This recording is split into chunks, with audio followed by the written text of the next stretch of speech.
The bloodsuckers couldn't believe their eyes when they saw that some little human possessed such great power. However, the monsters were not afraid and continued to rush towards the mighty warrior of humanity. The ghouls decided that they had to change their strategy, since they had been unable to break through for an hour. The monsters understood that even attacking from behind did not give them much of an advantage in battle. The incredibly powerful man easily held back their swift attacks. The man skillfully used his defense as a formidable weapon, capable of crushing crowds of enemies. A man possessing great power showed no mercy at all to the creatures that were turning this world into chaos. The bloodsuckers cursed loudly. "Who the hell is he? What does this little man allow himself to do?" The man asked if they had never heard of the apostle of justice who fights evil. The little man declared that it was he, Lucas Truman, humanity's strongest master with 9 stars. The monsters screamed as if some human was going to confront them. Perfect beings. Lucas said that after his wish came true, people like him are driven to help the world. The strongest 9-star human master said that this was something like volunteering.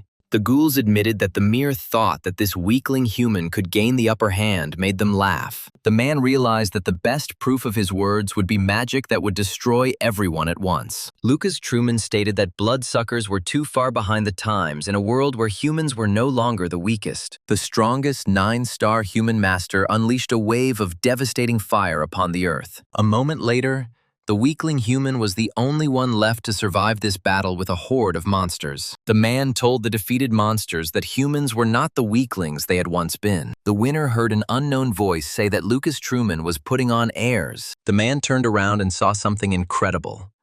The space in front of him seemed to open up. The 9-star master of humanity shouted, "What is this?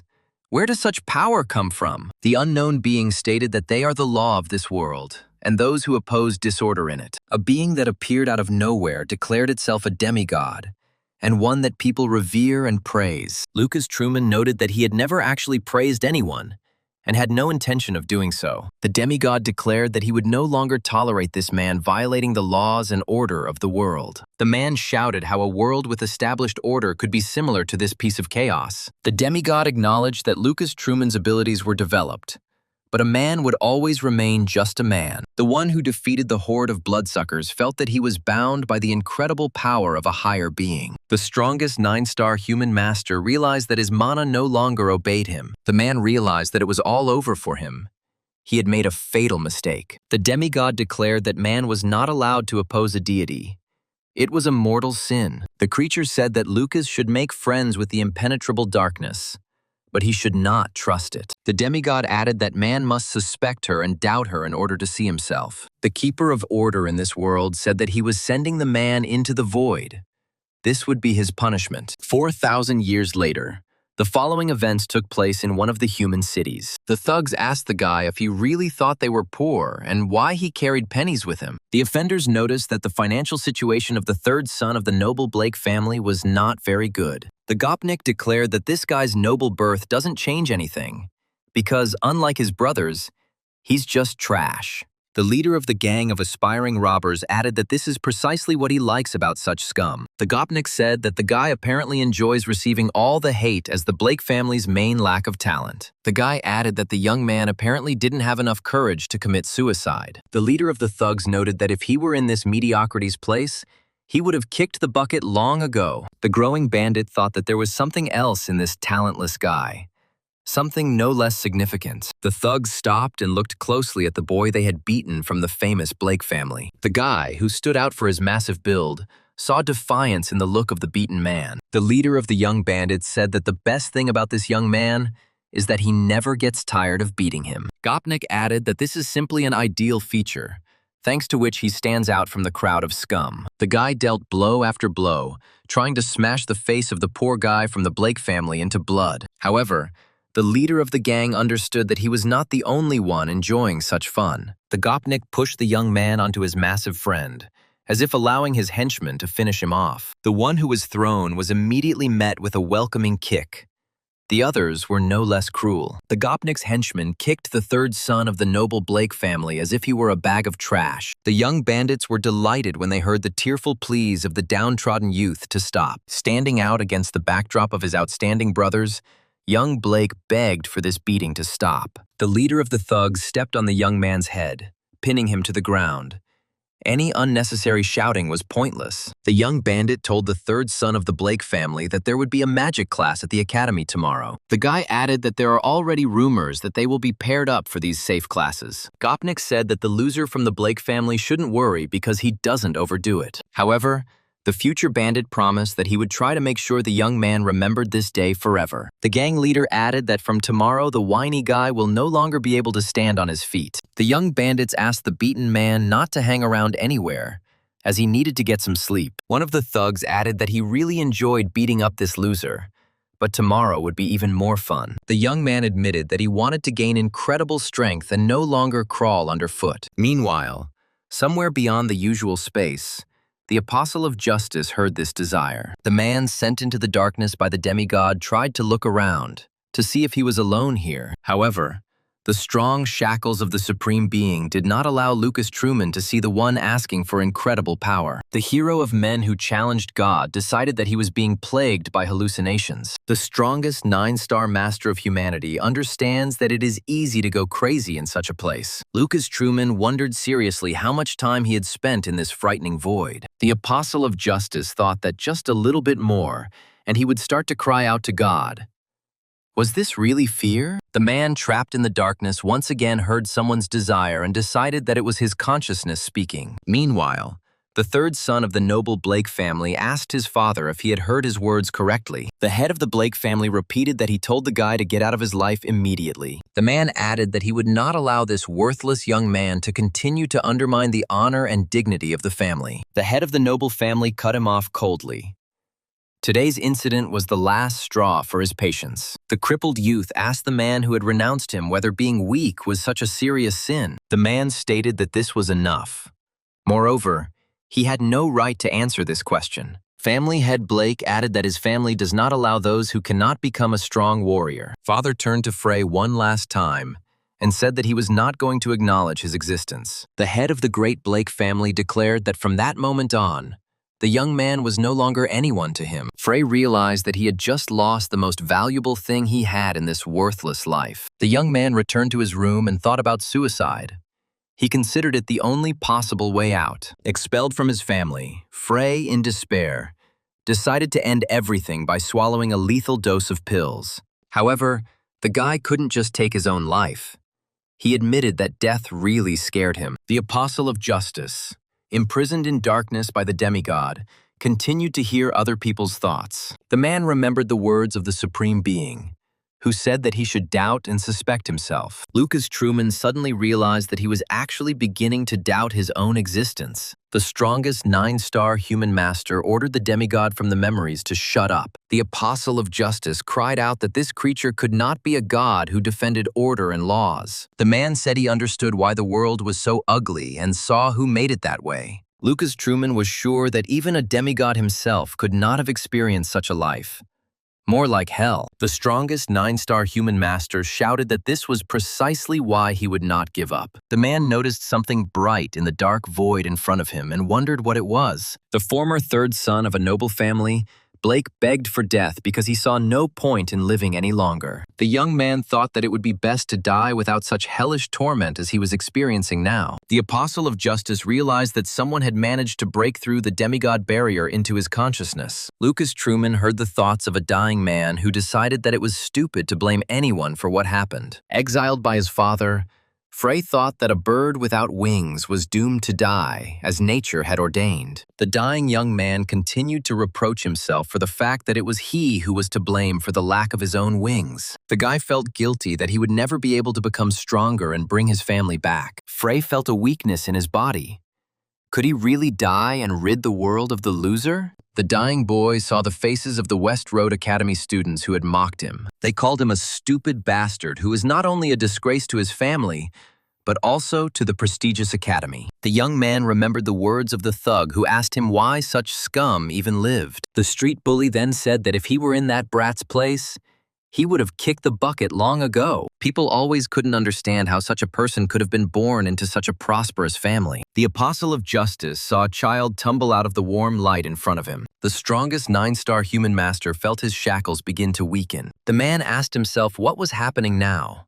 why the demigod's magic had stopped binding him. Lucas felt like the moment this child entered his consciousness, a warm sun shone upon him. The strongest master of humanity could not understand who this guy was who freed him from the shackles. The man said that if he could be reborn, then he would push off the ground and fly at any cost. Lucas Truman added that he would climb so high that when he looked down, he would see the whole world. The man trapped in darkness declared that these were the largest wings he could give the boy. After some time, Frey's eyes opened. The young man's suicide attempt had failed. The man froze in shock, seeing young palms instead of his usual rough hands. Lucas couldn't believe what was happening. Could he really have been reborn in the body of a tortured guy? The strongest master of humanity thought that he had finally returned from the space of darkness and emptiness. The reincarnated man realized that 4,000 years had passed since his defeat in the battle with the demigod. The apostle of justice thought that Frey Blake was the weakest man in the entire world. The young man decided that now he, Lucas Truman, was the most powerful magician on the entire planet. The strongest master of humanity added that from now on he will become Frey, and the boy will be inside him. The reincarnated man thought that this young man had given him freedom, and in return, he would give him wings. The apostle of justice declared that he would give Frey what he had longed to receive his entire life. The strongest master of humanity of the past decided that now was the time to say what he dreamed of. The young man pointed his finger at the sky and addressed the demigod who called himself the god of this world. Lucas Truman declared that the supreme being did not have long to live, and that he would crush him in an instant. Having returned from captivity, he added that very soon he would pay a visit to the demigod who had defeated him. That night, Lucas Truman went into the backyard to test the limits of his young body. The apostle of justice realized that with Frey's current body, he would not be able to fully control the power. The man decided that he needed to replenish his energy and lay the foundation for mastering mana. Lucas Truman knew he had to regain his strength to fight the demigod. The strongest master of humanity realized that he must not only regain his strength, but also become even more powerful. The young man already understood that practically limitless possibilities were open to him. Lucas Truman decided that this young body could surpass his old one thanks to the knowledge of the past. The man decided that he shouldn't be greedy, since he got this chance after so much time. The strongest master of humanity thought that he should cast aside his recklessness and tame his anger. The reborn apostle of justice decided that he must now do everything possible. Having completed his mana training only in the morning, the man thought that he had reached the level of 5 stars. Lucas Truman decided that this was only a small part of his power, but a very big step for this body. The strongest master of humanity felt that he had reached a limit that he would have to surpass. The apostle of justice realized that toxins that had been accumulating in Freya for years were coming out of his body. The man decided that he had to get rid of the remaining infection immediately so that it wouldn't get in the way. Meanwhile, students were already approaching West Road Academy. The school day was about to begin. Jack the Bruiser greeted David and asked the gang leader why he had arrived so early. The leader of the Rising Bandits replied that he was looking forward to today's sparring matches. The big guy asked David to go easy on him. Otherwise, they wouldn't have a great punching bag anymore. Jack added that he saw Frey in the infirmary the other day.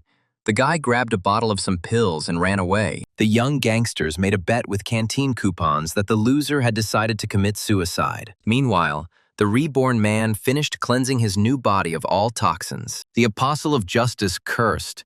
He hadn't expected that so much dirt had accumulated in Frey's body. The man was surprised that so many toxins came out of his new teenage body. The strongest master of humanity of the past realized that this guy had lived a truly fulfilling life. The reborn apostle of justice thought that he had suffered even more in his time. Sometime later, the following events took place in the cafeteria of West Road Academy. The students couldn't believe their eyes as some guy gobbled down one serving after another. The students whispered among themselves, not understanding what was wrong with Frey, whether he hadn't eaten for a whole week. Meanwhile, Lucas Truman was amazed at the taste of the simplest lunch dishes in the West Road cafeteria. The young man thought that after 4,000 years of imprisonment, any food would taste simply wonderful. The reborn asked himself why, at his advanced age, he had to deal with these runts. The apostle of justice thought that there was nothing that could be done about it, since Frey was still very young. The most powerful master of humanity decided to figure out how this modern world works. Lucas Truman saw the image of the demigod before his eyes and froze.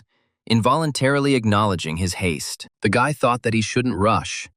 The higher being wouldn't go anywhere without him. The Apostle of Justice entered the classroom where his group of students were teaching. Classmates immediately noticed a useless third son from the rather famous Blake family. David immediately shouted that, of course, this blockhead could not commit suicide. The thug's huge henchman swore he had lost a bet on coupons, betting on Frey's death. David noticed that he had already told Jack that he should have been more savvy in such matters. Lucas Truman saw the bully's leader try to trip him up and stopped. David greeted his friend, who was not afraid to come to West Road Academy today. The Apostle of Justice thought that the guy couldn't have such a bad friend. The most powerful magician sensed the nasty nature of the student who blocked his path a mile away. The huge thug demanded that Frey give him the food stamps he had lost because of him. Lucas Truman saw the boy's raised hand and thought he was trying to hit him on the head. Jack said that the young man would have to pay for his loss, since it was because of him that he lost 10 coupons. The Apostle of Justice thought that such freaks could be encountered in any era,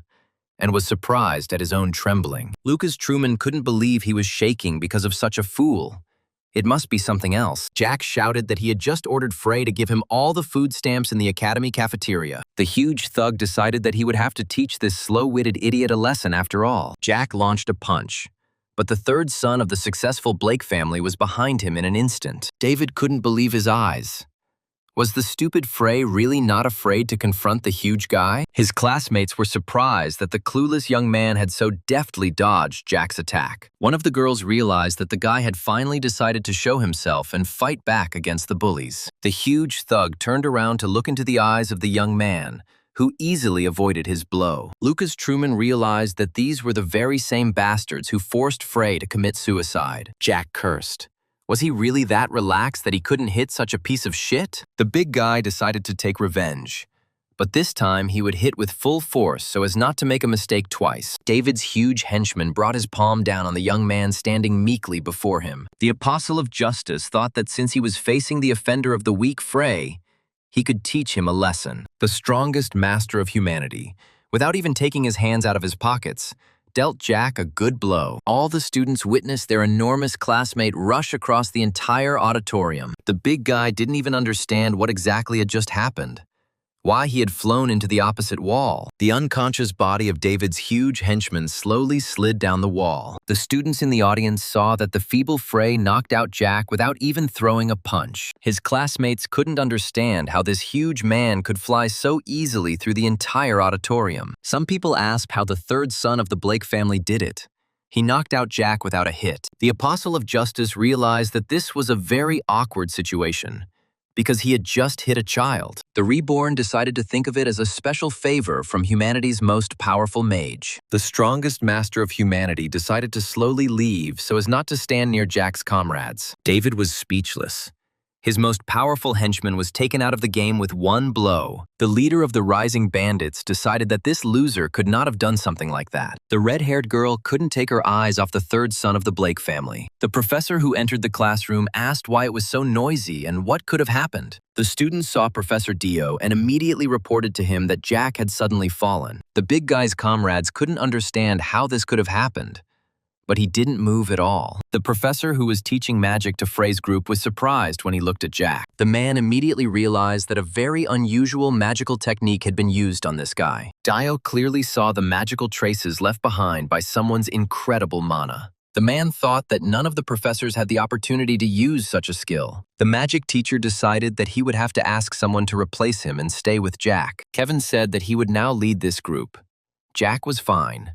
There was no threat to his life. The substitute professor immediately turned his gaze to the attractive students in the front row. The new magic teacher examined each of the girls in the group he would be teaching today. Kevin thought the air in this classroom was really pleasant, and it was all because of the beautiful female cadets. The man thought Isabella was charming and decided that he needed to have some private lessons with her. The new teacher was lost in his thoughts and didn't even notice that the class had already started. Kevin noticed that the real shame of the famous Blake family was not afraid to come to today's classes. The man wondered if this guy really had any idea what kind of world he was living in. One of the girls whispered to her friend that she hated Professor Kevin. He was such a pig. The temporary teacher of the group approached the weakest student and asked what had happened. The professor noticed that even Cadet Frey came to today's classes. Something died in the forest. The man decided that he would have assessed the guy as a complete bookworm if he hadn't known who he was. Lucas Truman sighed when he realized that Kevin hadn't prepared a serious conversation for him. The reincarnated man apologized to the professor, as he was very busy at that moment. The students decided that the guy didn't show up for class only because this fat brute was annoying. Professor Kevin asked if Frey was saying he had more important things to do than teach magic. The Apostle of Justice agreed and noted that, after all, he was at the peak of his youth. The man couldn't believe that this worthless guy decided to answer him like that. Professor Kevin laughed and agreed with the young man, because he really was at the peak of his youth. However, the man noted that he did not consider his magic lesson to be completely useless. The boy's classmates realized that he had dug a hole for himself when he angered the temporary professor. The teacher said that since the young man had advanced in his academic knowledge, he would answer a couple of questions. The man noted that if it happens that the guy does not answer at least one question, he admits his provocative behavior. Professor Dio's assistant said he would like to hear from the student a little about the Age of Light. The teacher asked the incompetent Frey to list the 3 main weapons of the evil warrior king Frevicius. The young man asked Kevin to repeat the question, asking if he had really called Frevicius the evil warrior king. The Apostle of Justice could not believe his ears. Could it be that his old acquaintance had entered history? The strongest master of humanity remembered what happened more than 4,000 years ago. Frevicius trained tirelessly to achieve incredible heights in the magical arts. Lucas Truman remembered the devastating power of his comrades' techniques, which did not require weapons. The Apostle of Justice knew that Frevicius was an incredible magician, capable of crushing mountains. The reincarnated man understood why his comrade was nicknamed the Evil Warrior King. Surely, ordinary people, unable to get close to it, were afraid of its crushing power. Then Lucas Truman asked Frevicius to calm down. Otherwise, nothing would remain of the mountains and forests. The man added that his friend does not want to leave the local animals to starve by destroying their homes. Frevicius then greeted his acquaintance and noted that they had not seen each other for a long time. After some time, the old friends came to the home of the future evil warrior king. The Apostle of Justice then asked if Frevicius would continue training and not devote time to his friend. The warrior mage said that Lucas Truman could have some tea. Why was he just sitting on the steps? The master of humanity said that this ignorant bastard knows nothing but training. Then Lucas Truman added that because of this, his friend could not get married and find happiness. Frevicius declared that a woman's heart was as incomprehensible as Lucas Truman's, and he was outraged. The man added that love for women has a sinister purpose of destroying someone's self-control. Frevicius declared that passion makes even an indomitable man unable to stand firmly on his feet. Lucas Truman's comrade added that warriors should be as still as a rock in front of women. The man asked the Archmage of humanity if this wasn't the case with magicians. He had always thought otherwise. Frevicius said that if he were a girl, he would date a stone if it turned out to be beautiful enough. Vice Professor of Magic Dio didn't understand why Cadet Frey suddenly burst out laughing. The Apostle of Justice thought that an idiot who could only train had become a celebrity. Professor Kevin asked if student Frey couldn't answer this simple question. The untalented young man's classmates realized that the teacher was asking about things that weren't in the textbooks. Isabella decided that this pervert was simply using the guy to show off his knowledge. The girl stood up and asked Professor Kevin for forgiveness. She stated that it was wrong. Isabella added that such a question had nothing to do with their magic lesson. Her classmates couldn't understand why the girl suddenly decided to help the talentless Frey. Lucas Truman thought Isabella was pretty to look at, but she spoke in such a military tone. Professor Kevin snorted, wondering if Cadet Isabel really wanted to answer that question for Frey. The girl replied that Frevicius was a warrior who only used mana to aid in training. Isabella was completely certain that the evil warrior king could not be considered a full-fledged mage. Professor Dio's deputy admitted that the girl was right. Frevicius did not consider himself a magician. The man asked the student if she really wanted to insult those who follow the path of the magical warrior. Isabella replied that she believed that this was not the point of the conversation. The students realized with indignation that this piece of shit wanted to reprimand the girl. The strongest master of humanity asked if Professor Kevin considered this an insult. The reborn man knew that the real Frevicius would have killed anyone who called him a magician. The teacher with perverted tendencies realized that this was a good opportunity to advance. The man said that it would be a rather funny and interesting discussion that was worth continuing. Professor Kevin suggested that we continue discussing this issue in his office, alone. The girls slapped away the hand of a man who had gone too far and asked him why he was behaving like that. Professor Dio's temporary assistant said that Isabella seemed obedient to him at first. The man added that this girl had absolutely no manners to talk about this. Professor Kevin said he would forgive Isabel if she answered the question she had recently asked Frey. The young man answered the teacher that these were the king's gloves, the giant's belt, and the storm's necklace. The temporary deputy professor of magic, Dio, was surprised when he heard the correct answer from the incompetent. Lucas Truman stated that Frevicius used nothing but these 3 items. The young man said the thug didn't listen to him when he suggested his friend wear more fashionable clothes. The apostle of justice noticed the teacher's silence, so he asked if he had made a mistake. Professor Dio's temporary assistant responded with dissatisfaction that the young man had given him the correct answer. The reincarnated man shouted that of course he couldn't have answered that question wrong. Some students noticed that the academy's biggest idiot was acting very strangely today. However, the man noticed that Cadet Isabel had no idea how to behave in a classroom. Professor Kevin stated that the girl should immediately come to his office for a serious conversation. Blake, who stood up for her son, was scared. She knew perfectly well what kind of conversations these would be. The reborn apostle of justice decided that it was now his turn to rescue the cornered woman. Humanity's strongest master asked if Kevin knew that Frevicius liked to say something. The young man added that love for women has a sinister design that destroys a person's self-control. The reincarnated one said that a true warrior must be as still as a rock next to a woman. Lucas quoted a friend, "Temptation prevents even the most indomitable person from standing firmly on his feet." The apostle of justice declared that one who fails in these aspects is no better than an animal. The professor asked what the brat was talking about, and he replied that he was quoting the reasoning of Frevicius. The youth noted that perhaps the evil warrior king was a little mistaken in these aspects. The most powerful magician added that Professor Kevin was standing on his feet just fine at that moment. The temporary substitute magic teacher in Frey's group realized what the feeble student was getting at. The boy's classmates realized that he had driven Professor Kevin crazy when he screamed his name at the top of his lungs. The man said that this ignoramus should not be arrogant since he was able to answer one insignificant question.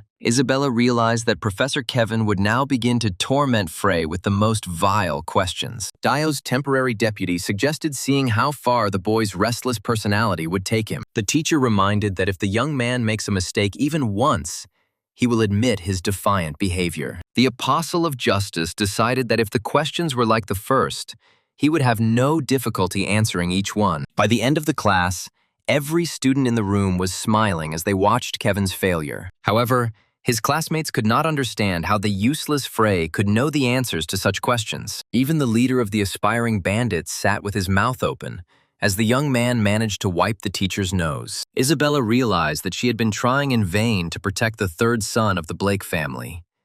He turned out to be smart. The reincarnated man asked if this was the wrong answer. Why did the teacher fall silent again? Kevin thought that this was simply impossible. Even the professors of this academy did not know the history of the Age of Light. The man didn't understand how the worst student found out about all this, and he sang that it was time for lunch. The young man asked if the temporary magic teacher had any questions for him. The guy who answered all of Kevin's questions said that solving the problems was fun, but it was time for lunch. The professor thought that such a young boy shouldn't know history from 40 centuries ago. The apostle of justice smiled because he was answering the questions of his time. The man tried to think of a final question, but nothing came into his packed head. Deputy Dio realized that he would have to swallow his pride and acknowledge the brat's knowledge. Professor Kevin exhaled and said that was quite enough, and Lucas Truman rushed out of the classroom. The temporary substitute magic teacher realized that he had just been unwound by the worst student. Isabella decided that she had to befriend the 3rd son of the famous Blake family. The girl was only able to catch up with the young man on the street. He was eager to get to the academy cafeteria as quickly as possible. Isabella politely asked if Frey Blake was going to the dining room, but he remained silent, but looked back.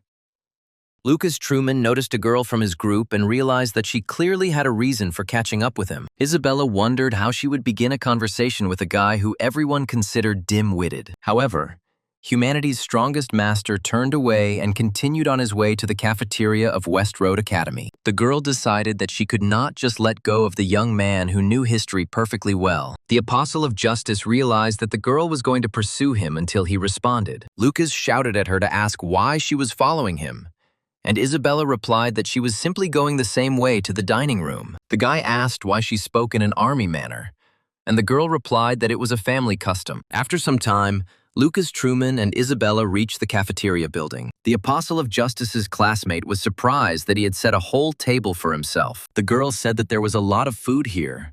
Could he really cope with all this alone? The young man remarked that if she had starved for 4,000 years, he would have seen how much she would have eaten. Isabella asked the guy what he was talking about, and he replied that he didn't know anything and was just hungry. The guy's classmate asked to understand her correctly.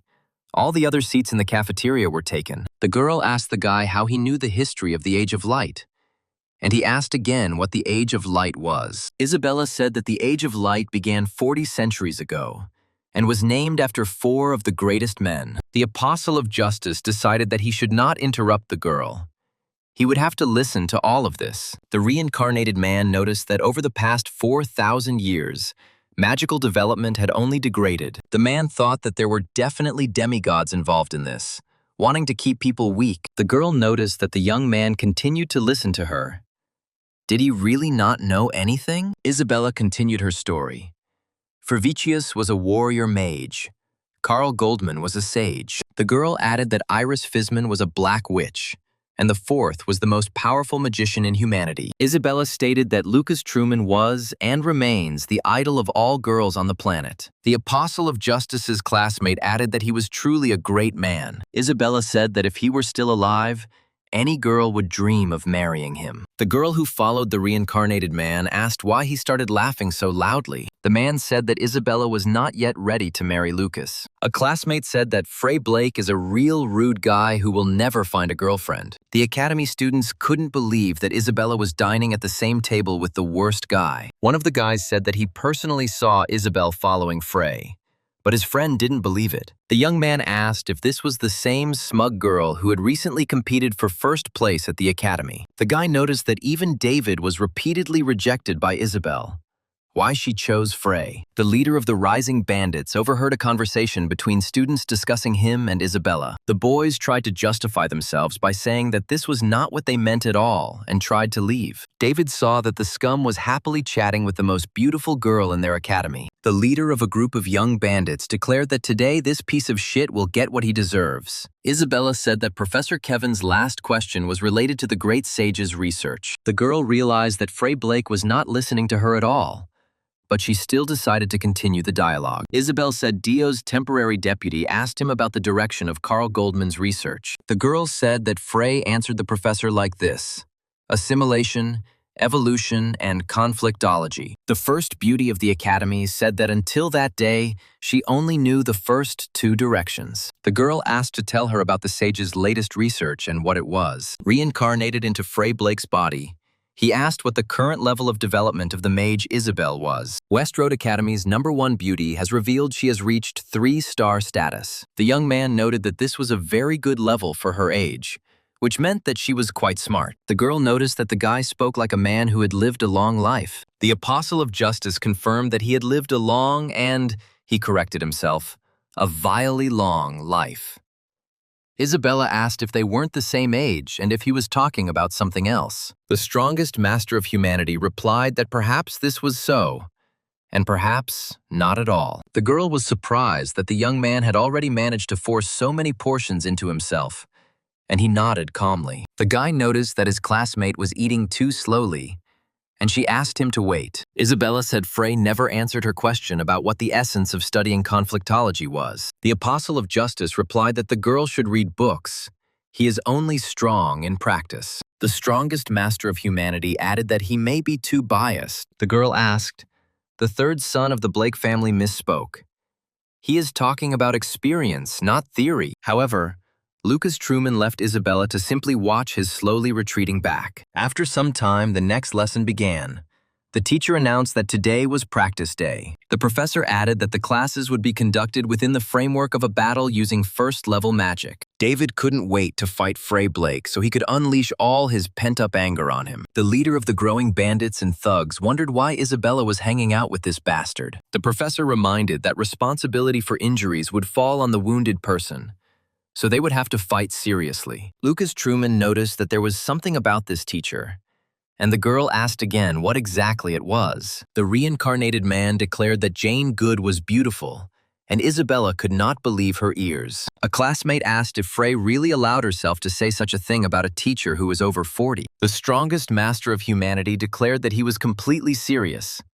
People like her were his type. Lucas added that Isabella should also learn a little from her, because she is the perfect feminine beauty. The Academy's #1 beauty said the guy simply had a fetish for older women. Jane Good announced the first battle and asked David and Frey Blake to enter the arena. The strongest master of humanity went out to fight the leader of the bandits only at the request of the professor. But David had been waiting for this moment for a long time, because during this lesson he could officially beat up his classmate. Zadira asked how his friend was feeling and admitted that he had not expected to last until their battle. David said that he waited so much yesterday that he couldn't even sleep, and Lucas Truman calmly walked into position. The leader of the thugs realized that this scum didn't even want to hold a conversation with his only friend. David realized that Frey Blake was heading towards the teacher, wondering if he would ask to cancel the fight. Students saw their classmates start flirting with their practice professor. Lucas Truman said that he had been asleep for a long time, and now he knew the reason for his awakening. The Apostle of Justice added that all this was for the sake of meeting with the professor of practice. The reincarnated man said that despite his appearance,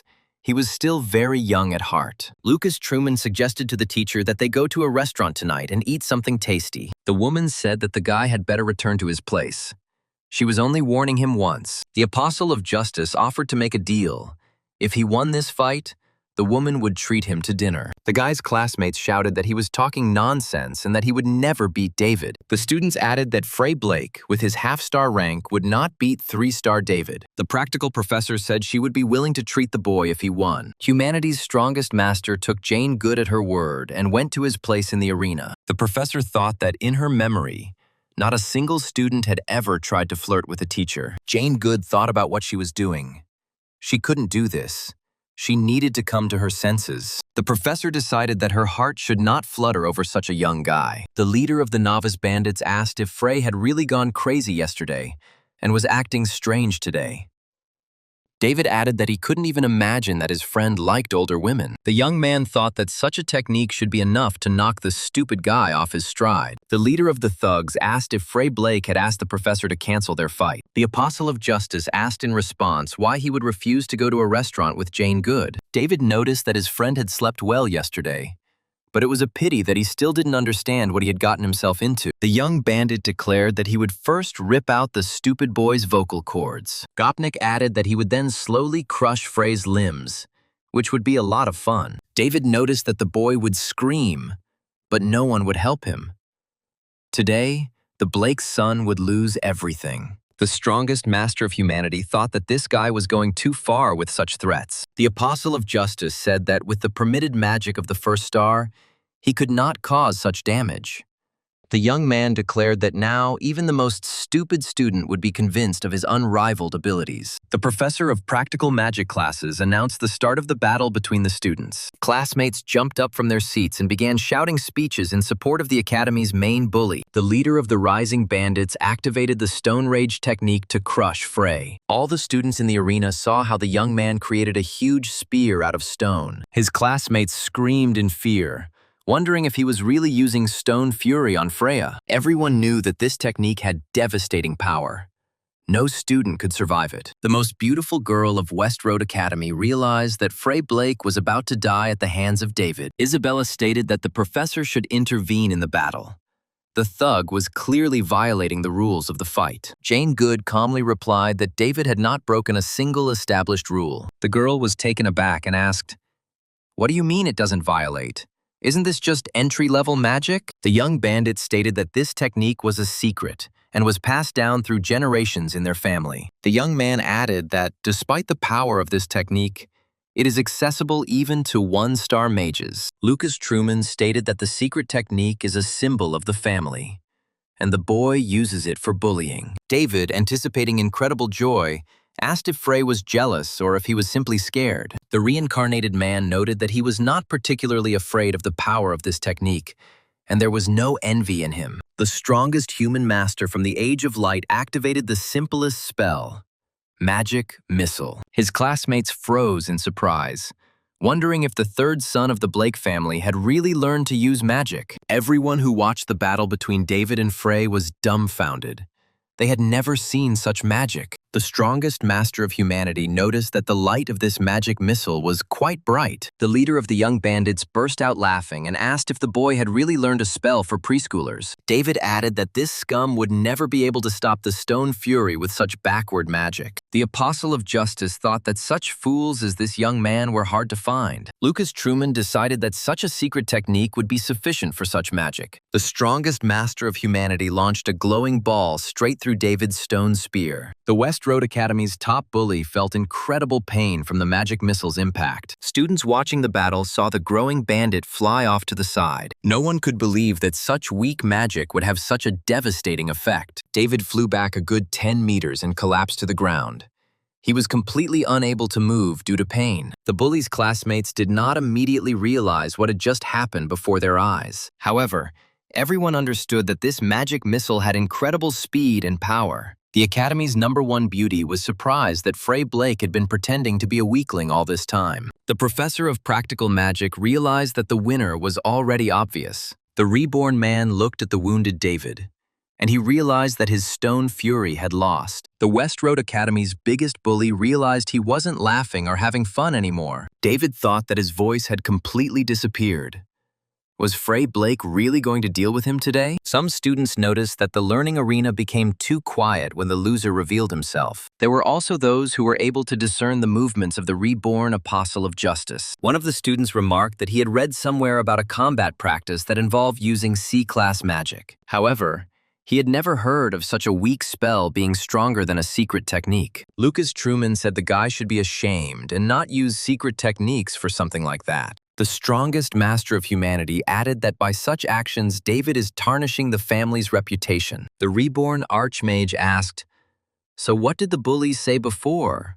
What comes after the vocal cords?" The apostle of justice said that it was time to crush all the young man's limbs, wasn't it? David tried to scream that he was wrong, but his voice was still only audible to himself. The West Road Academy's top bully realized that with a voice like that, he wouldn't even be able to admit defeat. Humanity's strongest master launched the next magic missile at the leg of the growing bandit. The boy who had been bragging about the family's secret technique screamed from the incredible pain in his limb. The young man understood perfectly well that Frey Blake, thirsting for revenge, would not stop on one leg. Lucas Truman asked what happened to David, since he himself had chosen this battle scenario. The Academy's leading beauty realized that the thirst for revenge had gone to the oppressed student's head. The girl decided that this was too much.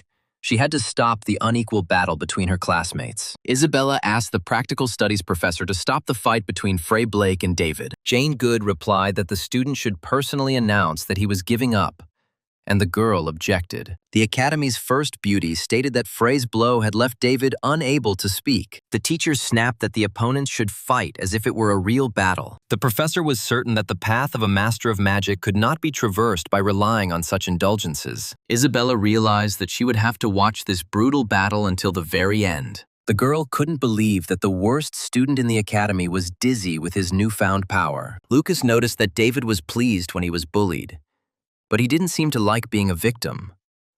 The strongest master of humanity declared that the world is getting worse because of people like this thug. The apostle of justice added that David should not engage in magic, as it would be better for everyone. The Academy's biggest bully realized that the third son of the famous Blake family was planning to kill him. However, the young man said that he was joking. Did he really think that he would crush all his limbs? Lucas Truman added that he was kind, and David was so pathetic that he decided that legs would be enough. West Road Academy's top bully realized he was out of trouble. Frey hadn't gone completely crazy. However, The Apostle of Justice stopped and added that it was too early for the young man to relax. The strongest master of humanity said that David has 2 legs, so he will have to be patient. The reincarnated man activated the first star's simplest spell, Magic Missile. The leader of the growing bandits looked at the shining sphere with genuine horror. One of those present said that this first-year guy was quite good. The silent companion of the one who had marked the special student decided that he had seen enough. The senior students walked leisurely towards the academy so as not to be late for the next lecture. By the end of that school day, the entire West Road Academy was buzzing with rumors that the runt had defeated David. Many students were sure that the loser would no longer become a magician since Frey had defeated him. The students at West Road Academy were delighted that the nasty David got what he deserved. Many doubted that the 3rd son of the famous Blake family had won fairly. Rumors began to spread around the West Road Academy building that the clueless boy had made a deal with the devil. A senior who had been watching David and Lucas Truman fight met him in the hallway. The boy greeted Frey Blake,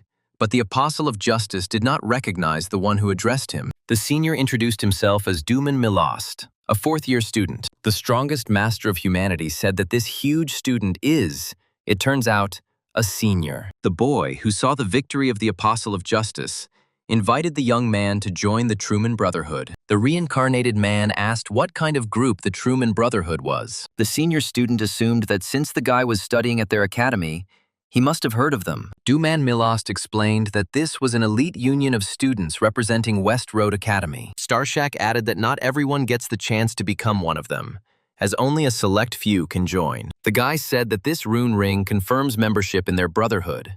Isn't that cool? Duman Milost stated that the ring's decoration was made by master craftsman Proteus from real gold. The senior student said that with this ring, the guy would know no grief after graduating from the academy. The Brotherhood's persistent recruiter, Truman, added that this was not all, for they had a great leader. Lucas Truman said that he refused to join them, and the elder was indignant at this answer. The man who approached the conversation asked Dauman to stop. It seemed that Frey was difficult to attract with this. The senior student greeted Mr. Pierre June, and the Apostle of Justice looked back at the new arrival. Brotherhood recruiter Truman didn't expect to see the leader.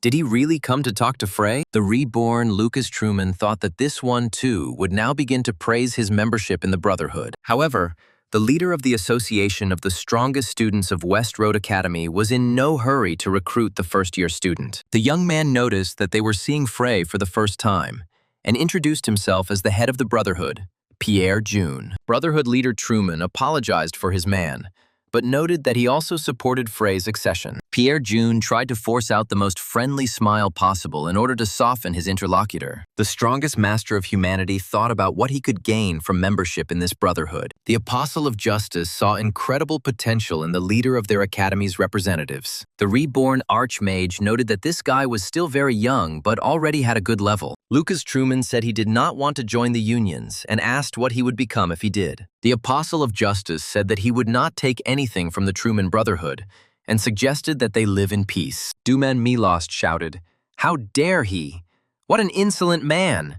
How could he refuse such an offer?" Pierre June reassured his subordinate with just one glance, making it clear that they would cross paths with Frey again. Duman Milost apologized for letting his feelings get out of control. The head of the fraternity recognized the freshman's skill and was not going to let him go so easily. That evening, Lucas Truman went to a restaurant for dinner with a professor of magical practice. Jane Good, as promised, set the table for the freshman who defeated David. The woman said that since she promised, she would treat Frey Blake to dinner. But why was Isabella here? The young man said that he himself did not know why this girl continued to follow him around. The Academy's #1 beauty said they could ignore her.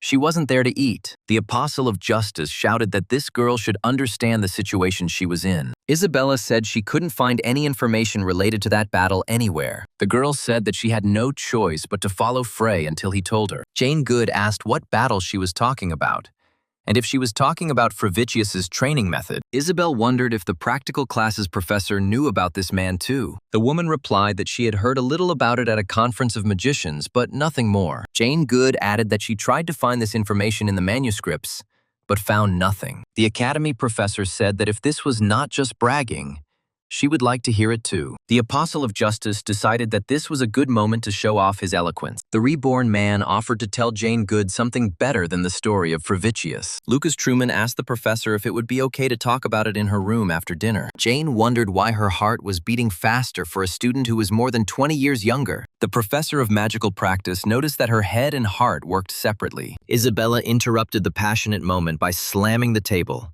She couldn't stand Frey's antics any longer. The girl shouted how a guy could do such obscene things to an academy teacher. After dinner, the young man found himself on the street.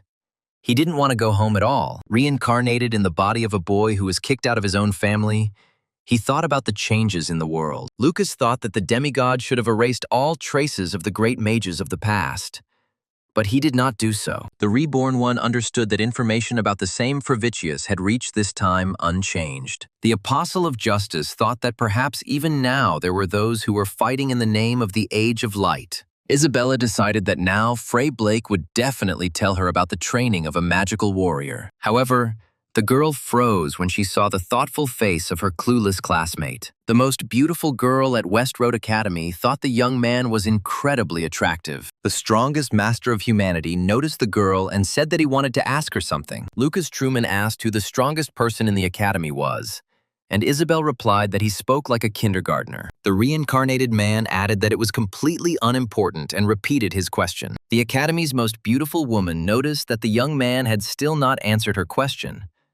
So why should she answer it? The Apostle of Justice promised that he would tell her about Frivicius's training if she answered him. The strongest master of humanity was surprised that the girl literally glowed with happiness. The girl stated that among the students it was Pierre June, and among the professors it was Dio and her aunt. Jane Good saw the guy's questioning look and clarified that Isabella's aunt was the director. Lucas Truman didn't expect to see the professor of practical magic so soon. The woman added that Ceres Trisnane is a 6-star mage nicknamed Eternal Ice. The strongest master of humanity pretended to be surprised by the high level of the academy director. Jane Good said there were rumors that mages could reach 9 stars.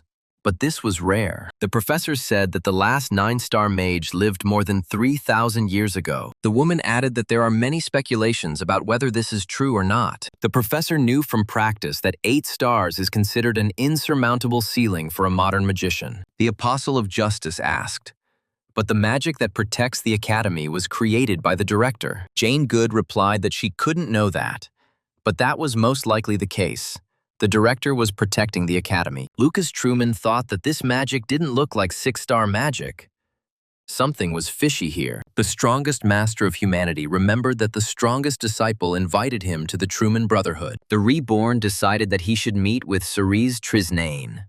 She must know something. The Apostle of Justice turned to Isabel, who was still standing nearby, waiting for Frey's answer. The strongest master of humanity thought that he still didn't know how things were with the demigod. Lucas Truman decided that he should not involve an ignorant man in this matter. The one reincarnated into the body of a boy stated that he must quickly reach the level of 7 stars. The professor of practical training chuckled and said that Frey would need at least 20 years to do this. The Apostle of Justice replied that if he tried hard enough, he would finish during the holidays. Jane Good said that a guy's wishes can someday come true, and there's no harm in dreaming. The strongest master of humanity turned around to look at the teacher who did not believe in him. The professor of practical magic noticed that the young man was heading towards her. Lucas Truman asked if Jane Good really thought he only had big dreams, and that there was something else too.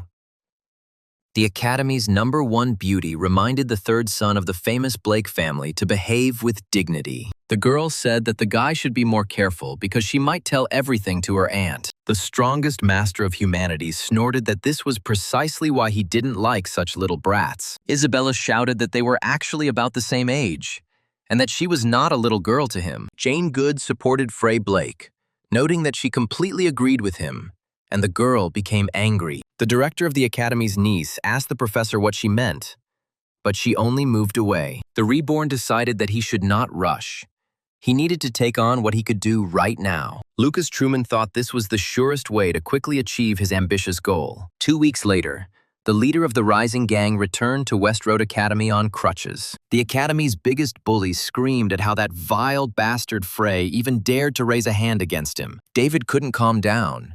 He continued to shout throughout the academy that he would finish off this idiot. Gopnik burst into his group's auditorium to put an end to their battle with Frey Blake. The leader of the rising bandits shouted that this scum would not get away with such a crime. The young man added that he would make Frey regret having ever been born into this world. The West Road Academy bully yelled that he would call his guys to beat up this jerk. The Apostle of Justice activated the magic missile spell and knocked the screaming youth off his feet. The students in the audience saw how an incredibly fast spell hit David. His classmates didn't dare help the guy who had gotten himself into trouble. Lucas Truman managed to break the bridge of the gang leader's nose with his low-level magic. After this, the West Road Academy's top bully had to return home to have his nose fixed. After some time, Kevin announced that he would be replacing Professor Dio while he was busy with David. The Apostle of Justice thought that it was absolutely impossible to find a strong man in this place. The strongest master of humanity admitted to himself that expecting anything from these boys was a mistake. Lucas Truman thought it was a big problem.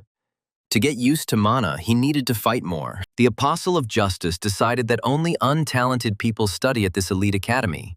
How could this be possible? The strongest master of humanity looked back when he heard someone call out to him and ask him to come out. The senior student noticed that rumors were already circulating about the incredible strength of David's offender. The guy brought the weakest student to the basements of the academy to settle a couple of issues with him. The huge student asked if the freshman didn't know who he was. Didn't know Alex Dreammead. The senior student stated that he was a highly respected senior to this uneducated guy. Alex Dreammead added that people like this young man just drive him crazy. The huge student claimed that Frey had injured his little brother David, whom he was taking care of. The senior asked how this kid was going to answer for his brother's broken leg and nose. The Apostle of Justice asked the man who was attacking him whether he was trying to intimidate him. Alex Dreammead waved his hand and said, "How dare this kid speak to his older brother without respect?" Lucas Truman admitted to himself that these little brats thought too highly of themselves, despite being so weak. The senior asked if defeating David made the guy think he was all-powerful. Alex asked if he didn't know the man who finished 16th in the Galatade tournament. Starshack declared that for such disrespect, he would bury Frey from the rather famous Blake family. Lucas Truman asked if this guy had brought the poor freshman to the crowd and started bragging. The senior asked Frey not to be afraid and said that these guys were just watching them. Alex Dreammead added that he wouldn't need the crowd's help to deal with someone like him. The Apostle of Justice took the boy's statement as a threat and activated the magic missile. Due to the power of Lucas Truman's magic, the senior student was thrown into the crowd of students he had gathered. The strongest master of humanity scattered the students of the elite academy like mere bowling pins. The seniors were surprised by the strength of the freshman who had just knocked Alex out with a preschooler's spell. Teammates of the huge Alex Dreammead realized that this blow was enough to knock him out. The students shouted at Frey Blake. How could he hit a man while he was speaking? That was not allowed. The Apostle of Justice apologized and said that he found it funny that he was messing around with such little brats. The knocked-out man's comrades raised their reinforcement bars and shouted that this bastard had lost his bearings. One of the seniors shouted that he was the eldest son of the Gillen family, Gilbert. Another of the elders from the crowd shouted that he was the second son of the Pennylack family, Felix. The reincarnated strongest master of humanity shouted back that he was a simple magic missile. The Apostle of Justice fought off the students who were about to attack him to Alex Dreammead. The seniors, not realizing the freshman's true strength, shouted that they would teach him a lesson. Lucas activated a simple spell, Magic Missile, to disable Alex's comrades. Reincarnated into the body of the third son of the Blake family, he thought that he would now be remembered as Magic Missile. The Apostle of Justice was once again convinced that these little brats are nothing special. The strongest master of humanity thought that at this rate, he too would fall to their level. Sometime later, the following events took place in the auditorium of Lucas Truman's group. The reincarnated man continued to insist that everyone in this academy was a brat and a weakling. The director's niece asked what the guy had been doing all this time and whether he was depressed. The Apostle of Justice looked up and said with disappointment that it was only Isabella. The girl asked the young man if he knew that his only spell was the reason he was nicknamed the Death Rocket. The strongest master of humanity thought that this nickname sounded quite terrifying. Lucas Truman shouted that there was nothing he could do about it. He simply had no chance to use anything stronger. Isabella looked closely at the young man, who continued to lie on his part of the long academic table. Cirrus Trisnane's niece found herself unable to take her eyes off Frey Blake. Isabella thought that even this ignorant young man could be an incredibly sweet person. The Apostle of Justice asked the girl, who stood silently nearby, why she had come. A classmate of the third son of the famous Blake family said she did as he asked. The girl said that she had previously known about the ability of troll blood to seal something. The director's niece said that she mixed it with magic water and got incredible results. The reborn noted that half troll blood would have a better effect, as their energies were already mixed. Isabella once again noted that the result was simply incredible. How did the guy know all this? The girl wondered how to tell the third son of the Blake family that she wanted to know more. Cirrus Trisnane's niece asked what the boy was going to teach her this time. The Apostle of Justice wondered at what point the girl began to consider him a mentor. Lucas Truman thought she was quite capable, at least a cut above the rest. The reborn thought that if she was trained well, she could reach 8 stars. The Apostle of Justice stood up and thought about what he could come up with to distract the girl. Lucas Truman stated that this time he agreed to tell her about Favicius's battle. The strongest master of humanity said that he would go to train during the holidays. The reborn added that she could go with him and see for herself what she wanted to know. Lucas Truman noted that it would be a very dangerous journey that could cost her life. The girl immediately agreed, without even listening to the warning from the Apostle of Justice. The director's niece asked to take her to a special training session. She wants to see this mystery with her own eyes. On the first day of vacation at West Road Academy, the Apostle of Justice met with the director's niece. The reincarnated man asked if she was really going on a hike and what kind of huge backpack she had. Isabella said that girls need a lot of things. And how could this young man know such subtleties? Cirrus's relative Trisnane said it didn't matter and asked where they were going. The strongest master of humanity replied that he was going to the Costa Daman Mountains, which frightened Isabel. The girl shouted that this was an incredibly dangerous place, because they called it a paradise for monsters. The guy asked her if she knew the way, and she noticed that Frey Blake was always trying to catch her off guard. The director of the Academy's niece said that even if we teleported, it would take about a day. The Apostle of Justice asked if his classmate was scared, and she asked him not to underestimate her. The girl added that she never hoped that the journey with Frey would be calm and safe. The strongest master of humanity thought that the girl still had too low an opinion of him. Lucas asked what kind of teleporter it was, to which his classmate replied that it was something you could use to move around. The reincarnated man thought that 4,000 years ago there were no such technical means. The Archmage of the Age of Light thought that magic had only degraded during this time, while industry had advanced. The strongest master of humanity said that teleportation is a very useful thing. The girl noted that its disadvantage is the high cost of transportation. Lucas Truman wondered if it was a paid service and how much it would cost to get to Costa Daman. The director of the Academy's niece did some calculations and said that they would need about 10 gold coins. The Apostle of Justice began to rummage through his duffel bag in an attempt to find his savings. The strongest master of humanity was saddened when he realized that he only had 1 coin at his disposal. The reborn thought Frey was suspiciously poor and realized that Isabel was also an aristocrat. Lucas Truman decided that the girl must definitely have money, and she asked if the guy was okay. The Apostle of Justice asked his little tail how much money she had taken with her on this journey. The girl replied that she had deliberately not taken the money, because a rich life makes people incredibly lazy. Frey Blake's classmate added that she should not have taken money to accompany the boy. Lucas Truman demanded that Isabel return home immediately for the money,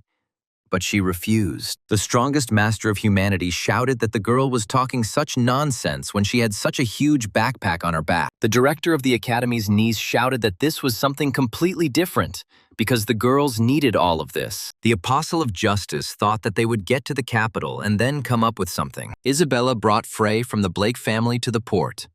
Getting to the capital by ship was the most profitable way. Cirrus Trisnane's niece knew for sure that the ship to the capital was leaving today. However, the students who were planning a trip to Mount Costa de Mana were surprised by the size of the vessel. The ship turned out to be so enormous that it would be difficult to describe it in simple words. Lucas Truman asked the girl if she was sure they wouldn't have to pay for a place on board this ship. Isabella replied that West Road Academy students did not have to pay to go up on deck. The Apostle of Justice suggested that the food on the ship would be very tasty, and the girl confirmed it. The strongest master of humanity admitted that the mere thought of meat makes his mouth water. When it was Frey and Isabel's turn, They were informed that there was no more room on the ship. The man added that the next ship would depart for the capital from this port in 4 days. The Apostle of Justice realized that they would spend most of their vacation waiting and traveling. The man offered the dying student another option: to climb aboard the Hofgarten. Lucas and Isabella were disappointed to find that the vessel they were offered looked remarkably plain. The man noted that the students were wrong to pay attention to the ship's appearance.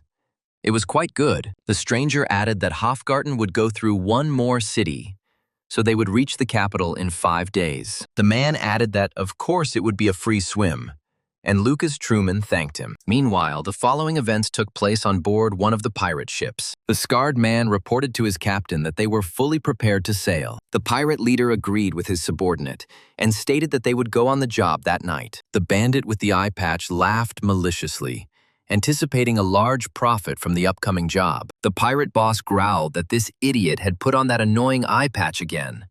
Why did he gouge out his own eye? The man said that this bandage is a symbol of a pirate. He simply cannot do otherwise. An unknown person with a scar on his face noticed that there were no normal people left in the bloody robbers. The pirate leader pointed to the map and announced that their target for today was a ship heading to the capital. The man added that they would seize the ship as it passed the jagged reef islands. The man who had gouged out his healthy eye grinned and remarked that they would really profit tonight. The boss noticed that his subordinates' memories were leaky and reminded them that this ship was called Hofgarten. Meanwhile, the Apostle of Justice and the director of the Academy's niece were already standing on board the ship. Captain Max Martins introduced himself and welcomed Frey and Isabella to his ship, the Hofgarten. The girl asked Max Martins to take care of them on this 5-day voyage. Isabel said that if it weren't for this ship, they would have lost too much time. The captain noted that his vessel was not in demand due to the route through the jagged reef islands. Isabella asked if these were the islands where the pirates operated, and Max Martins asked not to worry. The captain knew that his ship was guarded by 2 warships, each of which carried a powerful mage. Max Martins added that these mages trained in the Battlemaster's magic tower and reached 4 stars. The captain declared that no pirate would be able to break through such protection.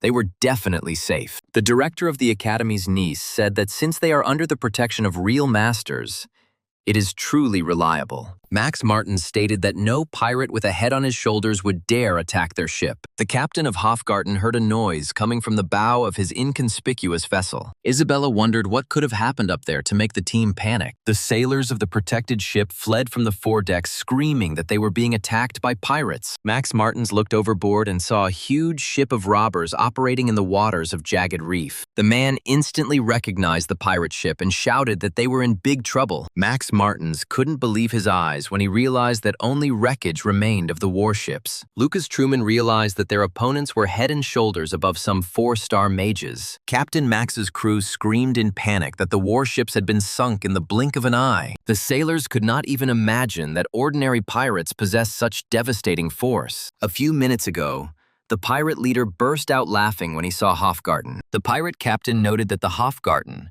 filled with the children of the rich, was guarded by warships. The man who gouged out his healthy eye panicked, wondering what they should do. They were no match for them. The bandit leader noted that his subordinates did not need to panic because their guest would handle everything. The man introduced his team to a special entity that he had invited to this task with great difficulty. The pirates were frightened by the ominous magical power that constantly emanated from their special guest. The pirates heard perfectly well that this monster was uttering some kind of spell in a language they did not understand. The captain ordered them to keep their eyes open, because before them was Lich Dallas himself, who would allow them to take a share. The one-eyed pirate couldn't get enough of the black magic he saw for the first time in his life. The man with the infuriating bandage began to imitate the great monster.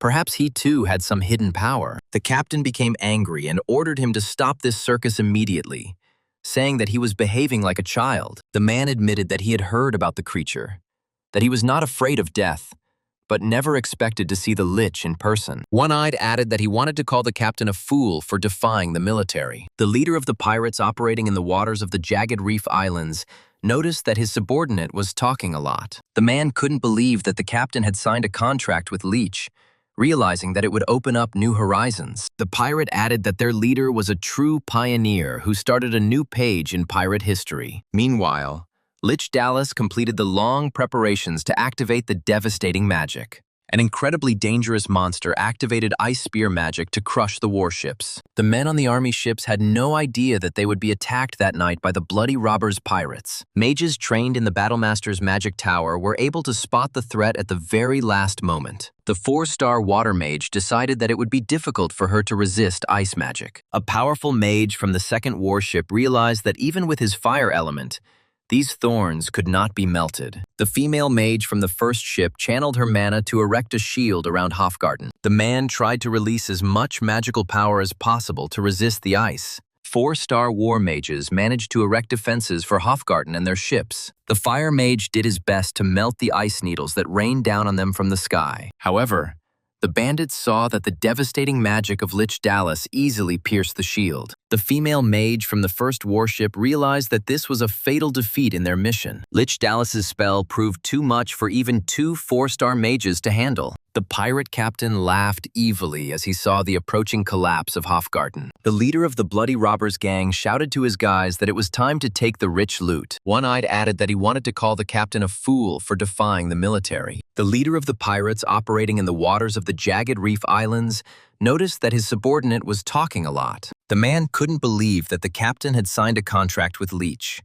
realizing that it would open up new horizons. The pirate added that their leader was a true pioneer who started a new page in pirate history. Meanwhile, Lich Dallas completed the long preparations to activate the devastating magic. An incredibly dangerous monster activated ice spear magic to crush the warships. The men on the army ships had no idea that they would be attacked that night by the Bloody Reavers pirates. Mages trained in the Battlemaster's magic tower were able to spot the threat at the very last moment. The 4-star water mage decided that it would be difficult for her to resist ice magic. A powerful mage from the second warship realized that even with his fire element, these thorns could not be melted. The mage girl from the first ship channeled her mana to erect a shield around Hofgarten. The man tried to release as much magical power as possible to resist the ice. The 4-star war mages managed to erect defenses for Hofgarten and their ships. The fire mage did his best to melt the ice needles that rained down on them from the sky. However, the bandits saw that the devastating magic of Lich Dallas easily pierced the shield. The female mage from the first warship realized that this was a fatal defeat in their mission. Lich Dallas's spell proved too much for even 2 4-star mages to handle. The pirate captain laughed evilly as he saw the approaching collapse of Hofgarten. The leader of the Bloody Robbers gang shouted to his guys that it was time to take the rich loot. The reincarnated man asked Isabella to calm down because they were just pirates. Lucas said he was worried about something completely different,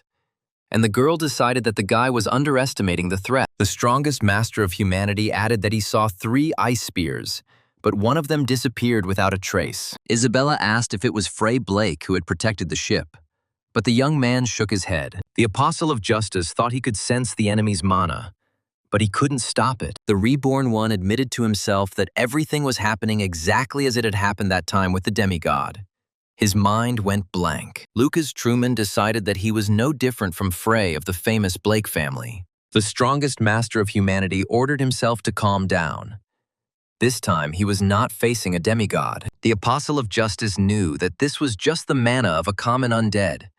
There was no reason to panic. Cirrus Trisnane's niece asked who could have stopped such an attack if not Frey Blake. Lucas Truman said he didn't know who had defended Hofgarten, but they simply had to befriend him. The strongest master of humanity immediately realized that the one who defended the ship was a hooded student.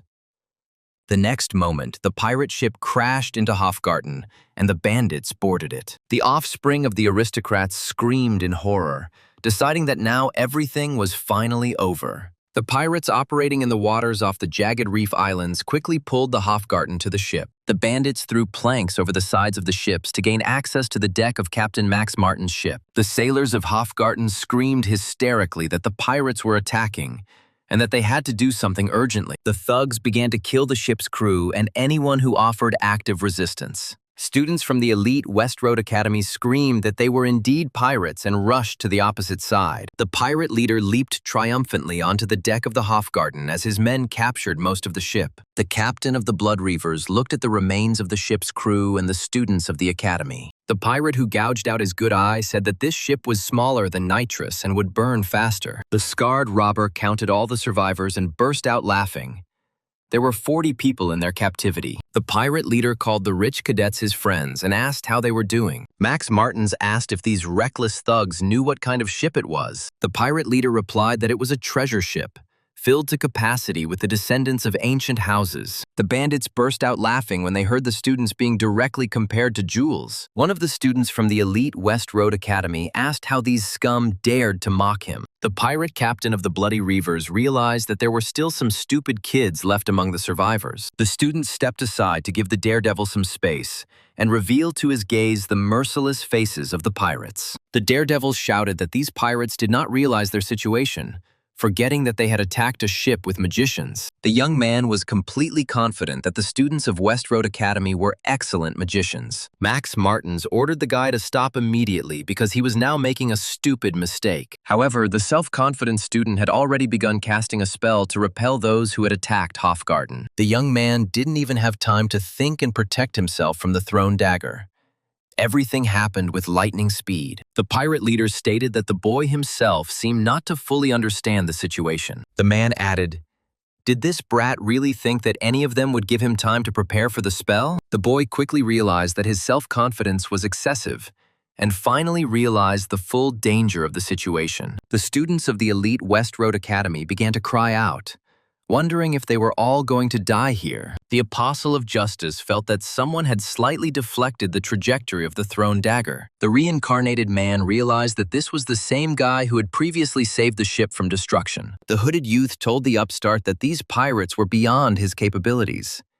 He needed to be able to assess his enemy. The man who conceals his identity added that this guy should sit still and keep a low profile. One Eye shouted that their captain couldn't hit a stationary target, and he noticed that it had become noisy. The man stated that he did this on purpose because he had a potential bag of gold in front of him. The pirate leader said he intended to demonstrate his abilities on that bespectacled guy. As soon as the boy met the pirate's stern gaze, he fell to the deck from extreme fear. The leader of the Bloody Robbers noticed that this pathetic brat wet himself from just one look. The pirate leader offered the man with the scar on his face to wash this coward clean. The bandit leader's subordinate burst into laughter as he lifted up the frightened student of the elite academy. A hooded student shouted that the pirate should stop because there might be sharks overboard. However, the thug had no intention of disobeying his captain's order. And besides, it was a lot of fun. The boy thrown overboard from the Hofgarten begged for mercy, as he couldn't swim at all. Everyone saw how the boy desperately thrashed about in the water and soon disappeared under the waves of the dark sea. One of the students remarked that they had just witnessed the brutal murder of a sophomore. The leader of the bandits thought that one bag of gold was not as important as the obedience of the intimidated students. However, the captain did notice several senior students who decided to fight the pirates. The leader of the Blood Reavers bandits noticed that the deck of the captured Hofgarten was too noisy. The students unleashed their magic spells to defeat the pirate captain and free themselves from captivity. The magic of the emboldened senior students from West Road Academy managed to break through several bandits. However, when the guy's projectiles approached the main thug, a magical barrier appeared in front of him. Lich Dallas's spell didn't even feel the power of the spells cast by the students from the elite Academy of Magicians. The senior students from West Road Academy were taken aback, wondering how such a thing was even possible. The leader of the bloodthirsty pirates chuckled. Did these brats really think that he didn't have magic? Lich Dallas, who had made a contract with the leader of the bandits, directed his dark magic at the brats. The young men from the elite academy tried to avoid the magical flow of the dangerous monster. The students couldn't believe their eyes that some pirate could have such power. The future great magicians only realized the scale of the threat when they realized that it was not the pirate's power. One of those who dared to speak out against the invaders noted that this simply could not be. Everyone saw the huge silhouette of Lich Dallas rise above the crowd of bloody robbers. Each of the students at the elite West Road Academy knew full well that they were no match for the dark creature. The director's niece exclaimed, "Could it really be the Lich? But how is that possible?" The strongest master of humanity thought that it was just a Lich, and he was so worried about the unknown opponent. Max Martin shouted, "Are these pirates in their right minds? What healthy person would make a contract with the undead?" The captain of the captured ship added that those who do not fear death do not deal with the living. The leader of the thugs said that they were only interested in money, so whether anyone uses it or not is irrelevant. Max Martin said he was a complete madman.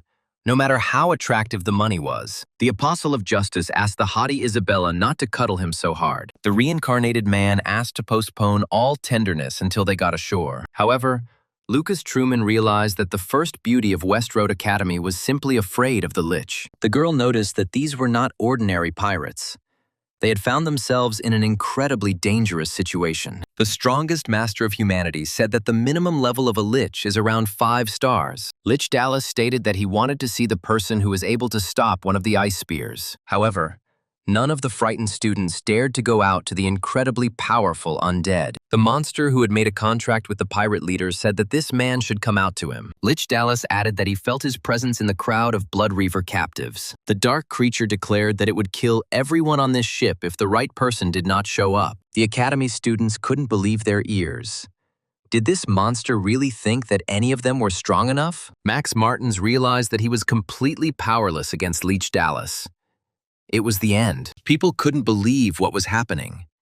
Ice spears, capable of crushing an entire flotilla, hung over their heads. The leader of the bandits who captured Hofgarten asked Mr. Dallas not to destroy the ship. Lich Dallas looked at the worthless pirate he had signed a contract with. The man instantly changed his mind and thought that it was a truly vile monster. The student, hiding his identity behind a hood, decided that he should not risk the students. Lich Dallas asked if this brat really dared to stop his ice spear. The young man admitted that this was indeed the case. It was he who stopped the spear aimed at the ship. The dark creature that had destroyed 2 warships commanded the young man to state his name. A student who wished to remain anonymous decided to comply with the demands of a dangerous adversary. All the students of the elite West Road Academy were surprised when they realized who had protected their lives. Ciriz Trisnane's niece recognized the strongest student of their academy. But why was he here? The Apostle of Justice said that he knew this guy. He really could reflect the ice spear. The young man declared that his name was Pierre June, which surprised even the ship's captain. Isabella asked if this was really the same Pierre, and Lucas asked if she knew this guy. The girl replied that everyone in the academy knew this young man. He was the scion of one of the 3 most influential families. The director's niece said she often competes with him for top spots in the academy rankings. The strongest master of humanity asked if the girl was bragging now, and she began to deny it. The Academy's #1 beauty said that they were close in academic performance, but Pierre was on a completely different level. All the girls immediately forgot about the pirates and began to look with admiration at the Academy's strongest student. The students of the elite academy began to chant that they were now saved and the pirates would be defeated. Isabella said that Pierre June possessed magic that was beyond their understanding. Lucas said that even if that were the case, this guy couldn't handle it.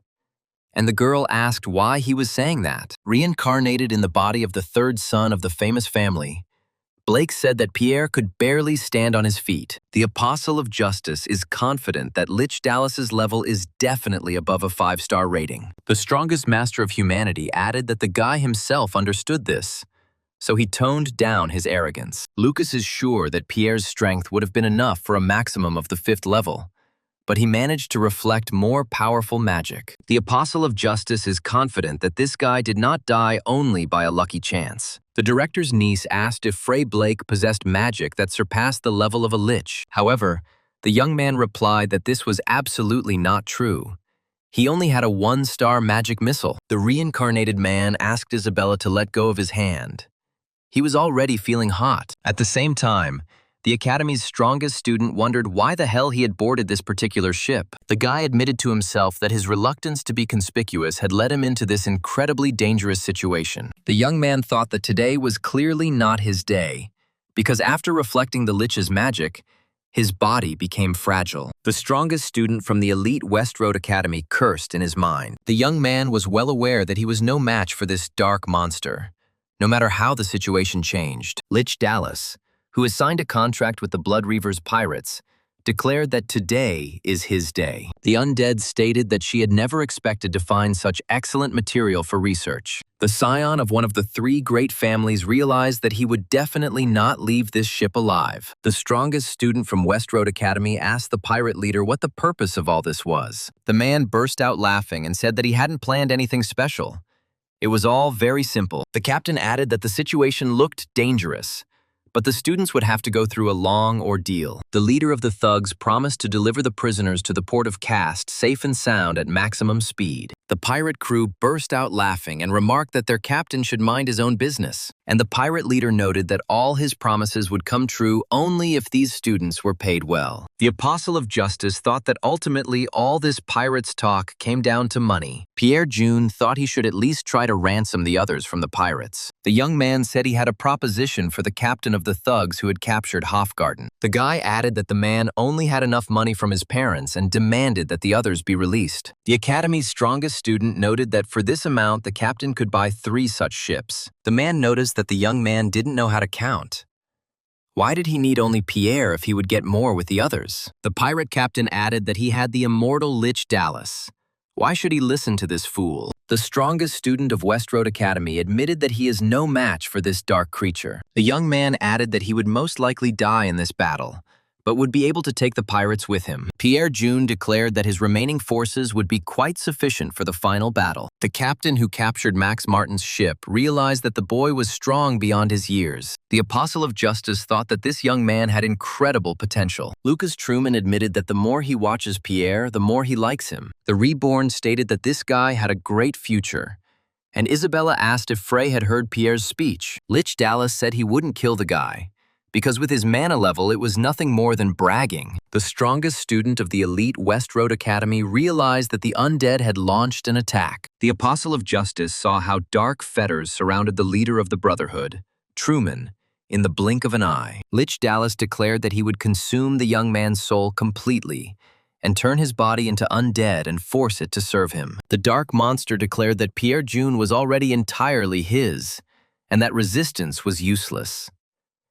The leader of the thugs shouted that the negotiations were over and gave the order to seize all the students. The bloody robbers immediately took off and rushed at the offspring of the aristocrats. Students of the elite academy scattered across the deck of the Hofgarten, screaming and begging for mercy. However, the pirates quickly captured everyone who tried to hide from their bloodthirsty gaze. The bandits were hungry for women, so without thinking twice, they attacked the female students of the Academy of Magicians. The man who had gouged out his good eye burst out laughing and shouted that this was the spirit of piracy. One-Eyed decided that he himself would not mind taking one of the girls for himself, and noticed Isabella near Frey. The man thought that this unwritten beauty was probably scared and needed to be distracted. The pirate assured her that he was kind, and invited the girl hiding behind the young man to go play with dolls. The thug, who had gouged out his good eye, added that the scrawny guy had better step aside. The strongest master of humanity looked around in an attempt to find the same scrawny guy who was asked to step aside. The reincarnated Apostle of Justice asked if the pirate was really addressing him specifically. The one-eyed man asked if the guy really saw another weakling like himself next to it. The strongest master of humanity asked what kind of manner of speech this dirty pirate had. The man became indignant, calling the boy a good boy, and added that it was already late and it was time for the young man to go to bed. The thug, who gouged out his own eye for the sake of the pirate spirit, declared that his uncle would punish him now. Lucas Truman invited the pirate to come closer and asked him how he had the audacity to talk like that. David's henchman declared that Frey had simply gone crazy,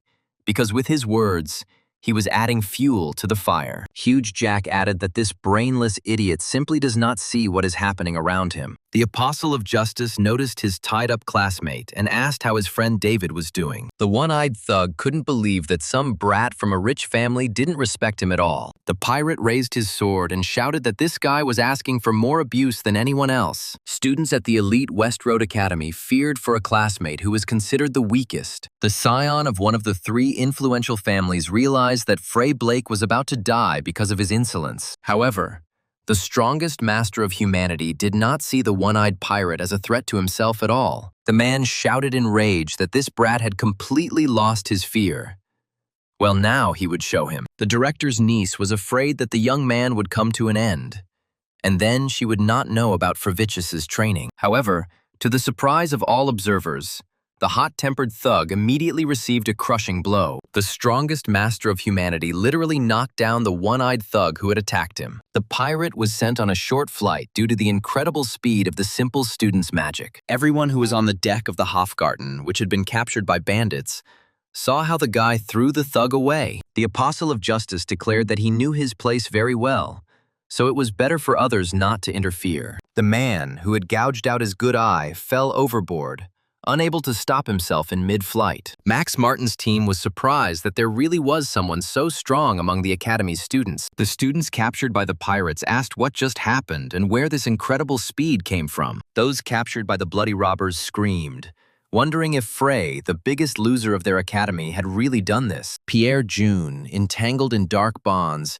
realized that even at his level, it was difficult to keep track of the boy. The leader of the Truman Brotherhood thought that Frey of the Blake family's movements were simply incredible. Pierre June decided that the young man had accelerated his movements many times over with mana and delivered a crushing blow. The scion of a great family thought that he had already guessed about Frey Blake's hidden potential. However, the Academy's strongest student admitted to himself that the young man's level was many times higher than his own. Cerise Trisnane's niece realized that the third son of the Blake family had protected her from a thug. The strongest master of humanity asked Isabella not to worry about what happened. The Apostle of Justice added that the man was stronger than the girl, so he corrected the injustice. Frey Blake's classmate thought the guy was treating her like some kind of child. The pirates who attacked Hofgarten thought that their comrade was a complete idiot. Lucas Truman decided that there was no point in hiding his power anymore, so he had to deal with the thugs. A man with a scar on his face asked what they should do now.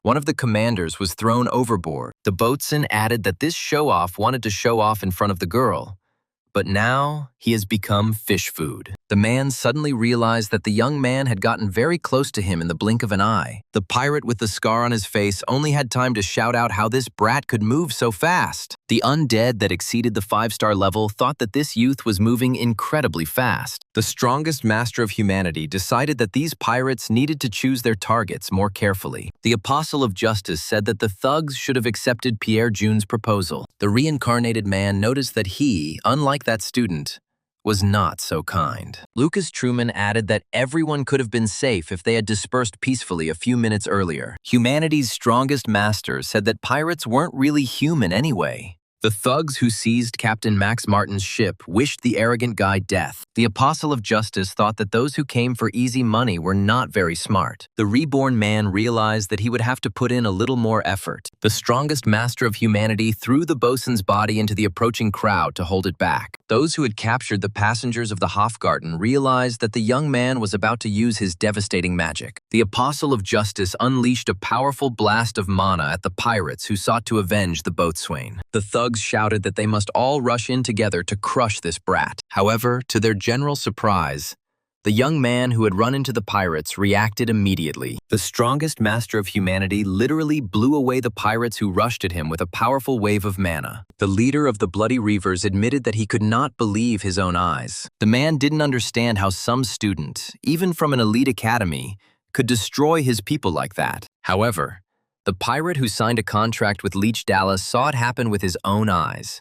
The students at West Road Academy were amazed at how many thugs Frey had taken out with one blow. The pirates were puzzled as to who this brat was that could deal with them with such ease. The man from the Bloody Robbers gang realized that the student was heading towards him. The thug thought things were very bad for him, but he still had the advantage of having a hostage. In an instant, humanity's strongest master crossed the entire deck of the Hofgarten and approached the man. The Apostle of Justice struck the emboldened bandit in the head with a well-aimed and crushing blow. The remaining pirates decided that now was the best time to pounce on the West Road Academy student. Lucas Truman sensed the approach of many enemies, so he climbed as high as he could. The transformed man pushed off the pirate to rise above the heads of the enraged bandits. The thug screamed that these idiots had cut him, and his comrade apologized and noted that the guy was very fast. The man looked up and was horrified when he realized what exactly awaited them all. The boy, who was considered the weakest student at West Road Academy,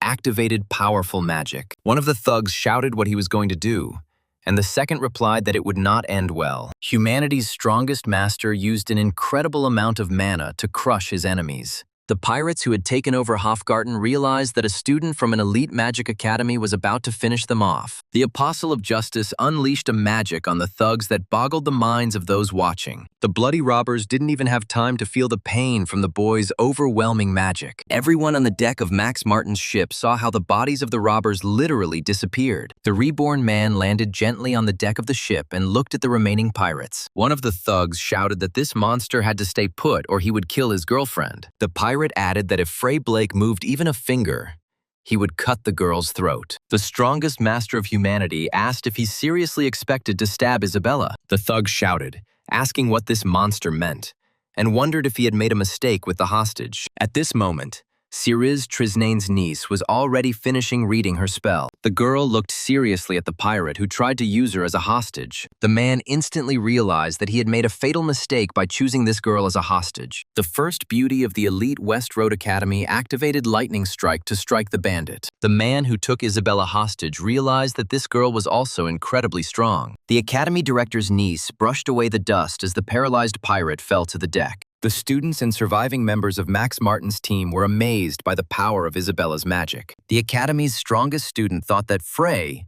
from the famous Blake family, was more than just strong. The pirate leader, who had signed a contract with Leech Dallas, was stunned when he realized his situation. The girl who followed the third son of the Blake family thought she had done a good job. Ciriz's niece, Trisnane, noticed Frey looking at her, so she decided to show off. The most beautiful girl of the elite West Road Academy asked the guy if he liked her skills. The Apostle of Justice asked in response whether this little brat was still trying to show off. The leader of the pirates who attacked Captain Max Martin's ship gave a demonstrative standing ovation. The director of the Academy's niece was surprised that even the thug appreciated her abilities, while Frey did not. The man said it was incredibly cool and suggested that the guy was an undercover security guard. The captain of the bandits operating off the Jagged Reef Islands admitted that this guy surprised him. The strongest master of humanity wondered if this pirate was really going to bargain with him now. The man thought that he should avoid further fighting by offering the young man a good deal. The leader of the thugs who took over Hofgarten said he was willing to talk to this strong bodyguard. The pirate stated that he had already realized what kind of person Frey really was,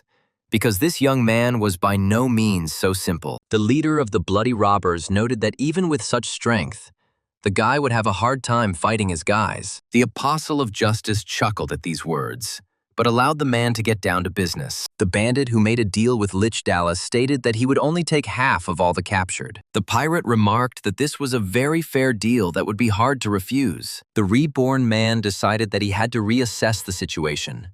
He couldn't be wrong. Captured students at the elite West Road Academy begged their mothers to come to their aid. Some of the academy's students tearfully begged for mercy because they did not want to die. The bandit leader said that, no matter how you look at it, his offer was simply excellent. The man added that everyone would come out a winner. They would receive their ransom, and the guy would become a hero. The reborn asked what kind of win could there be when he had lost half the team. The leader of the bloody robbers decided that this was no great loss for him. He didn't care about the dead. The man said that Frey must select the students who would be placed under his complete control. One of the students broke free from the pirate's grasp, screaming that Frey Blake should choose her. The girl began to beg the academy's biggest loser to choose her. She couldn't be in this nightmare anymore. The stranger shouted that she would pay generously for her rescue and offered 100 gold pieces. The student said that if that wasn't enough, she was ready to do anything just so he could take her away from this nightmare. The remaining students of the elite West Road Academy also began offering rewards for their rescue. Those begging for salvation shouted that they were ready to offer the guy more than this girl. The Apostle of Justice asked what he should do, since he would not be able to take everyone out of this nightmare. Humanity's strongest master told Isabella that he was about to have money for teleportation. Lucas Truman shouted that he had heard a bet of 200 gold pieces. Who would offer him more? The students began to figure out which of them was the more worthy candidate to be saved by Frey Blake. Isabella couldn't believe her ears. Was it really true that the world was ruled only by money and powerful connections? The Apostle of Justice declared that he was already tired of listening to the cries of this rabble. The reincarnated man added that the girl should move away from him.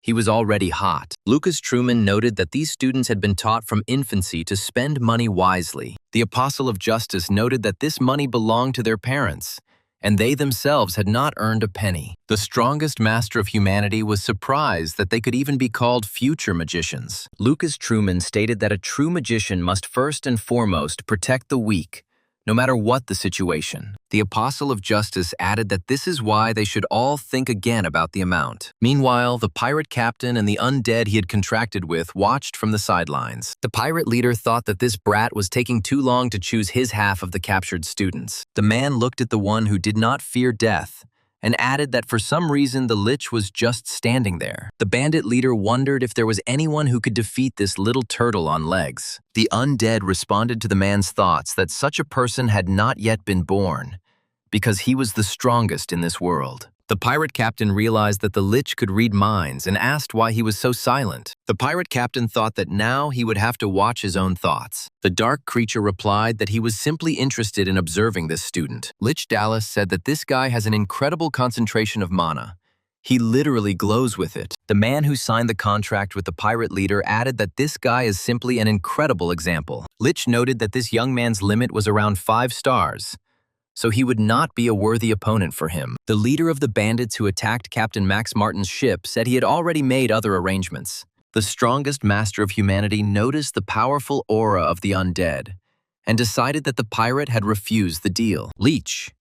Dallas said he couldn't pass up a body as good as this young man's. Lucas Truman said that his opponents had become unusually tactless and were still speaking in cliches. The undead that had made a contract with the pirates activated the living missile magical technique. The niece of the director of the elite West Road Academy shouted that this was magic of a very high level. Lich Dallas launched his living missiles at the mana-glowing youth and wished him a quick death. The Apostle of Justice thought that this was indeed not the most ordinary magic, but it was too slow. Humanity's strongest master easily dodged the living missiles launched at him by the Lich. The pirates and Captain Max Martin's men only narrowly escaped the undead's devastating magic. Anyone watching the Dallas magic noticed that the living rockets turned on Frey on their own. Isabella shouted that the boy should be careful because it was homing magic. The reincarnated man replied that he knew how this magic worked, and that it also had its drawbacks. The strongest student of the elite West Road Academy thought that this was a very dangerous battle. Pierre June thought that this magic would haunt the guy forever. But what other trump cards did the Lich have left? The undead, not fearing death, activated the cursed right-hand spell. Everyone present on the deck of the Hofgarten saw how the bonds broke free from the area created by the Lich. The strongest master of humanity dodged another approach of the living missiles and noticed something was wrong. The Apostle of Justice realized that the bony magical hands would be harder to evade. The pirate captain shouted joyfully at the top of his lungs that the little bastard had finally been caught. The first beauty of the academy could not believe that the young man did not evade. He could have made it in time. The students and pirates saw the grasping hands and missiles rain down on the spot where Frey had stood. Isabella activated defense magic to stop the dark magic of the undead who had allied with the pirates. The students of the elite academy fled in fear from the grasping shackles of the cursed right hand. Ceres Trisnane's niece maintained her barrier until the undead magic wore off. The girl who had been following Frey Blake around realized that he had disappeared without a trace with the Lich's magic. Isabella called loudly to the young man, demanding an answer. He couldn't have died from the magic of some Lich. The scion of one of the 3 powerful families cursed as he realized that Frey Blake had just vanished. The living undead missiles hovered above the ship, as if trying to find their target. The man who made a contract with the bandit leader realized that his magic had never behaved so strangely before. Lich Dallas realized that the living rockets were heading his way after failing to find a target. The monster, which surpassed even 5-star rank, released mana to crush its own missiles. The man who signed a contract with the pirates of the Jagged Reef Islands thought that something was fishy here. The strongest student of the elite West Road Academy felt the dark bonds loosening. Lich Dallas concentrated most of his strength into his arms to counter the missiles created. The undead tensed up, because living missiles was one of her best magic techniques. The skull on legs wondered why they had stopped pursuing the specimen with white hair. Lich Dallas knew that after the death of the target, his living missiles were supposed to self-destruct. Isabella and Pierre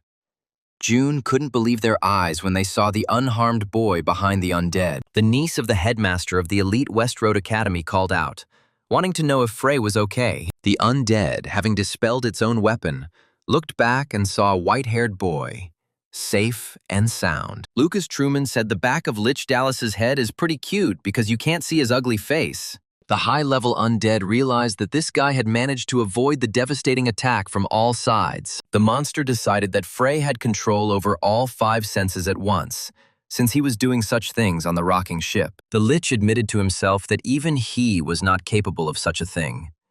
How could an ordinary person gain such power? The undead who had made a contract with the pirates thought that such power could not be available to humans. Isabella asked her comrade if he was okay. Lich Dallas's attack was incredibly powerful. The Apostle of Justice turned around to look at the one who was worried about his health. The first beauty of the academy thought that she had seen the same facial expression and pose somewhere before. Ceres Trisnine's niece remembered the statue of the greatest mage who lived in the Age of Light. The girl couldn't believe her thoughts and decided that Frey from the Blake family was parodying Lucas Truman. However, Isabella could no longer unsee the image of humanity's strongest master. The leader of the students representing the elite academy noticed the Lich preparing a devastating magic. The monster activated a multiple version of the Ice Spear spell to rain down hail on Hofgarten. The students looked at the sky in horror, strewn with hundreds of ice spears, and decided that this was the end. Lich Dallas thought he had a bad feeling, so he would destroy the entire unsightly ship. The monster admitted that he was very sorry to lose Pierre, but it was better to be on the safe side. Lich Dallas screamed in horror. What kind of huge barrier had appeared out of nowhere? What kind of monster was this Frey? Everyone on the deck of Max Martin's ship saw how the loser once again saved their lives. The high-level monster shouted that this simply couldn't be true. How could a human reflect his magic? Pierre admitted that he almost lost consciousness from one blocked spear, and Frey blocked a hailstorm. The girl wondered who this third son from the rather famous Blake family was. The Lich shouted that he would be happy to see how this pathetic little man would cope with this colossus. The strongest student of the elite academy shouted that this was simply a colossal ice spear. The monster, who had made a deal with the Jagged Reef pirates, wished death on Frey and brought down his spear. The strongest master of humanity prepared to jump. He knew that this was the only correct option. The Hofgarten crew and the terrified students watched as the loser crashed into the giant spear and split it. Lich Dallas realized in horror that his most powerful attack could not stop the student from West Road Academy. The Apostle of Justice stopped in front of the high-ranking monster to look him in the eye. Meanwhile, Isabella and Pierre June were trying their best to maintain the barrier left by their comrade. Until the very end, everyone on Max Martin's ship did not believe that they would survive this day. The Lich shouted that some youth who had barely reached 5 stars could not become a worthy opponent for him. The Apostle of Justice said that the undead already know the way to the other world, which means he won't have to show it. Lich Dallas asked what the brat was talking about.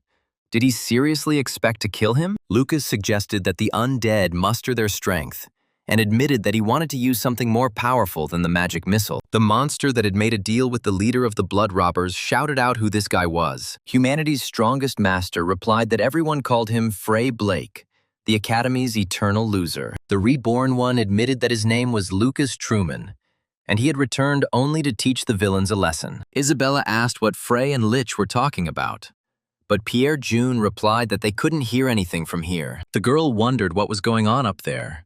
They were probably preparing for an incredible battle. The enraged monster screamed that this was simply impossible, since more than 40 centuries had passed. Lich Dallas screamed in rage that Lucas Truman had died long ago. He could not be reborn. The Apostle of Justice said that this creature looks best from behind. The strongest master of humanity pierced the body of a high-ranking monster and tore out its heart. Lucas Truman said that it was the life machine that had kept the Lich healthy up to this point. The Apostle of Justice noted that every creature, of course, has its heart in its place. Lich Dallas begged the reborn Archmage to stop, but it was too late. The high-ranking monster felt its body disintegrate into small pieces. The Apostle of Justice saw the monster who had made a deal with the pirates vanish into thin air. The reborn man thought that this battle was over as quickly as all the others. The strongest master of humanity thought that there must be creatures no weaker on Mount Costa de Mana. The scion of one of the 3 greatest families said that Frey really won. It's hard to believe. The pirates, who had recently been jubilant after an easy victory over Max Martin's team, saw the death of Leech. The thug captain screamed as the immortal undead he had made a contract with died. The man suddenly realized that the student who had defeated Lich Dallas was already standing behind him. The Apostle of Justice said that the pirate leader must understand what he should not say. The reincarnated man declared that their negotiations were over, and the bandits would remain in this sea forever. After the battle with the pirates, Captain Max Martin's crew moved on to assessing the damage to the Hofgarten. The sailors were well aware that they had a lot of work ahead of them. The entire deck was strewn with corpses. Max Martins knew that the jagged reef islands would be safer now without the blood reavers. The students rescued from captivity couldn't believe their eyes. The weakest student single-handedly dealt with the pirates. Previously, the freed ones could not even imagine that the third son of the Blake family was stronger than all of them. The Apostle of Justice looked at the students of the elite academy. Today, he showed them the determination of a mage. The Hofgarten crew and the West Road Academy students gradually realized that the disaster had passed them by. The director's niece realized that she had made a good decision in enrolling herself as a student of her useless classmate. Max Martins brought the ship to the capital's port and ordered his crew to unload the pirates' bodies. The captain did not dare detain the academy students because they had just experienced a terrible night. Pierre June called out to Frey Blake, hoping to talk to him about what had happened at the Hofgarten. The scion of one of the three greatest families admitted that he admired the skill of the young Blake. Lucas Truman realized that this conversation would be boring, so he turned away and moved on. The strongest master of humanity thought that Pierre June would not get rid of him so easily. The young man stated that he was alive only thanks to Frey Blake, and admitted that he would never forget it. Isabella decided to intervene and said that the young man should raise his head, despite everything that had happened to him. The Apostle of Justice was surprised by the sincere gratitude of the young man from the High June family. The strongest master of humanity thought that he would still have to talk to this guy. Lucas asked Pierre how he was feeling, realizing that he might be feeling sick inside due to the blocked attack. The young man replied that everything was fine with him. On the contrary, he felt an incomprehensible relief. Lucas Truman noted that the guy was probably bluffing, and Isabella called her friend's words disrespectful. A scion of one of the three greatest families asked what had happened to Frey Blake. The leader of the West Road Academy representatives noted that the main loser would not have dealt with Lich so easily. Pierre added that everyone at the academy knew about the most talentless student, namely Frey Blake. June noticed that the boy had been showing off his talents for the past 2 weeks, and asked why he had been hiding his strength. Lucas retorted, "Even if that is true, there is nothing special about it. There are different situations in life." The scion of one of the three greatest families realized that his guess had indeed been absolutely accurate. The Apostle of Justice caught himself thinking that he still wouldn't mind becoming friends with Pierre. The strongest student of the elite West Road Academy was at a loss for words to respond to Frey Blake. The young man said that he completely agreed with the student whom everyone considered the biggest loser. June asked if Frey would like to visit them sometime, and added that he would like to thank his savior. The director of the academy's niece couldn't believe her ears, because it was a personal invitation to the June family's home. Isabella thought that this was something incredible. Not everyone is awarded such a sign of attention. Lucas replied that he couldn't promise a visit, but would try to drop by if he had free time. The girls shouted, asking if Frey had gone crazy. This was June's family. He didn't understand the importance of the moment. Isabella added that many aristocrats had tried unsuccessfully to establish connections with them. The Apostle of Justice asked Pierre to lend him money, noting that 20 gold pieces would be enough. Ciriz Trisnane's niece approached a classmate, who asked what else she needed. The girl was angry that Frey decided to take advantage of Pierre June's good nature. The scion of one of the greatest families said it was no problem and asked what Frey needed the money for. The Apostle of Justice replied that they wanted to use the teleport, but it was very expensive. The leader of Truman's Brotherhood said that it was now clear to him why the satellites were heading towards the capital. Junior June said that he was giving the money as a token of gratitude, so they might not have to return it. Lucas Truman and the director's niece exclaimed in amazement when they saw 300 gold coins. The Apostle of Justice objected that he did not need such a huge sum.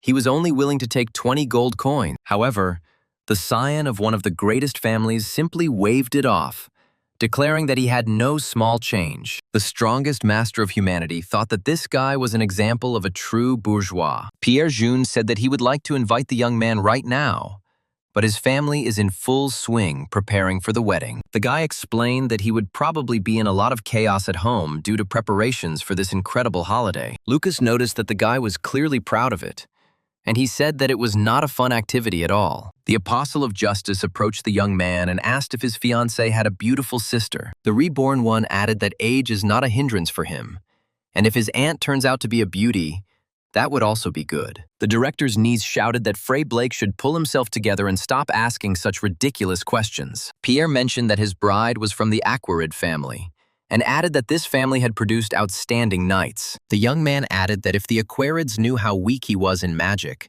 they would be disappointed in the groom. Isabella said that the guy was wrong, because he was one of the best students at the elite academy. The Apostle of Justice turned to young June and told him that he should not lose heart. The reborn man declared that Pierre was a real handsome man in every sense of the word. Lucas Truman reminded his friend that if his fiancée had a sister or aunt, he was obliged to let him know. Isabella screamed that Frey was a blockhead, in whose head there was nothing but all sorts of bad thoughts. The scion of one of the three greatest families burst into laughter, which stopped the girl's screams. Pierre June thought the two looked very funny together, just like real friends. The young man called Frey and Isabella very funny guys, thanks to whom he could finally laugh. The students, having safely escaped the night's scrape with the pirates, wandered around the town a little more. After some time, Pierre June announced that it was time for him to say goodbye to his new friends. Finally, the guy added that Frey was obliged to come visit him.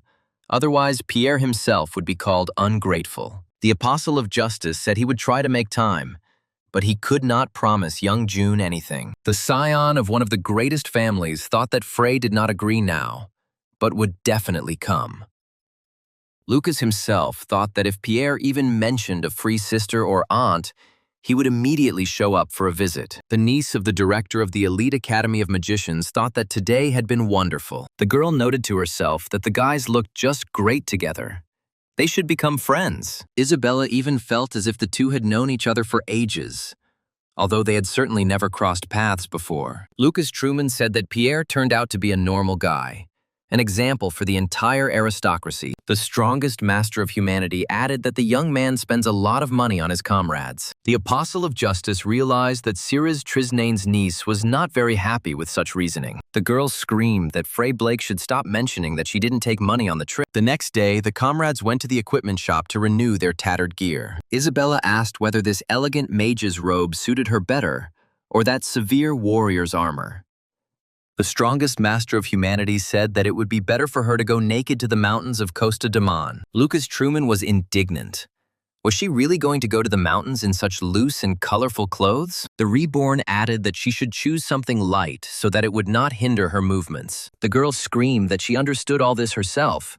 It was just that there were too many beautiful things in this shop. The seller noticed that Freya's companion was not quite accustomed to long hikes in dangerous places. Looking at this, the strongest master of humanity once again thought that taking her with him was a mistake. After some time, the girl finally chose practical equipment that did not restrict her movement. The reincarnated man said that no matter how he twisted it, modern technology was a cool thing. Lucas Truman noted that duffel bags can accommodate items that are larger than they are. The Apostle of Justice noticed that the director of the Academy's niece was in a bad mood. The girl asked irritably why the third son of the Blake family cared about this at all. The most powerful master of humanity thought that progress had made great strides in 40 centuries. However, he understood that even such a development was not beyond the scope of his imagination. Lucas Truman thought that the demigods deliberately interfered with the development of human civilization. The reincarnated one decided that the deity was simply afraid of the bugs, who would surpass him in strength. The girl asked what Frey was thinking about so intently, since they had already reached the teleport. The strongest master of humanity thought about how to answer him without seeming strange. The reincarnated man replied that he could only find out in person. The teleport operator announced that the transfer was beginning and reminded people not to go beyond the magic circle. The Apostle of Justice was surprised that the teleporter's creators divided the process into different stages. Lucas Truman noted that the mana needed for teleportation is stored in enormous magical stones. The director's niece asked Frey to restrain himself, because even she was becoming ashamed of him. The strongest master of humanity noted that those not accustomed to teleportation may experience nausea. Isabella screamed that she knew all this.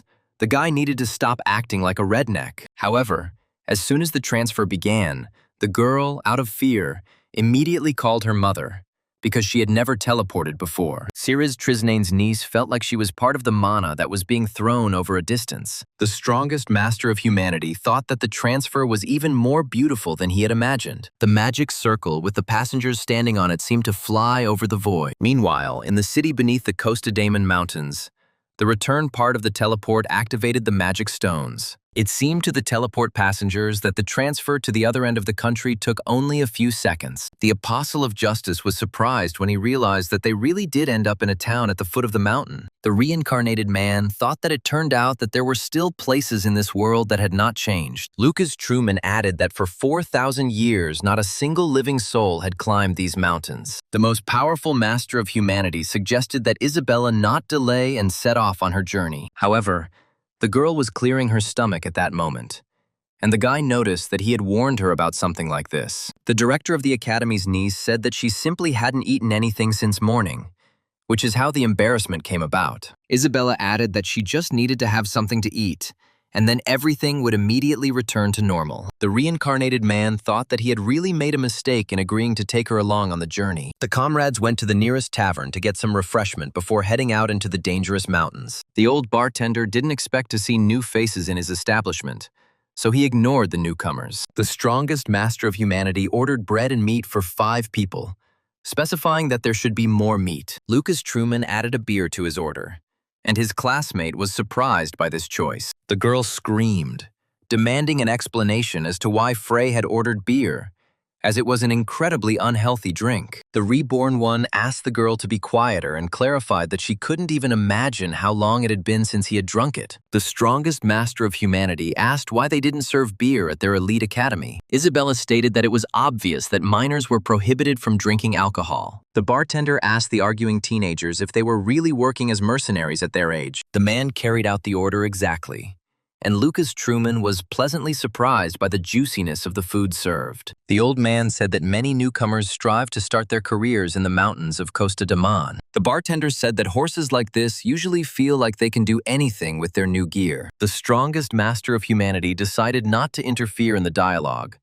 Now the only thing that mattered to him was beer. The tavern owner remarked that this was not all that bad, since courage was the preserve of the young. The old man warned them that they should return to where they came from, because Costa Daemon was a dangerous place. Isabella noted that she had already heard rumors in which these mountains were called a real paradise for monsters. The bartender couldn't stand it and lost his temper, shouting that such brats could even know about the Costa Daemon Mountains. The niece of the director of an elite academy realized that she had touched on a rather unpleasant topic. Meanwhile, the seasoned mercenaries laughed at the teenagers, who apparently had spare lives. The Apostle of Justice continued to enjoy the taste of the meat served to him, for it was magnificent. The bartender apologized for losing his temper and told a story about his son, who was like them. The old man noticed that his offspring had been stubborn since childhood and did not listen to his father at all. He always wanted to become a mercenary. Isabella listened carefully to the tavern owner and asked where his son was now. The gloomy bartender briefly replied that his boy had died in those damned Costa Daemon Mountains. The old man shared that on that day his son was assigned to guard a mother and daughter who were collecting herbs. The man explained that even experienced mercenaries have a hard time in these damn mountains. The bartender noted that it was rare for anyone to return from those places safe and sound. The reborn man thanked the innkeeper, noting that it had been a hearty and delicious dinner. The Apostle of Justice asked the tavern owner if he would tell him about the monsters that lived there. The niece of the director of an elite academy of magicians decided to try the food praised by her friend. The girl noticed that the meat had a strange taste.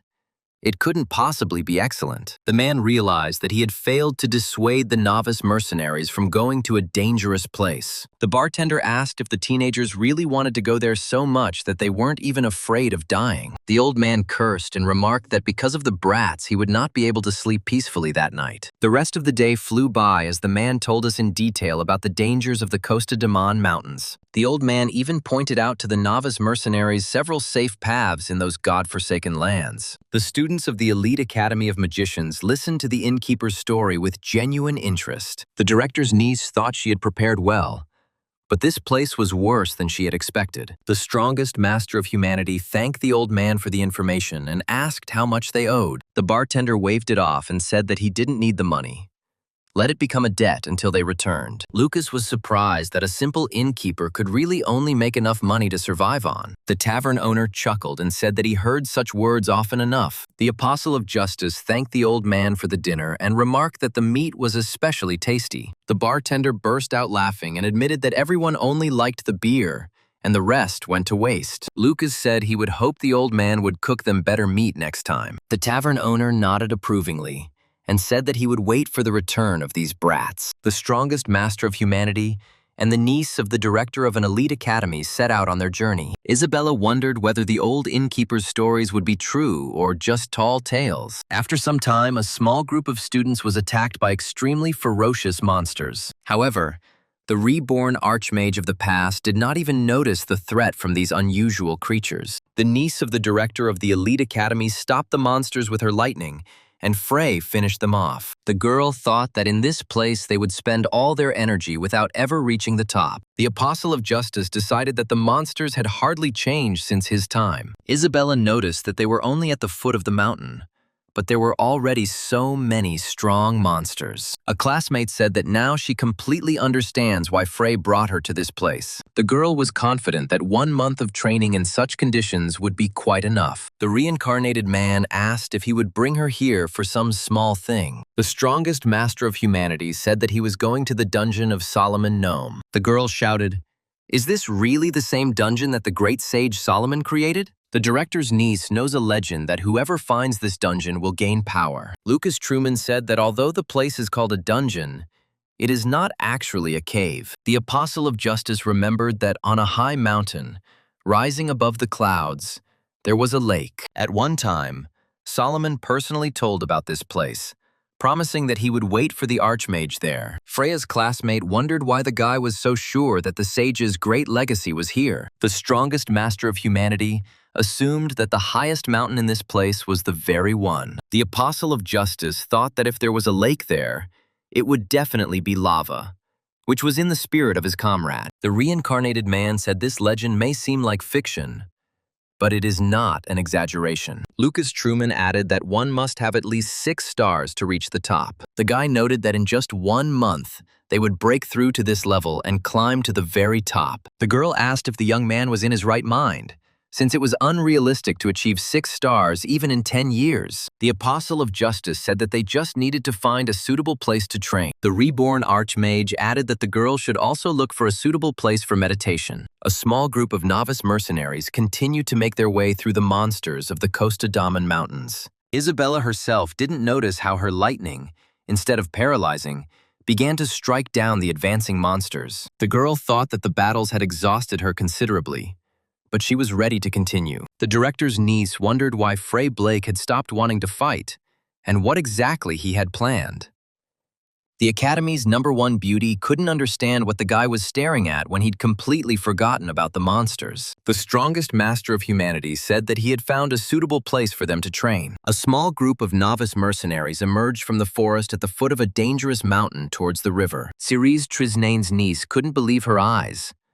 Was there really such a beautiful place here? The girl noted that it was simply incredible. She didn't think that Mount Costa de Mana had anything like this. The apostle of justice, without hesitation, entered the cave, which was hidden by a waterfall. The reborn archmage of humanity activated the magic of luminescence to dispel the darkness of this place. The girl wondered if they would really train here for a whole month and decided that it would be unbearable. The first beauty of the elite academy thought that it was much nicer outside than in this wilderness. The strongest master of humanity declared that from today on he will show the girl the battle. Isabella couldn't believe her ears. Was she really going to see the warrior mage Fervicius training with her own eyes? The apostle of justice warned that this was a very dangerous training session, during which one could die. Reborn in the body of a young Blake, he added that at this stage, the girl should simply observe. Freya Blake's classmates saw the boy lift off the ground thanks to the mana surrounding him. Isabella thought it was something incredible. A real miracle was happening before her eyes. Meanwhile, outside the cave hidden by the waterfall, a magical fog began to gather. The niece of the director of the elite academy of magicians noticed how the magical flows were directed towards the guy. Isabella realized that her stupid classmate had gained control of a simply gigantic amount of mana. The Apostle of Justice thought it was effective because it absorbed the mana of the entire Costa de Mana mountain. The girl decided that Frey had collected all the mana surrounding them in this place, which amazed her imagination. The strongest master of humanity continued to absorb the mana of this dangerous place until the morning. Lucas felt the currents reaching him weaken, so he said that the preparation was over. The reincarnated man thought that the girl had fallen asleep and therefore did not answer him. But this was not so. The Apostle of Justice noticed that Isabella was also meditating nearby. Lucas Truman was surprised, because he himself would not have been able to master the Battle of Frevicius so quickly. The Reborn knew that the girl was ready to risk herself, but he didn't even think that she would take action. The strongest master of humanity thought that the director's niece exceeded all his expectations. After some time, Isabella opened her eyes to see if her comrade had finished yet. The first beauty of the elite academy saw a satisfied guy right in front of her and was scared. The girl screamed what Frey was doing, and he declared that she had mastered the first stage of the battle quite well. Following the guy like a tail, she thought that she hadn't done anything special. The Apostle of Justice noted that after such a workout, it is necessary to have a proper snack. Isabella was delighted. Now she not only knew about the special training of the warrior mage, but also applied it. A man, reborn after 40 centuries, looked into his magic bag to find food. The strongest master of humanity decided that dried meat would be a good snack. The Apostle of Justice handed the food to his companion, but she declared that she did not feel hungry at all. Lucas Truman explained that she wasn't hungry because she had too much mana in her body. It was a deceptive feeling. The Reborn added sternly that she must force herself to eat this dried meat. Ceres Trisnane's niece thought she simply had no choice but to refuse. The girl mentally added that this meat tasted even more disgusting than yesterday's cooking from the tavern. The Apostle of Justice thought that Isabella's training was progressing at a colossal pace. The Academy's #1 beauty said she never thought they would live together for a whole month. The girl added that she felt an unusual energy from her classmate. The niece of the director of the Academy of Magicians said that it reminded her of either dignity or will. The Academy's #1 beauty added that Frey hasn't been acting like himself lately. The girl felt that the guy knew exactly where to go. There was absolutely no hesitation in him. The strongest master of humanity asked if she could see where the real him was. Ceres Trisnane's niece didn't understand her friend's question about what he meant. The girl laughed and asked the third Blake's son where his fake copy was hiding. The first beauty of the Academy was sure that people do not change. They grow and become better. The Apostle of Justice thought that their conversation had moved into the realm of abstract philosophy. The girl asked how it happened that she had to thank him for such changes. The director of the Academy's niece realized that she had never even thought about such training before. Freya's classmate realized that they would have to spend a whole month together in this cave. Lucas Truman noticed the girl's concern and reminded her that he was not at all interested in minors. The girl wondered what kind of unpleasant feeling had come over her after Frey Blake's words. The niece of the director of an elite academy asked what kind of magic her classmate used. The Reborn replied that it was a protective field, because it would be unpleasant to see a monster in the middle of the night. The Apostle of Justice warned that he was going to bed right now, because he needed to get a good night's sleep. The girl realized that the boy had fallen asleep as soon as his head touched the mat. Isabella admitted that she felt relieved, but at the same time, she wanted to hit Frey. The first night in a small cave under a waterfall within the Costa de Mana mountain passed peacefully. Ceres Trisnane's niece continued to sleep peacefully, enjoying pleasant dreams. As soon as the girl woke up, the strongest master of humanity asked if she had managed to get enough sleep. Reincarnated into the body of the third son of the famous Blake family, he was ready to continue training. A classmate asked Frey if he had slept that night, and he replied that he had slept for about 5 hours. The Apostle of Justice added that the girl should take this as her last rest for the month. Lucas Truman stated that from this moment on,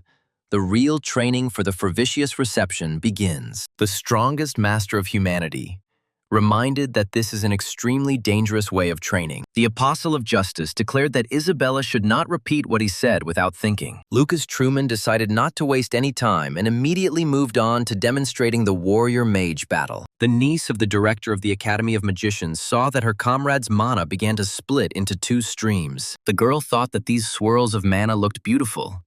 How did Frey control them? Isabella was surprised when she realized that the boy had managed to split his mana and unite these opposites. Freya's classmate took a closer look and realized that the young man had divided the collected mana into fire and water. Ciriz Trisnine's niece thought that the boy's mana was in conflict and fighting with itself. The girl realized that in this small space called the body, a real war was already going on. The separated parts of the Blake family's third son's mana fought fiercely with each other. Isabella noticed that Frey Blake was gradually leveling the sides, feeding first one, then the other. The girl noticed that for a split second, one of the opposing sides gained the upper hand. However, her classmate immediately gave her strength so that she could resist. The niece of the director of an elite academy compared it to adjusting a scale. The girl thought that this was a very amazing way of training. So why was there no information about it? Isabella thought that the battle of the great Frevitius was worthy of remaining forever in the memory of mankind. Having decided to learn this incredible technique, she thought that there was nothing difficult in mastering it. The girl mentally added that she had mastered the previous stage almost instantly. Isabella decided that in this part of the battle there was nothing difficult or dangerous for her life. The niece of the director of an elite magic academy began her own training without waiting for Frey. The girl tried to distinguish two opposing sides from the general flow of her mana. However, the inexperienced Isabella was unable to maintain control of her own energy at the required level. A classmate of the third son of the Blake family realized that she had made a fatal mistake. The girl thought that the guy had been right to warn her about the dangers of training the legendary Frevitius. Isabella realized that even the slightest imbalance caused incredible pain throughout her body. The niece of the director of an elite magic academy asked herself how Freya managed to meditate so calmly. The girl, having learned about the battle, seriously wondered who her classmate really was. Isabella realized that she would have to wait for the young man to awaken, because without him, she would not be able to master this technique. Syriza. Trisnine's niece thought that perhaps she should try again. However, she still felt fear because of her previous failure. After all, this was Frevitius's own technique. Isabella thought she should update her crude, homemade calendar. The girl mentally added that she had been surviving in this danger zone for the second week already. The niece of the director of an elite academy decided that this was definitely the worst and most pointless vacation ever. The girl thought that her classmate had been training all this time in complete solitude. Isabella added mentally that Frey Blake hadn't even moved in all the past days. Ciriz Trisnane's niece wondered how long these terrible practices would continue. The girl decided that she should not wander along the forested slopes of Mount Costa de Mana and return to the cave. Isabella thought that the young man's appearance hadn't changed a bit. Could it be that the training had been a lie? However, the niece of the director of the elite academy could not believe her eyes when she looked at Frey. The girl realized that the young man's mana had materialized, meaning that he had reached the 6th star. Isabella admitted that she had no idea that a person was capable of such a leap in development. However, she saw that even the most clueless guy could reach 6 stars in a month. Meanwhile, Lucas Truman was thinking that his development was proceeding too slowly. The reborn man mentally added that he lacked the speed and efficiency of growth. Isabella decided that she simply had to try this workout again. Her classmates' results were winning her over. The girl decided that she should learn the great Frevitius's battle technique on her own. Ciriz Trisnane's niece tried to endure this hellish training to become stronger. A classmate of the third son of the Blake family spent a week mastering the lost skill. Isabella thought that during this time she had learned to divide her mana and control the battle. However, the girl understood perfectly well that the duration of her training was negligible. The director's niece realized that even a momentary loss of concentration would destroy the entire balance that had been established. The girl admitted to herself that she still finds it difficult to believe in the very possibility of such growth. Freya's classmate wondered if the great people of antiquity really possessed incredible endurance and patience. Isabella realized that this workout had made her sweat a lot, and now she smelled bad. The girl heard a strange sound at the entrance to their small cave behind the waterfall. Ciriz Trisnane's niece screamed as the barrier her comrade had erected cracked. Isabella added that someone was trying hard to break into them. Could it really be a high-level monster? When the defense gave in, the girl realized that this was not just a high-level monster. The niece of the director of the elite academy realized that they were in mortal danger. The girl couldn't believe that someone so strong was at the foot of Costa de Man. The strongest master of humanity opened his eyes to look at the culprit of the noise and rumble. The apostle of justice told his classmate that a phoenix had come to visit them. The girl screamed that it was almost impossible to meet a phoenix since they belonged to the divine species. However, Isabella saw that the young man was definitely serious and did not even try to show hostility. The strongest master of humanity understood at first glance that this rare beast did not want to fight. The niece of the director of the elite academy of magicians silently asked what they should do now. The girl mentally added that they would not be able to resist such a powerful creature. Isabella knew that all sorts of monsters lived on Mount Costa de Mana, but none of a divine appearance. The apostle of justice said that they attracted the phoenix with a huge amount of uncontrolled mana. The strongest master of humanity asked the beast to come closer to him,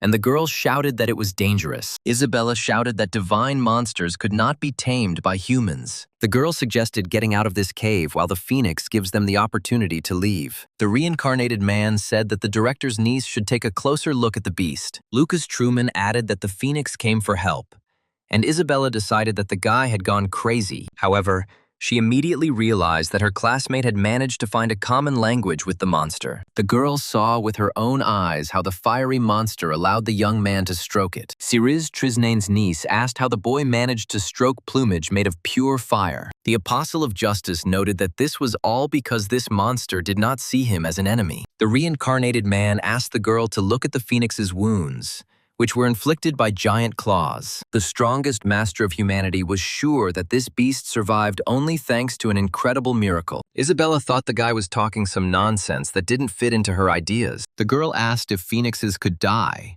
since they are reborn after death. Lucas Truman explained that these animals are released with death, but this does not mean they are immortal. The niece of the director of the Academy of Magicians realized that her friend was incredibly knowledgeable on this matter. The girl wondered who could have inflicted such a severe wound on a divine-looking creature. Lucas Truman said that this phoenix faced an opponent that was head and shoulders above it. The apostle of justice said that it seemed like the monster knew he had the power to help him. The strongest master of humanity decided that he simply could not condemn the phoenix to death. The reincarnated man activated his magical power to assist the divine beast. Isabella thought that her classmate was treating the phoenix as if it were a small bird. The apostle of justice stated that through his training, he could completely cure the beast. Phoenix felt the warmth of Lucas Truman's mana and involuntarily relaxed, allowing himself to be healed. The strongest master of humanity said that the beast just needs to lie quietly and everything will pass. The academy director's niece saw that the third son of the Blake family looked unusually happy. The girl thought that this guy was happy to help such a dangerous and rare monster. Isabella mentally added that even the guy's manner of speech was different from the image of Frey she was used to. The guy's classmate felt that even the air around her became softer and more comfortable. Meanwhile, the strongest master of humanity was immersed in his own thoughts,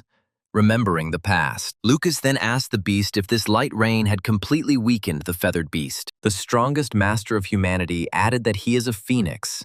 No downpour can stop him. The apostle of justice was then surprised that his words angered the divine monster. The man asked if he would like to eat the little man for lunch, and added that the bird had to catch up with him. Lucas Truman then said that if the phoenix does not want to remain hungry, it must work its wings more actively. The reincarnated man said that he had once met someone of his kind. Isabella saw that the deep wounds of the huge monster had almost completely healed. The girl thought that Frey could achieve immortality if he developed his healing skills. The divine clan monster stood up when it realized it was no longer held back by its dangerous wounds. The strongest master of humanity thanked the feathered beast for making him feel nostalgic. The apostle of justice suggested repeating that duel some other time, and he immediately realized that the phoenix had already agreed to face a worthy opponent in the person of Frey. The divine beast flew out of the small cave to continue its journey. The strongest master of humanity noticed a glowing feather left behind by a rare monster. Lucas Truman called a recent guest in his cave an idiot, and the girl asked him what he meant. The reincarnated man replied that phoenix feathers are used to cure diseases and create artifacts. The strongest master of humanity said that this divine beast does not like to remain in debt. The apostle of justice added that some people who did nothing all day long should learn a lesson. Syriza Trisnine's niece asked if Frey was talking about a certain young girl now. Isabella added that why doesn't the young man just ask her for help, like normal people do? However, the strongest master of humanity did not answer, but simply sat down in his place for meditation. The Academy's most beautiful woman thought about how and in what way she could help a person who couldn't speak. Time continued to fly by at an incredible speed, and Lucas Truman did not stop his grueling training. The niece of the director of an elite academy celebrated the end of her 4th week spent at the Costa de Mon mountain. The girl thought that young Blake's constant training would lead to no good. Isabella added mentally that she had a feeling that this young man was about to wither away from exhaustion. Syriza. Trisnine's niece knew that the boy hadn't had a drop of blood in his mouth since last week. The girl admitted that, on the one hand, it caused concern because it looked dangerous. However, she noted that, on the other hand, in her eyes, Frey's image was filled with a certain divinity. The first beauty of the academy thought that the Blake offspring was still strange and completely ill-mannered. Isabella admitted to herself that at times she thought Frey was a cold-blooded and calculating man. However, she also saw his other side, gentle and soft, like back then, with the wounded phoenix. Isabella thought that the guy's experience was enviable, as if he were an old man wise with years. The girl mentally added that this young man reminded her of an archmage. No, a great archmage. The niece of the director of an elite academy admitted that she sometimes saw the image of Lucas Truman in Freya. Suddenly, the first beauty of the Academy of Magicians realized that the young man had finished his meditation. The girl realized that this month was enough for the guy to reach 6 stars with the help of the Frivicius battle. Isabella thought it was simply incredible. It was the first time she had seen such a young and powerful magician. The young man felt that his training was over. He had actually been able to achieve his goal. The Academy's #1 beauty thought that this really happened in just 1 month. Syriza Trisnine's niece congratulated her classmate on his incredible leap in rank. The girl thought that it was impossible to believe what was happening, even looking at it with her own eyes. Isabella noticed that before this, the youngest mage with 6 stars was a full 35 years old. The Academy's most beautiful woman noted that if the world learned of Frey's achievement, everything would be turned upside down. The apostle of justice thought that he could now gather mana with just his breath. The young man's classmate became frightened and called out to him when the emaciated boy's legs gave way. The strongest master of humanity burst out laughing and called himself a fool who had not eaten for a week. The reincarnated man said that they needed to hunt to restore their lost strength. Isabella asked if everything was okay with Frey, and he asked again if she understood who she was asking. When a small group of novice mercenaries emerged from the cave, they were surprised by what they saw. The girl asked what happened here and where so many high-level monster bodies came from. The apostle of justice suggested that it was the phoenix he had saved who had made the effort. The reincarnated man added that this was probably why no one bothered them during training. Isabella noticed that he protected them from the monsters of this dangerous place called Costa de Mana. Lucas Truman recalled how he had mentioned back then that he would cure the bird through training. The strongest master of humanity thought that this short phrase of his had left a mark on the soul of the phoenix. The apostle of justice said that they did not need to hunt. All that was left was to eat and climb the mountain. A small group of rookie mercenaries heard someone crying for help. The reborn archmage decided that he could not pass by someone who was in trouble. The niece of the director of an elite academy of magicians was afraid that there were monsters or bandits somewhere nearby. The apostle of justice declared that, despite his hunger, he would not leave the crying one to his fate. The strongest master of humanity decided that he was the only one who could truly help. The girl saw her classmate rush upward and disappear, leaving her completely alone. Isabella tried to call out to Frey, but it was too late. He couldn't hear her. Syriza Trisnine's niece wondered what she should do in this dangerous place alone. Meanwhile, somewhere near the girl left alone, the following events were taking place. The man begged through tears to spare him.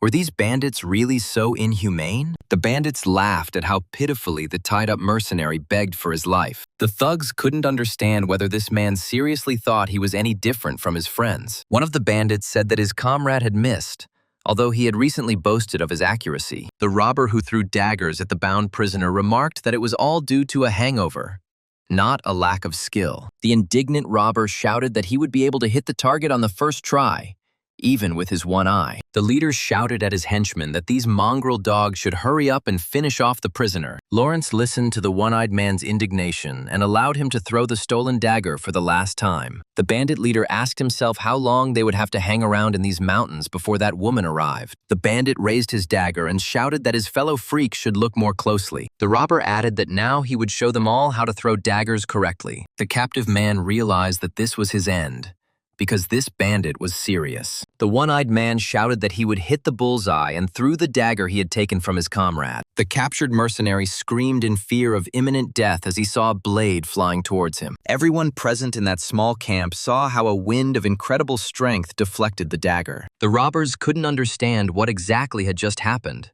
so they started questioning each other. The drunken robber burst out laughing at his comrade and noticed that even the wind was not on his side. The indignant thug yelled that he was incredibly angry, and his comrade noted that he needed some fresh air. The bandit who sent his accomplice out into the fresh air sensed a stranger near him. The drunken robber shouted that this was quite unexpected and asked who this young man was. The thug raised his sword and added that the brat should answer when his elder asks him. The robber, angry at his inexplicable mistake, decided that this was an opportunity to justify himself. The apostle of justice realized that these robbers had already dealt with the bound people. The strongest master of humanity mentally added that of the survivors, only one remained. The reborn realized that the bandits wanted to finish off the last survivor, making him a living target. The apostle of justice decided that these were yet another candidates for the role of bad guys. The thug, raising his sword, asked the silent guy if he could even speak. The one-eyed bandit instantly sensed the magic of the young man who appeared out of nowhere. Everyone in the small camp saw their comrade's head take a short flight. The man couldn't believe his eyes when he turned around and saw the decapitated body of his accomplice. The thug realized that they were clearly not dealing with a guy who had gotten lost on Mount Costa de Mana. The bandits realized they were in deep trouble when they took a closer look at the young man's spell. The leader of the thugs decided that a real monster had come to their small camp. The bandit leader knew that this was not a simple spell, but a 5-star magic, the boundary of light. The apostle of justice greeted the boys and said that it was time to teach them a lesson. Isabella decided not to stay put and ran towards the place where the recent cry for help was coming from. When the girl arrived at the bandits' camp, she was dumbfounded by the horror she saw. Her classmate stood in the middle of a mountain of corpses and looked at one of the thugs he had killed. The strongest master of humanity thought that even these bandits could not become worthy opponents for him. Isabella asked if Frey had killed them all, and he replied that he had left one bandit alive. The reborn man noted to himself that he had cast a psychic spell on the man captured by the bandits. Lucas Truman assumed that this was an ordinary henchman, which meant that he had a strong leader. The niece of the director of the Academy of Magicians asked if her comrade was going to burn all these robbers. The apostle of justice said he could not turn a blind eye to the killing of innocent people. Lucas Truman decided that the demigod enjoyed watching people kill each other. The reborn thought that it didn't matter to him how trivial the things were that could make a demigod happy. The strongest master of humanity admitted to himself that even thinking about such a thing was disgusting to him. A captive of bandits, tied to a massive tree, asked if these people would save him. The apostle of justice noticed that the man had lost a lot of blood, and he would not be able to take it with him. The man tied to the tree screamed that he was begging the young master for help. The mercenary, who was a living target for the thugs, added that he could not die like that. The man burst into tears and said that he wanted to apologize to his dear father one last time. The strongest master of humanity thought, this can't be that same innkeeper's son. Meanwhile, somewhere in the forests of Mount Costa de Mana, the following events took place. The leader of the thugs asked the speaker again if the third platoon had really been exterminated by the ghost. The leader of the bandits asked the man who ran up to him if he had simply had too much to drink. The thug shouted that it was the absolute truth. He clearly saw the moment of the attack with his own eyes. The reporter added that the attacker on the third platoon had long, disheveled hair. The frightened man screamed that it was impossible to even approach that young man to attack. The reporter added that in the blink of an eye, All members of the 3rd platoon fell dead to the ground. The boss of the bandits who operated in the mountains of Costa de Mon wondered what all this could mean. The man confidently stated that it was definitely not a ghost, but a simple magician. The advisor confirmed and added that the guy was capable of at least a double throw. The boss of the thug platoon stated that this battle mage had entered the wrong territory. The right hand of the bandit leader agreed and suggested giving a new order to his subordinates. The chief thug said that his men were to signal him as soon as this bastard appeared. The man ordered that measures be taken in advance. The borders strengthened, and an attack carried out at the first report. The advisor asked his boss if this mage was hired by the Aquarid family, but he objected. The leader of the thugs asked the messenger of the 3rd platoon if they were really playing human darts. The speaker realized that he had been found out and admitted that they were simple mercenaries. The man added that they caught them a few days ago, and they were accompanying 2 women. The bandit boss realized that the long-haired mage couldn't have been hired by those girls either. After some time, the thugs stopped a rich cart that was moving through their territory. The bandits killed all the knights who were desperately trying to protect the passengers. However, the thugs turned out to be head and shoulders above the people guarding the transport. The thug boss asked the girl not to look at him as if he was a piece of shit. The man named the girl as the eldest daughter of a renowned family of knights, Sophia Aquarid. The crowd immediately pounced on the bride of Pierre June, a boy from a great family. The girl easily defended herself from the crushing blows of the slow bandits. In the blink of an eye, Sophia Aquarid cut through the bodies of the incompetent thugs who attacked her carriage. The girl from the famous family of knights moved so quickly that the bandits could not keep up with her. Cornered, Sophia thought they were all nothing more than pawns, but there were too many of them. The girl decided that she simply had to finish off these bandits in order to get out of here. The boss of the thugs thought he liked fighting girls, and Sophia was the most dangerous of them all. However, Pierre June's fiancé's attack was blocked by the bandit leader's advisor. The girl immediately realized that she was too tired from the protracted battle with the pawns. The thug leader's advisor easily tossed the weakened female knight away from his boss. Sophia Aquarid thought that this battle was only getting more dangerous with each passing second. The heiress of the greatest family of knights mentally added that her strength was already running out. The leader of the thugs declared that he was enchanted by the girl, who still had not let go of the sword. The man added that the fire sword from the neighboring kingdom was not just a boast. The maids, who, like their mistress, had gotten into this mess, tearfully begged her not to risk themselves. The surviving knight noticed that even he was no longer able to hold a sword, but his mistress continued to fight. Sophia Aquarid decided that she must not lower her sword under any circumstances. The boss of the bandits who decided to capture the heiress of a family of knights thought that she would make a wonderful wife. The man declared that the girl was truly beautiful, and it was not for nothing that he had waited for her for a whole month on this damned mountain. The leader of the bandits asked if it was really the most talented knight of the Aquarid family who stood before him. The thug noticed that this girl was incredibly talented. It was no wonder she received the title of Torrential Rain. Sophia Aquarid realized that, besides herself, only 2 maids and Sir Luther remained from the crew. The girl assessed the condition of her allies perfectly and came to the conclusion that only she could fight. Pierre June's fiancé realized she was about to face 24 seasoned thugs. The girl cursed silently and admitted that this was the worst-case scenario. The boss of the bandits said that he was very curious about one detail. Where was the magician accompanying the carriage? Sophia Aquarid asked what kind of nonsense this bandit was talking about. Would great knights really hire a magician? The girl shouted that in their time there were no truly worthy magicians left. They were all weaklings. The man thought that the guy who killed his subordinates was not related to Sophia Aquarid. The boss of the bandits wondered what kind of person this ghost was and admitted that he was very curious to know. The man said that the eldest daughter of the Aquarid family should relax, because she would not be killed right away. Pierre June's fiancé asked what the man was talking about, and he replied that she didn't understand. The leader of the thugs asked if she really wanted him to tell her what would happen. The robbers exclaimed that they would get a chance to frolic with the heiress of a noble family. The thug boss said it was a rare opportunity and asked if Sophia thought otherwise. The heiress of the greatest line of knights declared that this was nonsense, invented by complete fools. The girl shouted that she would rather bite her tongue right now than become the plaything of the thugs. The leader of the bandits thought that this girl was not very smart. The man stated that the death of the heiress would change little. her maids would remain for the games. The bandit boss added that his men were very hungry during the month they spent in the Costa Damon Mountains. The thugs said that these girls would not be able to die beautifully.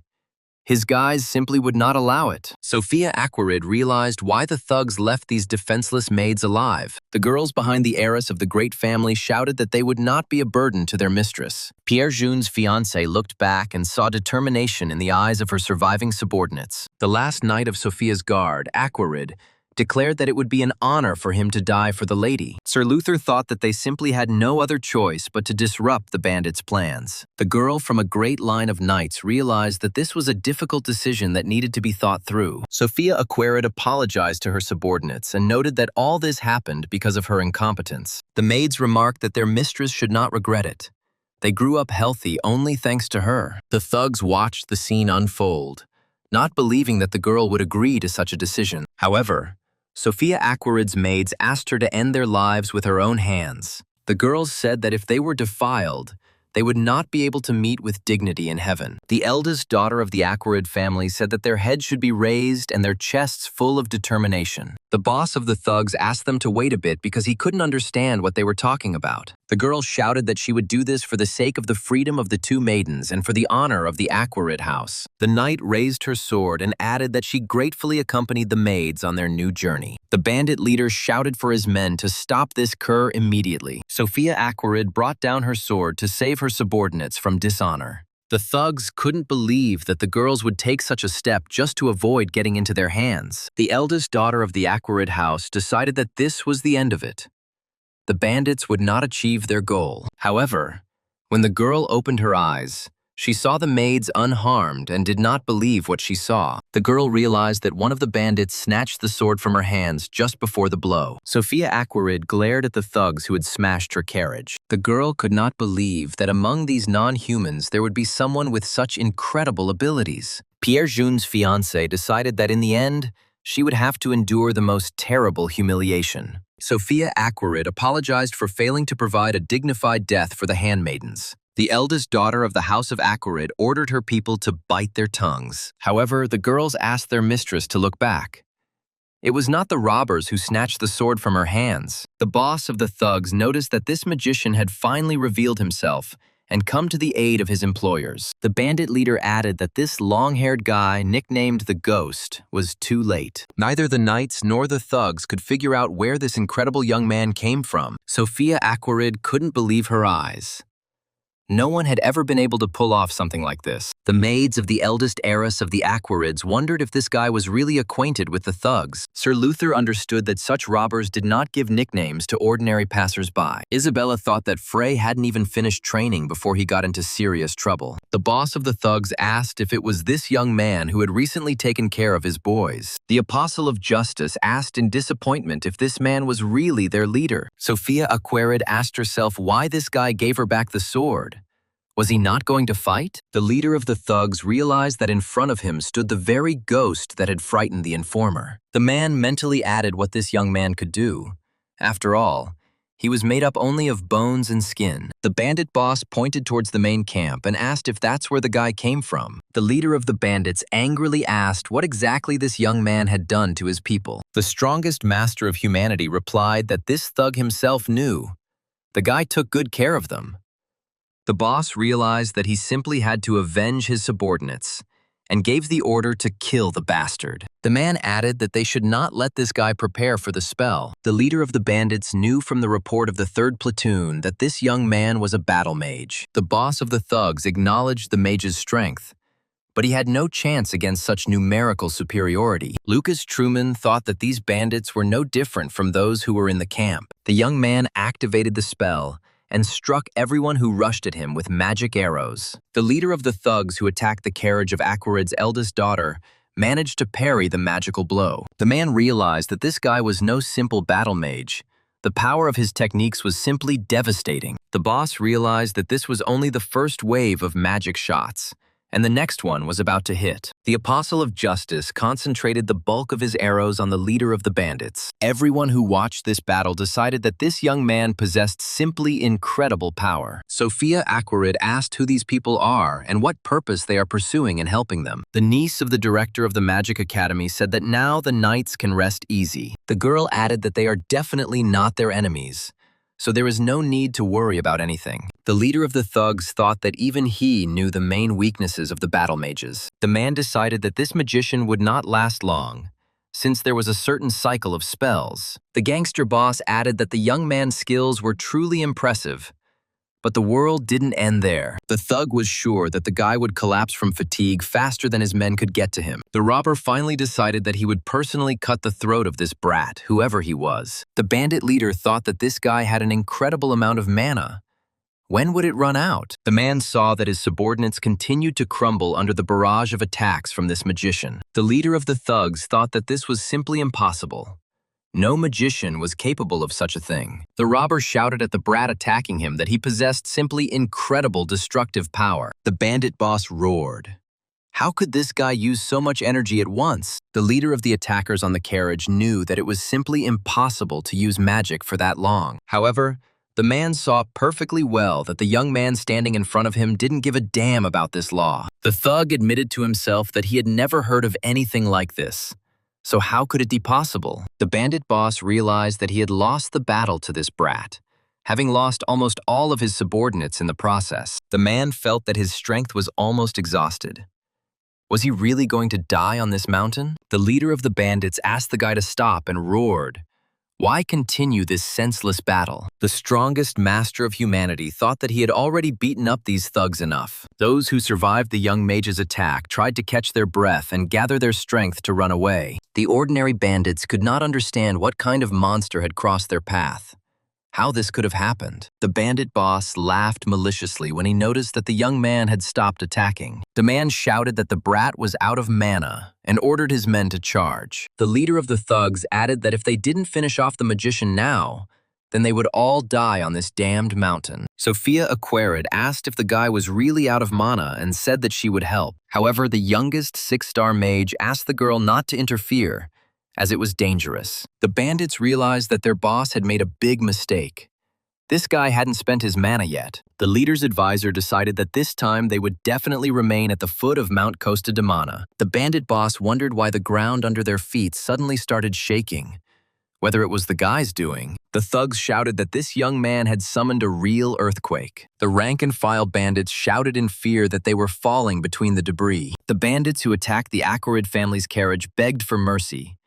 They did not want to be buried alive. The boss of the thugs couldn't believe that some brat had enough strength to perform such a combination of spells. The Apostle of Justice decided that this was a fitting retribution for the bandits for all the troubles they had caused. The eldest daughter of the greatest Aquarid family remarked that this was simply unbelievable. The girl from the Knight family couldn't believe that this magician had destroyed all the thugs so easily. Sophia Aquarid said it was 5-star magic if the guy really did summon the earthquake. Isabella said that her comrade was stalling for time with magic arrows to deliver the decisive blow. The girl knight couldn't believe that the storm of magic arrows was just a diversionary tactic. The director of the academy's niece remarked that she, too, had never seen anything like it. The academy's #1 beauty admitted that this was the least her classmate could do. Isabella added that she learned a lot when she met Frey from the Blake family. Sophia Aquarid wondered if there were still such powerful mages left in this world. The girl mentally added that this young man was an example of a true battle mage. The knights who survived the robber raid thanked the young man who came to their aid. The girl from the famous family officially introduced herself as Sophia Aquarid from the kingdom of Ruinoble. The young man said his name was Frey Blake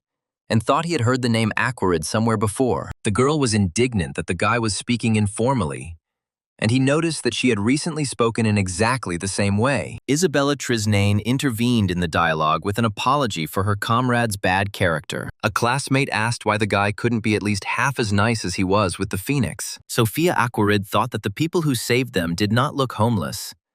Maybe they were hermits. Sir Luther said that this guy was from the Blake family, and the girl knight realized that he knew something. The knight noted that this was one of the most powerful families supporting the Castalia Empire. Sir Luther added that the head of the family is Isaac Blake, the sixth most powerful man in the entire empire. Lucas Truman asked the survivors of the attack by the thugs where they were heading. The knight replied that they were going to the nearest town, which should be located at the foot of Mount Costa de Mana. The Apostle of Justice said that they were also heading there and asked permission to accompany the knights. The man thanked the magician who came to their aid for his kindness. However, Sir Luther noted that they would not be able to continue their journey right now. The knight added that the first thing they needed to do was recover the bodies of the escort knights. Lucas Truman asked if they would bury them there, and the man replied that they had no choice. Luther said they couldn't move them all into the city, but the reborn one agreed to do it. The knights couldn't believe their eyes when the boy raised all his fallen comrades from the ground at once. Everyone who survived the battle with the bandits saw the young man wave his hand. Sophia Aquarid saw the remains of their carriage rise above the ground. The knights were surprised when the boy quickly assembled the broken cart using magic. The eldest daughter of the greatest knight family said that this was simply unbelievable. The Apostle of Justice loaded the bodies of all the slain knights into the carriage and asked if they were ready to go. Sir Luther was almost speechless, but managed to squeeze out that everyone was ready to set out. The knights realized that there were still incredible magicians in this world who were capable of more than just fighting. When Sophia Aquarid learned that Frey was only 20 years old, she shouted that she would have given him 30. The girl knight admitted that it was very difficult to believe such a thing. How did he master such power? The strongest master of humanity replied that it did not matter whether he was 20 or 30. The reborn archmage added that it was simply great for him to be young again. Lucas Truman noticed that those same mercenaries were waiting for the knights, setting up an ambush, which was suspicious. Sophia Aquarid remembered the words of the thug boss that they had been waiting for them on the slopes for a whole month. Sir Luther said that they had just left Ruinobla a month ago, so these events were definitely connected. The knight added that the Aquarid family has many allies, but also just as many enemies. The eldest daughter of the Aquarid family said that even taking this into account, the thugs were remarkably skilled. The girl knight added that there were too many enemies. The employer must be very powerful. Sophia Aquarid noted that for Frey Blake, even these bandits were mere trifles. A girl from the greatest family of knights asked how the young man managed to gain such power. Sophia Aquarid admitted that until now she considered all magicians to be weaklings. However, the girl knight added that today her opinion has completely changed. The strongest master of humanity replied that it should be obvious, because it is a simple effort. The eldest daughter of a family of knights wondered what all this could mean, and what kind of effort they were talking about. By evening, the knights, accompanied by magicians, reached the port town under the dangerous mountain. The sailors helped lift the cart with the knights' bodies onto the ship bound for Ruinobla. Sophia Aquarid ordered one of her maids to escort the bodies of the dead back to their homeland. Sometime after the farewell, the ship with the bodies of the dead knights departed from the port. The Apostle of Justice noticed that Sir Luther had decided to address him with a short speech. The knight once again thanked Frey Blake,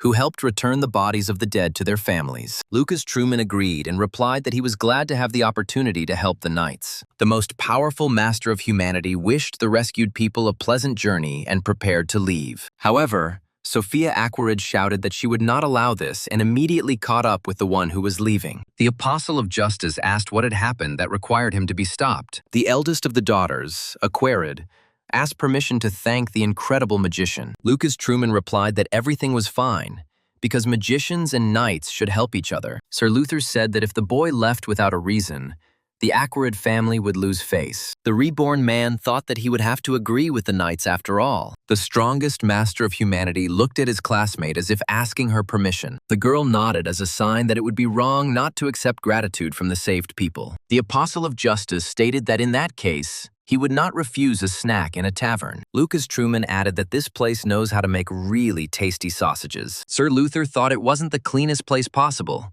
and Sophia mentally agreed with him. The knight said that he did not find this establishment suitable for a true aristocrat. The reincarnated man said that this scruffy and dirty tavern was the best place. The owner of the establishment demanded to know why his tavern was called sloppy and dirty. The innkeeper said that the guy looked like a beggar and vagabond, but he still returned alive from that mountain. The owner added that he was incredibly happy to see the young man again, and stated that he had not forgotten about the agreement. The Apostle of Justice stated that there was one more person who had managed to survive. The old innkeeper couldn't believe his eyes.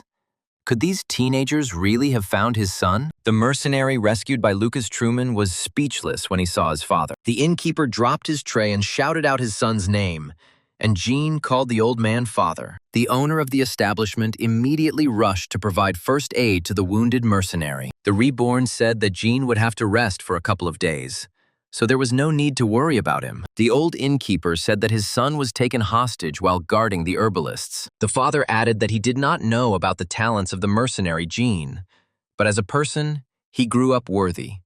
The boy, who returned to his home, said that he constantly regretted his actions. Gene added that he sincerely regretted yelling at his father and running away, and the old man just shook his head. The niece of the director of an elite academy asked her friend how he even knew they were related. Lucas Truman replied that they were simply similar, adding that his ballast was talented in healing magic. Isabella asked who Frey Blake had just called dead weight, and the guy replied that it was her. Reincarnated into the body of a young man, he added that she was the real ballast of their group. The reborn said that he had come here to visit with his company, but the tavern was overcrowded. Sir Luther said that it must be really nice here, since all the seats were occupied by visitors. Lucas Truman apologized to the knight and said that the food here was very tasty last time. The owner of a small tavern shouted that everyone should stop eating immediately. The old man asked if the customers hadn't heard him and added that the tavern was closed today. One of the mercenaries was indignant, but the innkeeper shouted that in this building his word was law. The owner of the establishment announced that he would not take money from these people,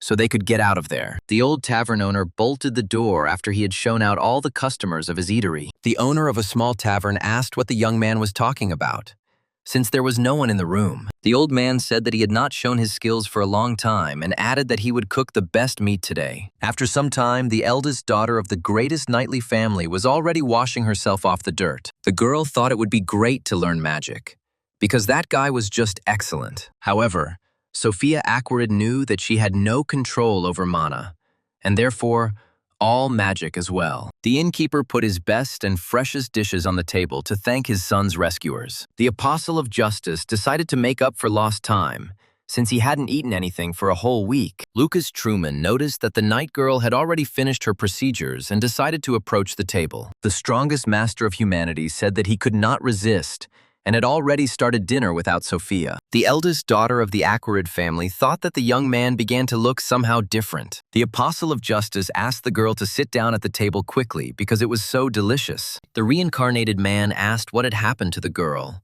as her face had turned red.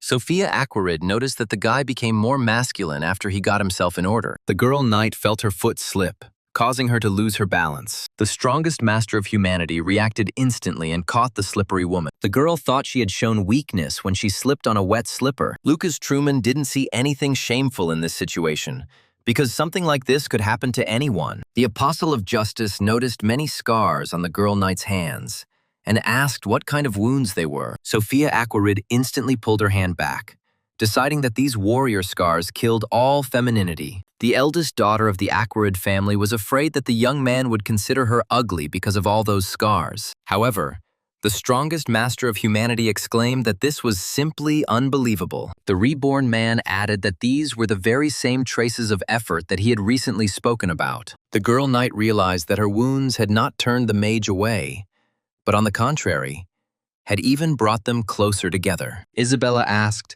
she heard that the knights were heading to the capital. But what was the purpose of this trip? The eldest daughter of the great knightly family replied that they were heading to the June family. The strongest master of humanity asked again if she was really talking about that same June family. Isabella and Lucas Truman instantly remembered Pierre's words when he told them about his fiancée. The students of the elite magic academy exclaimed, "Could this really be the girl Pierre was talking about?" The Apostle of Justice added that he still could not remember where he had heard about the Aquarid family. Sir Luther asked if their saviors knew Pierre of the great June family. The director's niece replied that she and Pierre studied at the same academy and were also friends. The strongest master of humanity added that they learned about this marriage from him. The Apostle of Justice asked if Sophia Aquarid was Pierre June's fiancée. The reincarnated man realized that they had been right in their assumption. Lucas Truman thought that the academy's strongest student was a real lucky guy. The next morning, Knights and magicians gathered on the street in front of the good-natured old man's tavern. Isabella wished Miss Sophia a safe journey to the capital of the empire. The eldest daughter of the greatest knightly family turned to Frey of the noble Blake family. Sophia Aquarid asked if the young man would visit June's family after he finished his current business. The reborn archmage thought that now both future spouses were inviting him to visit. The strongest master of humanity answered evasively that he might come and see them. The eldest daughter of the great knightly family Aquarid said that she would definitely wait for Frey. After some time on the way back to the Costa Damon Mountains, Isabella said it was great. Lucas Truman remarked that he too had the impression that Sophia preferred decent people. The reborn man added that Pierre had been lucky all his life, but Isabella disagreed. The strongest master of humanity asked his classmate what was wrong with her face, whether she had gotten caught in a spider web. The apostle of justice asked the director's niece to look ahead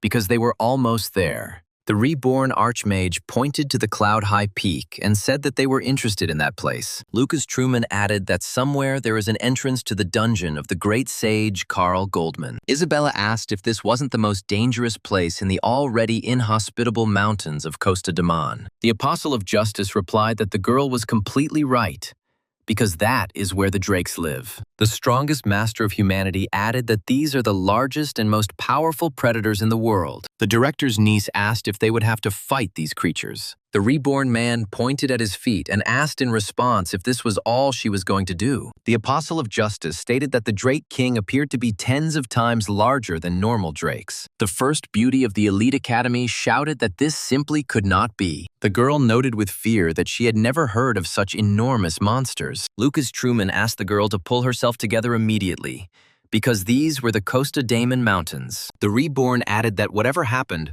there was nothing strange about it, because this place was called Hell. Isabella asked why her classmate had cast some kind of spell on her. The greatest archmage of humanity pushed away the girl who had been sitting on the ground for too long. The Academy's first beauty didn't even realize how the next moment they were attacked by a huge ogre. Humanity's strongest master jumped to the side to gain distance from the enemy. Meanwhile, Isabella couldn't believe that Frey had decided to attack her in such a place. The girl screamed.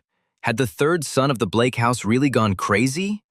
Why did he attack her? Isabella realized that her classmate had not even intended to harm her, but on the contrary, had saved her from death. The first beauty of the elite academy of magicians screamed. Was it really a huge ogre that attacked them? The apostle of justice thought that this situation looked quite dangerous.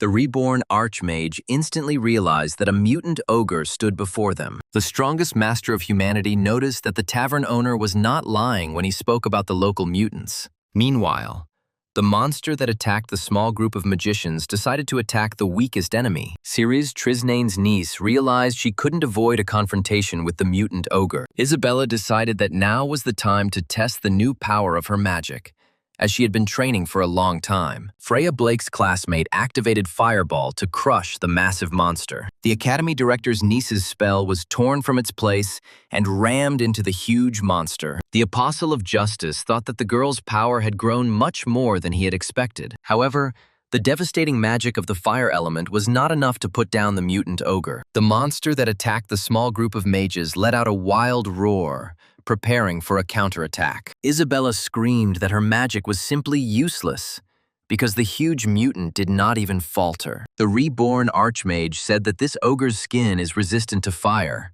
Perhaps the drake's fault. The first beauty of the academy shouted what they were going to do, and her comrade asked what she was talking about. The strongest master of humanity added that everything is simple.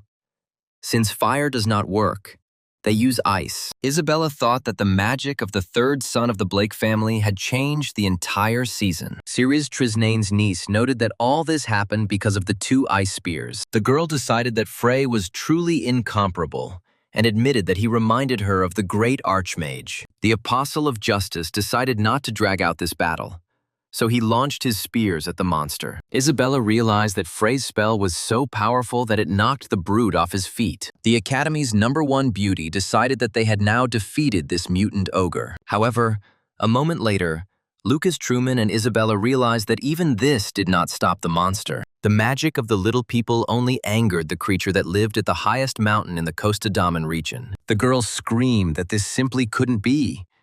How could this monster survive such a spell? Isabella screamed that even the blow from the powerful ice spears did not penetrate the impenetrable skin of the monster. The strongest master of humanity noticed that they were facing a strong fellow. The first beauty of the elite academy of magicians once again activated the fireball. However, this time the huge monster did not even slow down, continuing to rush towards the students. The comrades, who were making their way to the very top of the Drake Mountain, realized that the monster had lost its sight. The mutant ogre growled in anger as he tried to find the tiny humans who had burned his face. The strongest master of humanity noticed the confusion of the huge monster. Lucas Truman admired the ogre's thick skin and its skeleton, which was stronger than any steel. The girl shouted that now was not the time to admire the enemy, and added that fire would be more effective. The Apostle of Justice corrected Isabella, saying that the skin of this giant was resistant to flame. The Academy's most beautiful woman asked the young man to bury the ogre using an earthquake spell. The reborn Archmage replied that such chaotic magic would attract the attention of nearby drakes. The strongest master of humanity noticed that it was already noisy enough here. Lucas Truman added that in this situation, the most effective strategy will have to be resorted to. The Apostle of Justice called out to the huge monster and asked him why he was so angry. The girl asked why Frey was using ice spears again if they were useless against the ogre. The reborn man replied that he had to hit 1 point if he wanted to succeed. Isabella realized that the giant monster's temporary blindness had already passed. Now it could see them. Meanwhile, the strongest master of humanity, with one wave of his hand, lined up the projectiles in a row. The mutant ogre roared furiously, as if warning the pathetic humans of their imminent demise. Lucas shouted that their main problems were due to the fact that the girl did not know how to be restrained and was constantly yelling. The strongest master of humanity announced that he had sent the first spear into the giant monster. The mutant ogre, rushing towards the students, growled at Frey's unexpectedly accurate hit. However, the huge monster didn't even think about stopping or slowing down. Isabella screamed in panic that her classmates' ice spears weren't working on the monster. The girl demanded that he use different magic, and the young man replied that she should shut up. The Apostle of Justice added that he is now extremely focused on his goal. The strongest master of humanity directed the second and third spears quite accurately, hitting the previous one. However, the huge mutant ogre continued to rush towards the small group of novice mercenaries. Lucas Truman realized his strategy had worked only after the sixth spear had landed accurately. The reincarnated archmage of the past declared that it was all over for this monster. The mutated ogre couldn't believe that some human had managed to stop his advance. The strongest master of humanity brought down a decisive ice spear and pierced the monster's skull. The Academy's most beautiful woman couldn't believe her eyes, because Frey had defeated the mutant. Lucas Truman thought he had just used one of his most successful tactics. The Apostle of Justice mentally added that in this way, anything could be pierced. The boy's classmate couldn't believe that he had cracked the ogre's skull with his stubbornness. The reborn archmage stated that striking at one spot was an excellent tactic. The students, making their way to the great sage's dungeon, heard the furious cries of the drakes. The magicians realized that the noise made by the enormous ogre had attracted all the fire-breathing monsters around them. Lucas Truman stated that his worst fears had been confirmed, with all the drakes flocking to the sounds of battle. The strongest master of humanity added that from this moment a new round begins. The reborn archmage noted that there would be no time for boredom on this journey. The fire-breathing creatures flew up and began to spray tongues of flame indiscriminately. Isabella wondered how long this would go on, and where did all these powerful monsters come from? When there were very few drakes left, the students decided that they would be able to hide from the monsters. The Academy director's niece activated the ice arrow spell to get rid of her pursuer. However, the girl's magic didn't even scratch the flying giant's durable scales. Isabella realized that this time she would not be able to escape the drake's crushing flames. Lucas Truman noticed the dangerous situation and pierced the fire-breathing creature with his ice spear. The Apostle of Justice thought that he was responsible for the health of the woman he had invited on the journey. Drake, who set out in pursuit of the pathetic humans, realized that they had outwitted him. The first beauty of the elite Academy of Magicians thought that her classmates' abilities were simply incredible. The girl finally realized the full horror of the Costa Daemon Mountains.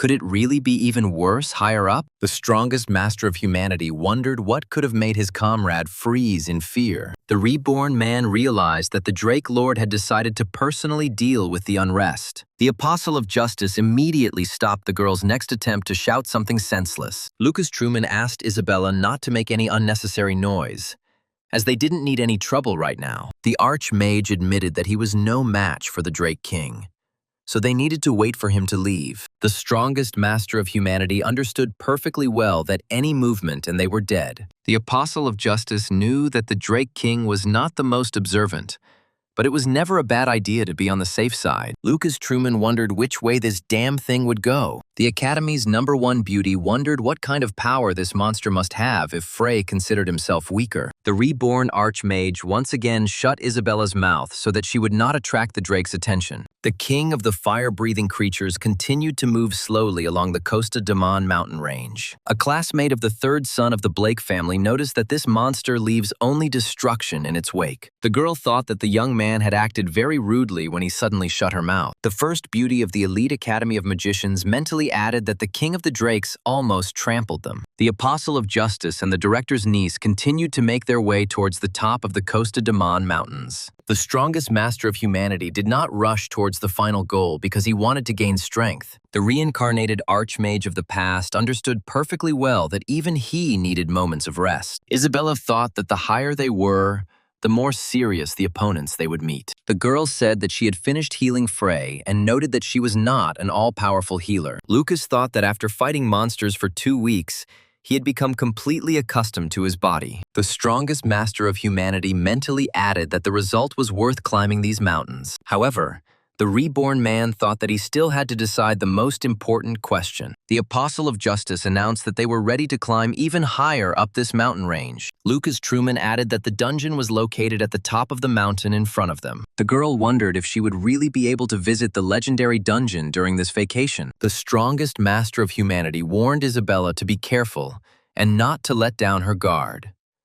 The reborn added that given Carl's personality, this lake should be overflowing with monsters. The girl asked why the young man was so sure that the legendary dungeon was located here. The Apostle of Justice replied that the great sage had a bad habit of talking a lot. Lucas Truman added that Carl Goldman wanted to live in exactly such a beautiful place. Isabella asked how Frey knew all this, and he simply stated that he seemed to have found the entrance. The girl could not believe that the lost legacy of the legendary sage was on this island. The first beauty of the elite Academy of Magicians looked around and thought that it was truly beautiful here. Isabella added silently that it was a beautiful island and wondered how Frey had known about it. The Apostle of Justice called his old friend a scoundrel who created all this. The young man said that he felt that there was a real dungeon under this island. The strongest master of humanity added that this structure is many times larger than the island itself. Lucas Truman claimed that this island was just an entrance to a dungeon, but the girl did not believe what he said. The Apostle of Justice called all this extremely extravagant,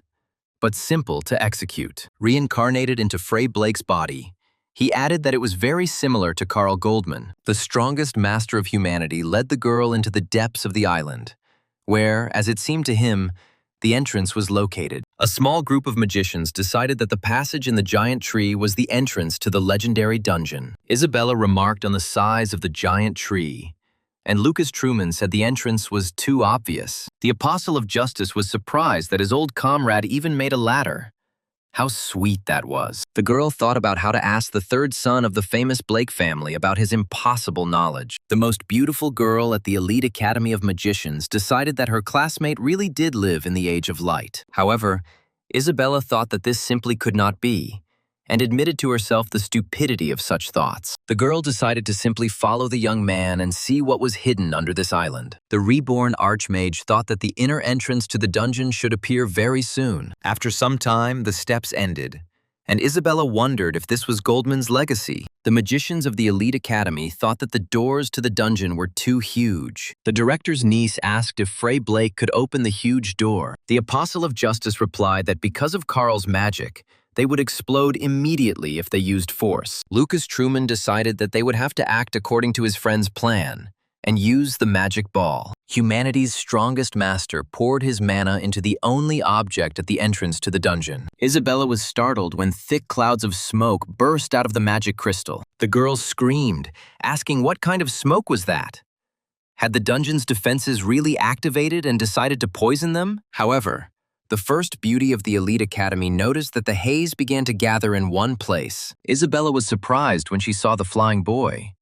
Could it really be the guardian of the dungeon? The guy who appeared out of the smoke counted to 3 and asked if he had been heard. The director's niece said that this was some kind of strange child and asked what was going on. The girl noticed that something was wrong with her friend. She had never seen him so dumbfounded. The first beauty of the elite academy of magicians called out to her classmate, but he did not react in any way. The boy welcomed the true magicians to his dungeon and noted their desire to receive a reward. The strongest master of humanity could not believe his eyes, so he decided to touch his friend. However, the reincarnated man immediately realized that what lay before them was only a magical illusion. Isabella guessed that this greeting was recorded using mana. A man reborn after 40 centuries called Carl Goldman a frivolous person. Lucas Truman was indignant. How old was his friend if he allowed himself such behavior? The apostle of justice admitted that he was pleased to see his old comrade. Isabella cried out in surprise. Could this child really be the greatest sage of the Age of Light? The image of Carl Goldman echoed what true magicians wish to find in this great place. Ceres Trisnane's niece remarked that they seemed to be able to talk to the boy. The image of the legendary sage stated that he was only reproducing prepared words. Everything happened automatically. Carl Goldman promised those who entered that they would get their hands on anything they wanted. Lucas Truman decided to ask what happened to his comrade and how he died. The flying child replied that he was not going to let the magicians in just like that.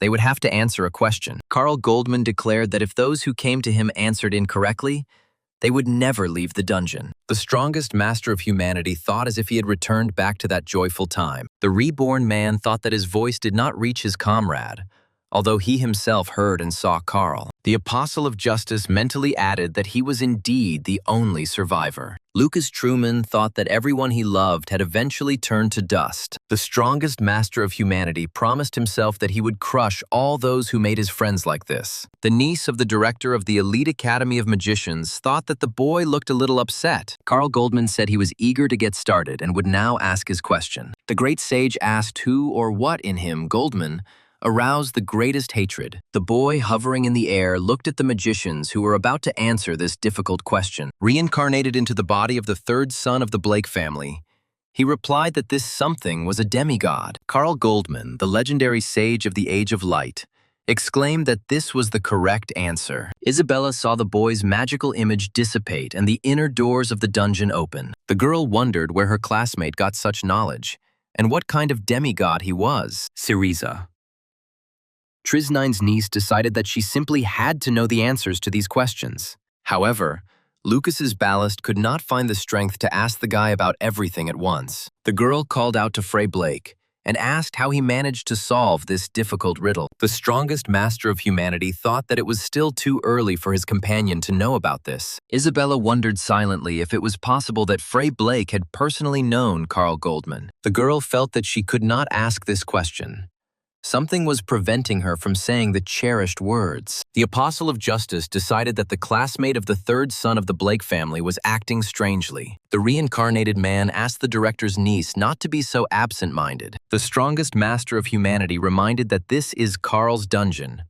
You need to be careful here. Lucas Truman added that it was quite in his friend's style to do something unusual. The apostle of justice noted that if the girl were as absent-minded, she would immediately disappear. The Archmage advised her to focus on what she saw and cast aside all distractions. The reborn man suggested going and looking at the vestibule before the beginning and the end. After some time, a small detachment of magicians reached the next door of Goldman's dungeon. The strongest master of humanity activated the magic crystal at the passage without hesitation. The reborn Archmage thought that there must be something new here, since his friend did not like to repeat himself. The first beauty of the elite academy saw how the smoke took the form of a teenager. The apostle of justice suggested that Carl Goldman would continue to grow with each new door. The guy who appeared from the magical smoke said that he was ready to move on to the second question. Lucas asked if they were going to have any more questions, and Carl's image noted that it was too late to explain. The hologram added that the further the magicians go into the dungeon,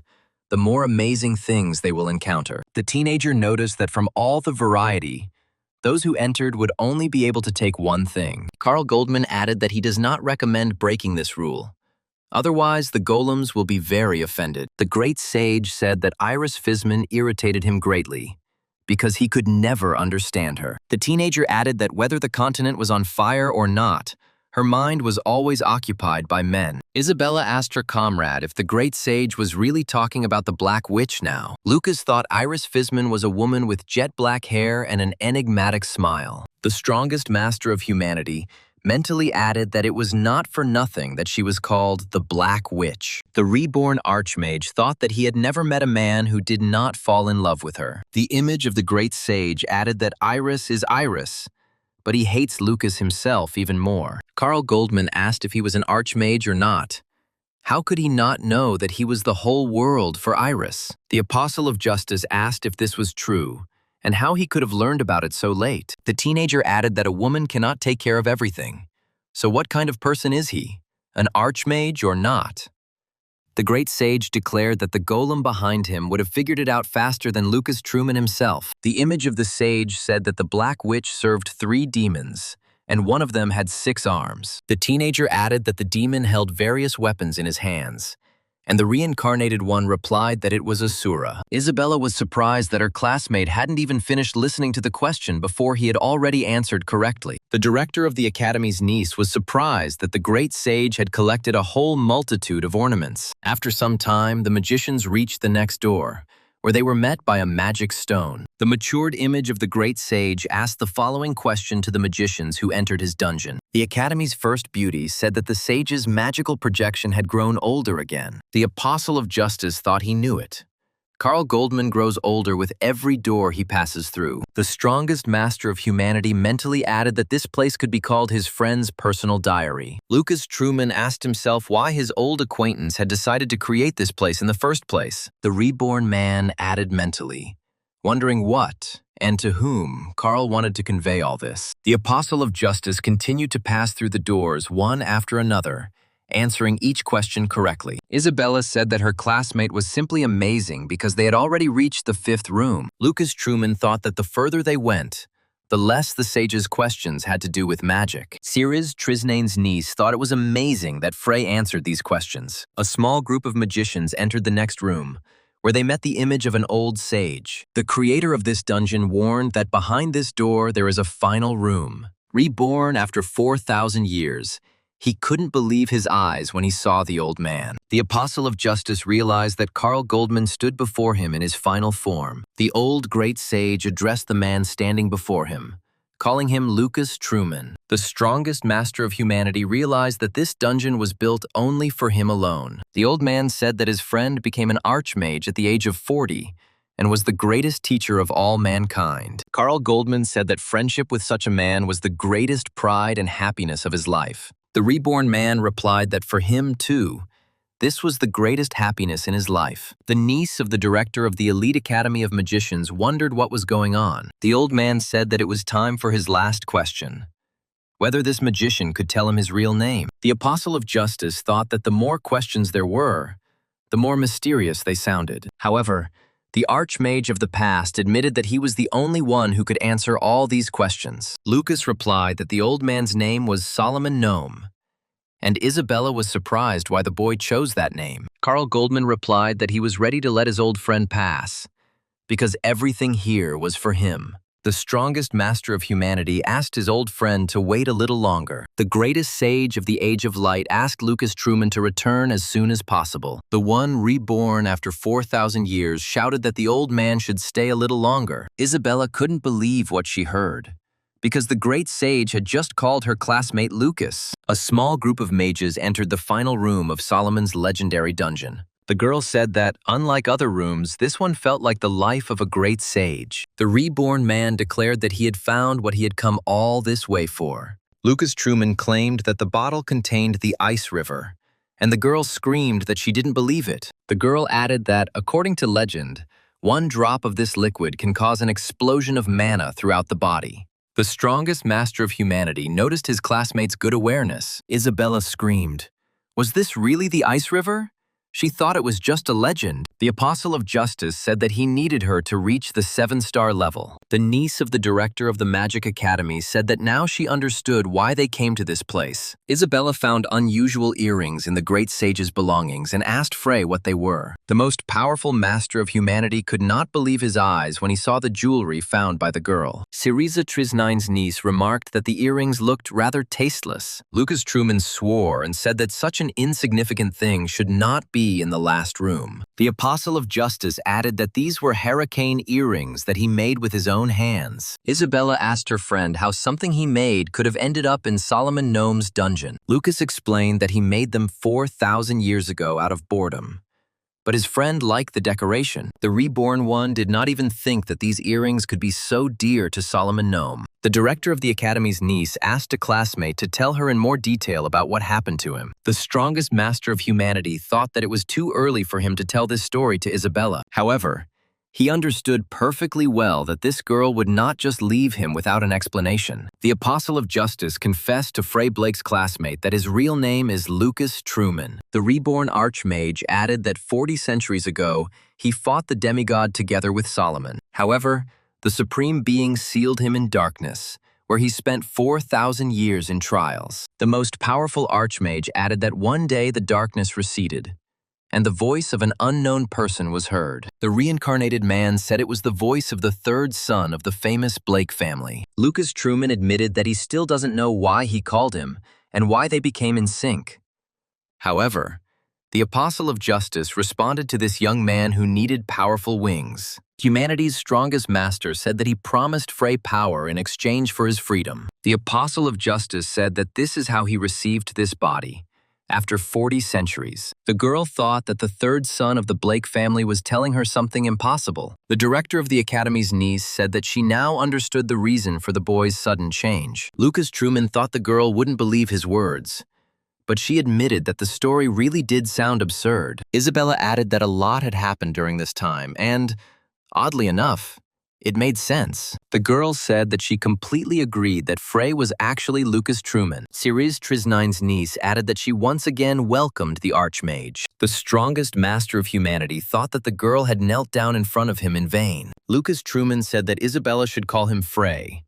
Otherwise, it would be difficult for him to achieve his goal. The reborn Archmage added that the girl should behave as before, without this formal atmosphere. The Apostle of Justice added that he was allergic to the girl's strange actions. The strongest master of humanity said that, if you think about it, she called the earrings he created tasteless. Isabella screamed that she had seen an incredibly stylish bracelet, and that Lucas had made that too. However, the reborn Archmage replied that this decoration was made by Solomon Gnome himself. Lucas Truman added that this bracelet is actually the staff of a great sage. The Apostle of Justice noted that if the girl wore this bracelet, she would become very emaciated.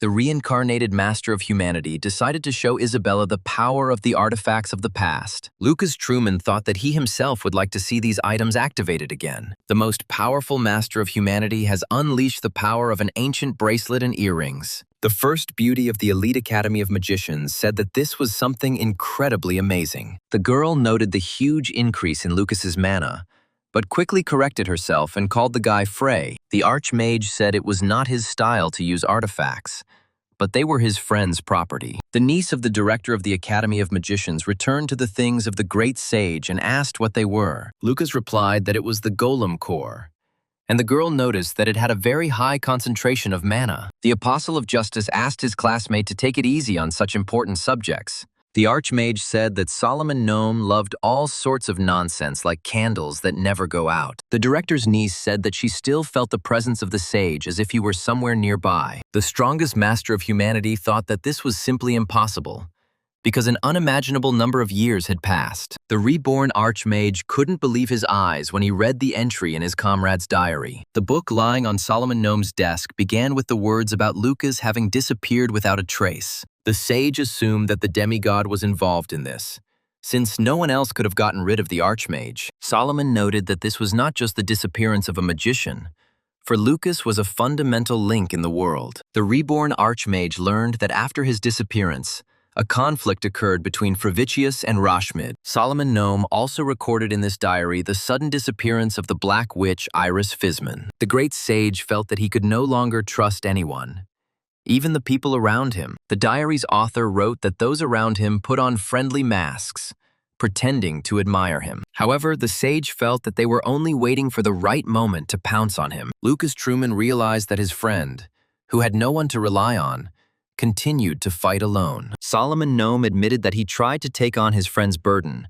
but was unable to cope with its weight. The great sage admitted that he realized how mana was gradually leaving him, leaving only a growing emptiness. Solomon Gnome apologized to Lucas Truman for being too weak for the role. The strongest master of humanity called his sage friend a lonely fool. The first beauty of the elite academy could not believe that even an archmage could cry from such a thing. The apostle of justice replied to his friend's diary that he now understood what it was like to be alone. Lucas Truman declared that in addition to the loneliness that Solomon experienced, he would also inherit his will. The reincarnated man asked his friend to slowly watch as he crushed the demigods. The strongest master of humanity, filled with determination, and walked towards the exit of his comrade's dungeon. Isabella thought that the story of the friends of the most powerful archmage turned out to be incredibly tragic. The girl called out to the man who was leaving because he had not finished reading the great sage's diary. The first beauty of the elite academy of magicians stated that there is another page in this diary. Isabella read Solomon Gnome's last wish. He wanted Lucas to complete Anastasia. The director's niece asked if Frey Blake knew who this Anastasia was. The Apostle of Justice took another look at the golem core, which they had found not long ago in the sage's belongings. The strongest master of humanity noticed the name written on this detail: Anastasia. The first beauty of the elite academy of magicians said that this must be a truly incredible golem. Lucas Truman said his best friend was simply an unrivaled puppeteer. The archmage added that he felt uneasy about Solomon calling this golem his masterpiece. Isabella asked if her classmate could complete the great sage's golem. The girl asked why her comrade was silent. Was it really impossible for the great archmage to do something like this? Lucas, meanwhile, remembered how he once introduced his first golem to his best friend. The archmage then stated that he used avant-garde design with a cubist approach. Solomon Gnome couldn't stop laughing then. He asked his friend not to make golems anymore. The future sage declared that even if his golem failed, it would still be better than this one. Solomon admitted that Lucas Truman brought him to tears. He just didn't know how to stop laughing. The future greatest archmage said that his friends simply had to be sincere. The first beauty of the Academy of Magicians once again turned to Frey, who froze in front of her. The Apostle of Justice said that no matter what, they would have to complete Solomon's project. Lucas Truman remarked that when they completed what his friend had started, the history of the unrecorded gaps would be revealed. The girl asked what other gaps in history her classmate was talking about and what he meant. Frey Blake replied that he was talking about what happened while he was locked in the abyss. The strongest master of humanity realized that someone was already waiting for them outside the dungeon. The director of the academy's niece asked what was wrong with Frey again, why he had stopped again. Lucas stated that once they left the dungeon, Isabella would have to head to the city. Classmates saw Drake circling randomly above the island of Lucas's best friend. The first beauty of the elite academy of magicians said that this simply could not be. The girl couldn't understand why the Drake King was on this mountain. Was he really waiting for them? The Apostle of Justice asked the fire-breathing monster if he was really waiting for him. The Drake King realized that this was not just a simple insect, but someone fearless. The strongest master of humanity stated that the Drake would have to answer his question. The reborn archmage added that he knew that the king of the fire-breathing creatures had intelligence. The leader of the Drakes burst out laughing and called the little man very funny. The king of the fire-breathing monsters asked how this man dared to enter his kingdom without a drop of fear. The Apostle of Justice asked in response why the Drake pretended not to notice them in the forest. Isabella thought Frey's voice was shaking. She had never seen him so tense. The Drake King said he was waiting for the guy to bring back one good thing from the dungeon. The reincarnated master of humanity thought that the monster was talking about the ice river. Lucas stated that he now understood the Drake's ignorance, since he was hunting people near this dungeon. The Reborn said that this place was a dungeon that his old friend treasured. The Apostle of Justice added that he would punish the creature for using this place as bait. The Drake King burst out laughing when he heard the little man seriously intending to punish him. The huge, fire-breathing monster thought that it had seen a similar look before. Drake thought he had already lost a battle with one arrogant little man. The woman warned him that he should not pursue her.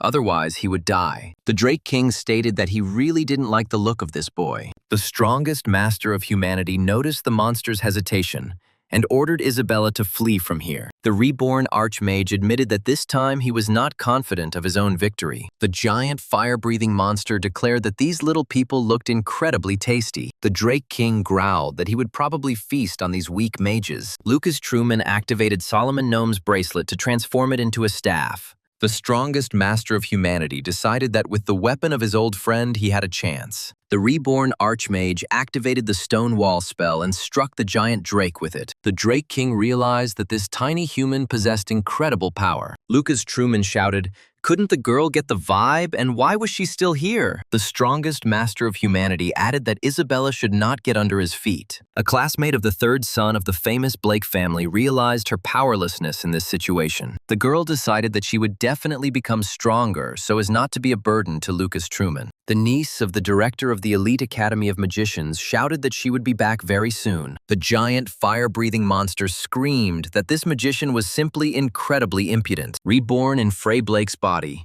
he realized that the Drake was about to launch a devastating attack. Humanity's most powerful Archmage activated a flight spell to escape the monster's attack. Lucas Truman thought that his 6-star level was not enough to fight such a monster. The Apostle of Justice realized that he could only dodge the attacks of the massive Drake now. The Drake King activated his fire breath to rain down on the fleeing man. However, the reborn Archmage easily dodged every explosion unleashed by the colossal monster. Humanity's strongest master decided he needed to change his approach to this battle. The Apostle of Justice realized that mere drakes would not allow him to maneuver freely. Lucas Truman realized that there were too many of these creatures here. They had already filled the entire sky. Humanity's strongest master activated the Ice Spears spell to defeat the drakes. The reborn Archmage decided that a simple attack would not be enough, as the monsters were everywhere. The Apostle of Justice activated the Storm Wind spell to strengthen the ice projectiles. The common drakes became intrigued by the unusual magic of the man who had shunned their king. However, the next moment, Lucas Truman rushed past the monsters, tearing them apart with his magic. The most powerful Archmage of the past rushed through the Drake clusters to clear the sky. The simple, fire-breathing monsters couldn't even comprehend what kind of magic their enemy had activated. The Apostle of Justice looked back and realized that he had only defeated a small part of the Drake army. Lucas Truman realized that he would have to fight off hordes of these creatures for a very long time. The strongest master of humanity thought that this battle would never end as long as the king lived. The reborn Archmage noticed the monster and realized that the beast would reach him in 3 seconds. Lucas decided that if he took into account the Drake's speed and calculated the direction of its movement, he would be able to counterattack. The Apostle of Justice activated the magic explosion spell and directed it at the enemy. Lucas chose the perfect moment to complete his magic and deliver a crushing blow. The strongest master of humanity noticed that he had managed to catch the enormous monster off guard. The Drake King could not understand how a mere man could have done such a thing in the chaos of battle. Reincarnated into the body of the third son of the famous Blake family, he thought he had wounded the gigantic creature. However, he realized almost immediately that his magic had not caused any serious damage to the Drake. The king of the fire-breathing creatures spread his wings and declared that this man was not so bad. The huge monster was surprised that this magician was able to calculate his speed in such a short time. The Drake King stated that the youth's approach was almost perfect, but his magical powers were simply insufficient. The giant, fire-breathing monster screamed that this annoying insect was about to die. The Apostle of Justice cursed under his breath and thought that this monster was too strong. The strongest master of humanity assessed the situation and realized that before him was a gigantic Drake King. Behind him were hordes of simple, fire-breathing creatures, and the Archmage wondered what he should do. The reincarnated Archmage of the past admitted to himself that he stood on the threshold of the greatest dilemma. Lucas Truman mentally added that all he could do was drink the ice river right now. The strongest master of humanity remembered Isabella's question about why he didn't drink the ice river right away. The girl then added that he himself said that the bottle with this liquid was his main goal. The Apostle of Justice asked in response, did the girl not understand that this was not just a nutritional tonic? The reincarnated man explained that it would take him a week to control the ice river's energy. Lucas Truman then added that they simply could not stay in this dungeon without water and food. The Apostle of Justice realized that accepting the ice river right now would be akin to suicide. Reborn after 4,000 years, he mentally added that he needed another safe plan. The most powerful Archmage of humanity thought that for now, his strength was enough for ordinary monsters. Lucas Truman realized that he had completely lost sight of the colossal creature that ruled this land. Reborn in Frey Blake's body, he realized that he was about to come under a crushing attack from the king. The Apostle of Justice instantly assessed the threat. It was no longer possible to physically dodge or block it. Humanity's strongest master saw something incredibly fast interrupt the Drake's attack. Lucas Truman couldn't believe his eyes. Someone had decided to stand up for him. The Apostle of Justice realized that it was the divine beast Phoenix that he had saved during his training. Surrounded by an army of drakes, the mage realized that the one who had come to his aid was endowed with remarkable power. Phoenix easily bit through the neck of a private drake, as if demonstrating his superiority over the enemy. A beast of divine appearance stood up for the man who had recently healed his wounds. The strongest master of humanity could not believe that a phoenix had come to his aid. Lucas Truman was surprised that the divine beast had not forgotten his kindness and decided to support him in this battle. Phoenix greeted the Apostle of Justice joyfully, despite the enraged Drake King. The huge, fire-breathing creature asked what it was and screamed for the little thing not to bother it. The most powerful Archmage of the past realized that the Phoenix would not be able to defeat the giant Drake. The Apostle of Justice shouted that the divine beast must fly away immediately. Lucas Truman added that the Phoenix would never be able to defeat the Drake King, who only became inflamed. The beast, once healed by the Archmage, decided to attack the enemy just to save the young man. Phoenix used his speed and size skillfully enough to counter the giant monster. However, the enormous Drake screamed that he was only tickled by the divine beast's attacks. The most powerful Archmage of the past shouted that the Phoenix's attempts were futile because the Drake was resistant to fire. Lucas Truman added that this huge creature is the sworn enemy of the one who stood up for him. The strongest master of humanity screamed even louder, asking the Phoenix to hear his pleas. However, the divine beast did not even think of flying away and abandoning its savior to his fate. The reincarnated man realized that the Phoenix knew all this, but was still trying to buy him time. The Archmage assumed that the divine beast he had rescued simply wanted to give him an opportunity to escape. Lucas Truman couldn't believe that someone was telling him to run away from a fight with a dangerous monster. The Archmage admitted to himself that his current self was so helpless that he couldn't even stop trembling. The Apostle of Justice asked himself if this was all because this body was not his own. The reincarnated man wondered if this was all because of his long imprisonment in the void. Lucas Truman came to the conclusion that he had, in fact,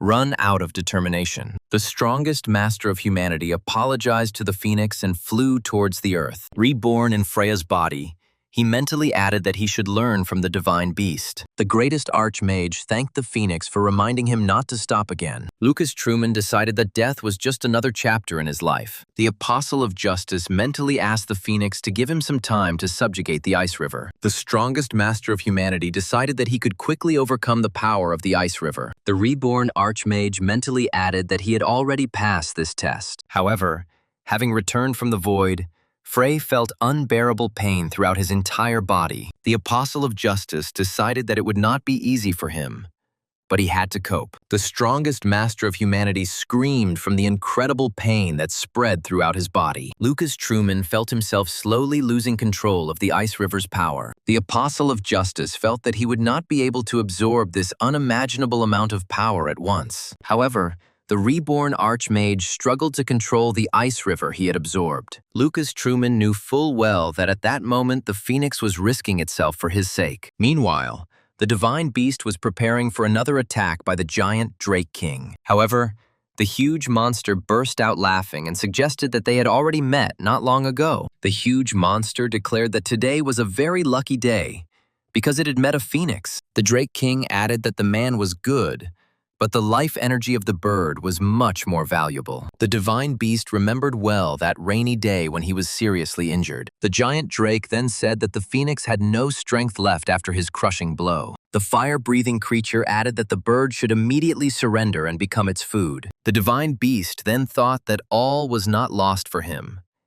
He would not become the drake's prey. The phoenix rose and flared up to make its final dash and escape from the colossal monster. The huge fire-breathing creature then screamed, "What the hell is this feathered cur doing?" The giant Drake King calmly added that these pathetic flutters were simply useless. The huge creature then saw that the phoenix had disappeared without a trace. It had fled like a rat. The Drake King thought that he had no need to rush, since he was the one in charge of everything in these mountains. Meanwhile, the divine beast rushed through the trees, just to hide from the eyes of the huge monster. As the phoenix fell to the ground, he thought that at least he would not become prey to that huge creature. It was then that the divine beast sensed an incredible concentration of mana from some creature. At that moment, the phoenix had no idea that its attention had been drawn to a man named Frey. However, very soon, this young man warmly welcomed the mortally wounded divine beast. Phoenix remembered how the guy said that everything would be fine and promised to help the bird. The man with incredible strength then added that this meeting reminded him of old times. The young man said that his old friend had exactly the same look as this phoenix. The divine beast remembered that Frey Blake called him his friend. It was incredibly precious. The Firebird realized that she had finally met her soulmate. Phoenix decided that he was ready to sacrifice himself for the friend who once saved his life. The divine beast knew full well that this was an unequal battle, but he wished to protect Frey. The Drake King declared that the phoenix would be in great trouble if it did not stop resisting. The giant monster screamed that this pathetic insect would now say goodbye to its worthless life. The divine beast hoped that his friend had already flown far enough from here. Meanwhile, humanity's strongest master tried unsuccessfully to gain the upper hand over the ice river. The apostle of justice cursed under his breath, trying to smooth out the edges of the panic rising in his throat. Lucas Truman admitted that he made this decision without even realizing the true difficulty of the process. The Archmage mentally turned to Solomon Gnome and noticed that his life was hanging by the thinnest of threads. The strongest master of humanity added that this tragedy was created by his arrogance and complacency. The apostle of justice admitted to himself that he was completely exhausted and would no longer be able to master the elixir. Lucas Truman felt the energy gradually returning to him, along with an incomprehensible warmth. Isabella asked the Archmage to lie still, as she was trying to return at least some of his lost energy. The girl recalled that Lucas himself spoke about the need for good nutrition to absorb the elixir. The Apostle of Justice asked if the director's niece had returned to him from the city. The first beauty of the academy noticed that the Archmage had previously said that he was left alone. The reincarnated man then said that he understood the great sage because he himself was left alone. Isabella added that she doesn't know what Lucas Truman's goals are, but she believes in him. The girl said that she no longer wanted to hear the Archmage's words about how he was left alone. The strongest master of humanity chuckled and remarked that he couldn't even take care of himself. The Apostle of Justice thanked the girl for helping him understand one truth. Lucas Truman mentally turned to Solomon Gnome and declared that he now understood what he had been missing. The Archmage mentally added that it was not despair or lack of determination, but something they were deprived of.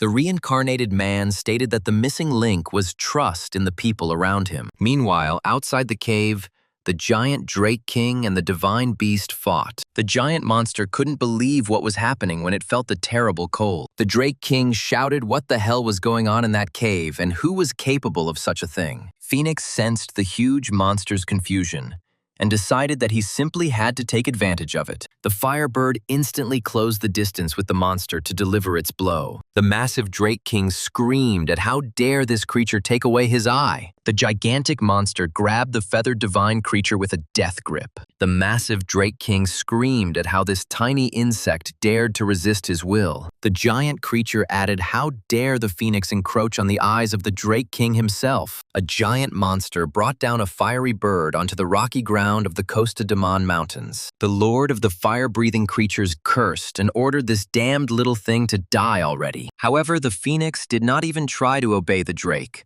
who considered resistance a mockery. The huge Drake King shouted at the top of his lungs that he would kill this fiery rooster. The strongest master of humanity felt that the phoenix could no longer continue the battle. The giant king of fire-breathing creatures noticed that a magical wave had burst out of the ice cave. The giant monster wondered what it could be, whether it was someone's powerful magic. The Drake King did not dare test the power of the released spell, so he rose to the sky. The fire-breathing monster saw that a crushing wave of magic had destroyed one of the massive rocks. The monster realized that he was facing an incredible danger and wondered who was capable of such a thing. The Drake King mentally added, "What the hell is going on in that ice cave?" The monster noticed that the very next moment, a whole multitude of waves burst out of the crevice. The giant Drake realized that these magical attacks were directed at his army of monsters. The king of the fire-breathing monsters cursed in a surge of rage, not believing that anyone was capable of such a thing. The monster saw that all of his subordinates had instantly turned into pieces of fragile ice. The giant Drake realized that each of these ice statues had shattered into pieces, crashing to the ground. The Drake King admitted to himself that he had never felt like this in the last 1,000 years. The monster looked at the mage, who was covered by the phoenix, and realized that his instincts were telling him to run. The giant monster ran away, just to avoid being seen by the worthless little man. The Drake King thought that this simply couldn't be true. Why was he suddenly afraid of the man? The monster decided that he simply could not properly assess the abilities of this magician due to his damaged eye. The giant creature added that until his eyes recovered, he should stay away from this guy. The king of the fire-breathing creatures screamed, "How did this man manage to catch up with the mighty Drake?" The giant monster decided that this was simply impossible, because a person always remains a person. The reincarnated archmage of the past activated dozens of ice spear spells. Reborn in the body of the third son of the Blake family, he brought down all the ice spears on the Drake at once. The king of monsters shouted out what this incredible power was and how it could be available to a person. The lord of the beasts of the most dangerous mountains of Costa de Mana said that this magician has too high an opinion of himself. The giant fire-breathing monster added with a scream that this guy was just a human.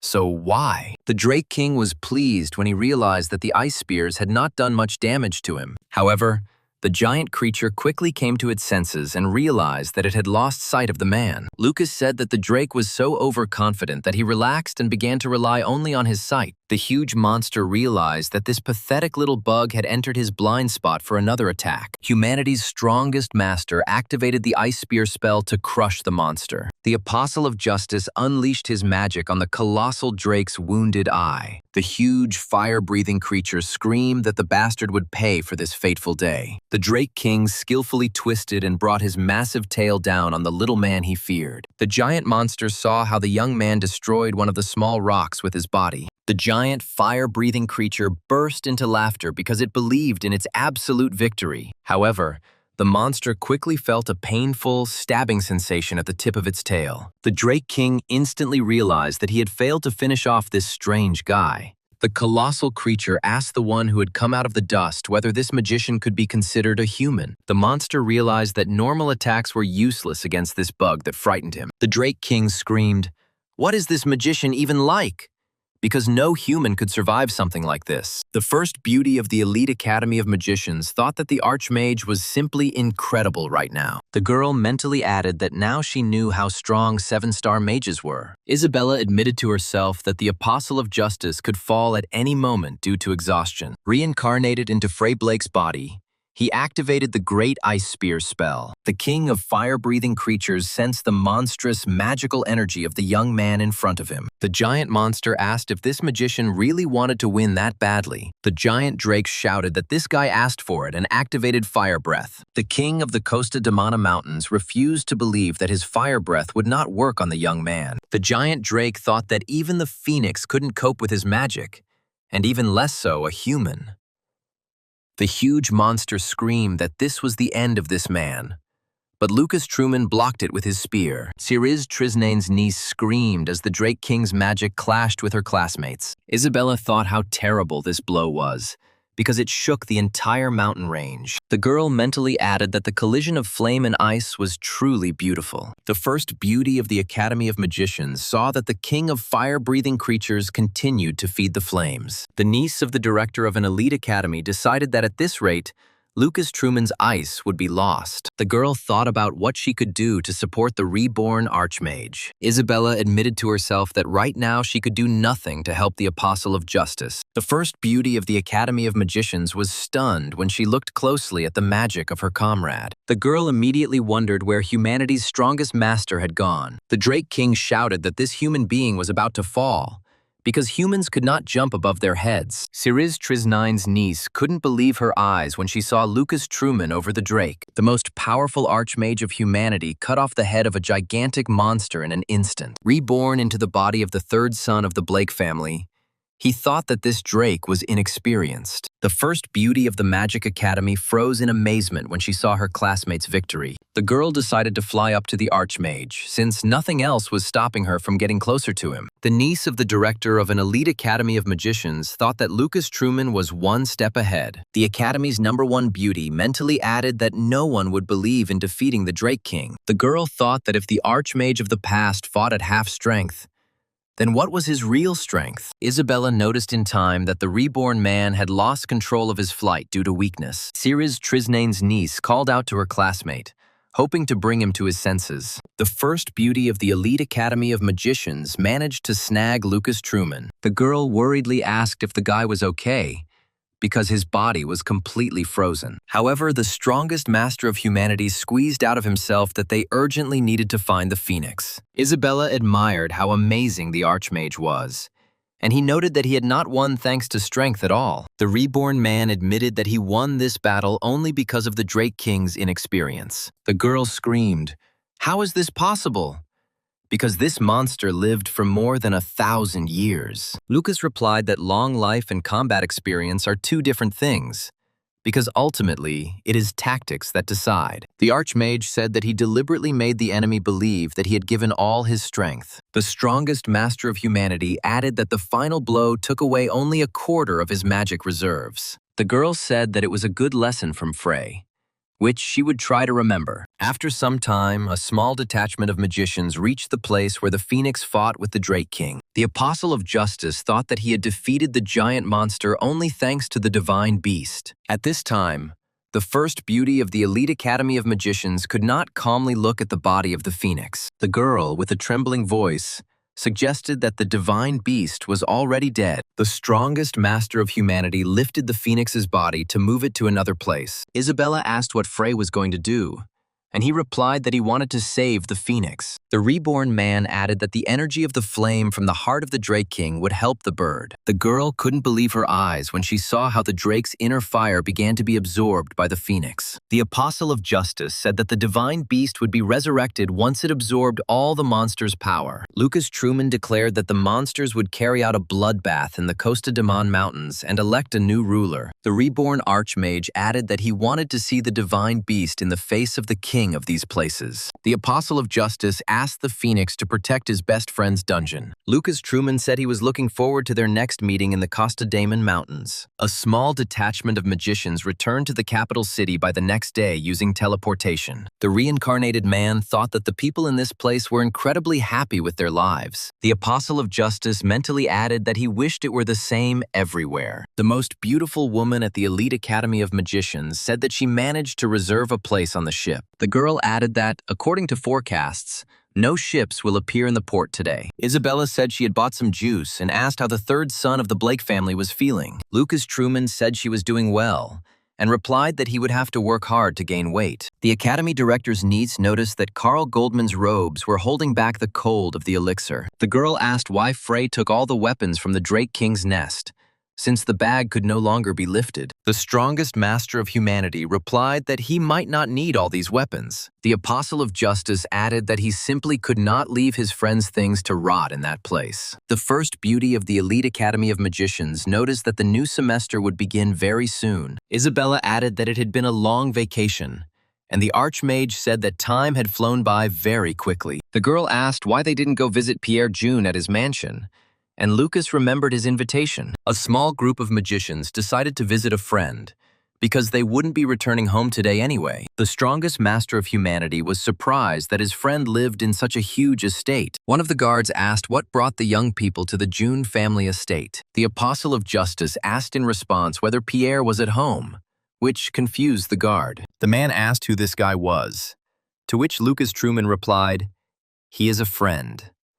The guard said that was not what he was asking about and asked the young man to state his name. The strongest master of humanity realized what exactly was wanted from him and called himself Frey Blake. The watchman remembered the words of the young gentleman, who mentioned that a friend might come to him. Pierre June then said that the guard should be very polite to Frey Blake. The guard was frightened because he was unable to greet the gentleman's friend with the greatest courtesy. However, the guard doubted whether this boy was really the young master's friend. Everyone standing at the gate of the estate of one of the three greatest families noticed the approaching carriage. The second guard noticed the carriage and shouted that the young lady was returning home. The strongest master of humanity wondered how he could visit Pierre if the guards were still hesitating. Pierre June's friends decided to wait until the carriage passed by to resolve the issue with security. However, the young lady June decided to look at the magicians who came to the gates of the estate. The coachman helped the girl out of the carriage, and she asked what was going on. The young heiress of the great June family looked carefully at the strangers. The guards hesitated but quickly came to their senses and greeted Lady Lilia. The guard added that the boy came to young Mr. Pierre and introduced himself as his friend. Lilia asked if this guy was really her brother's friend,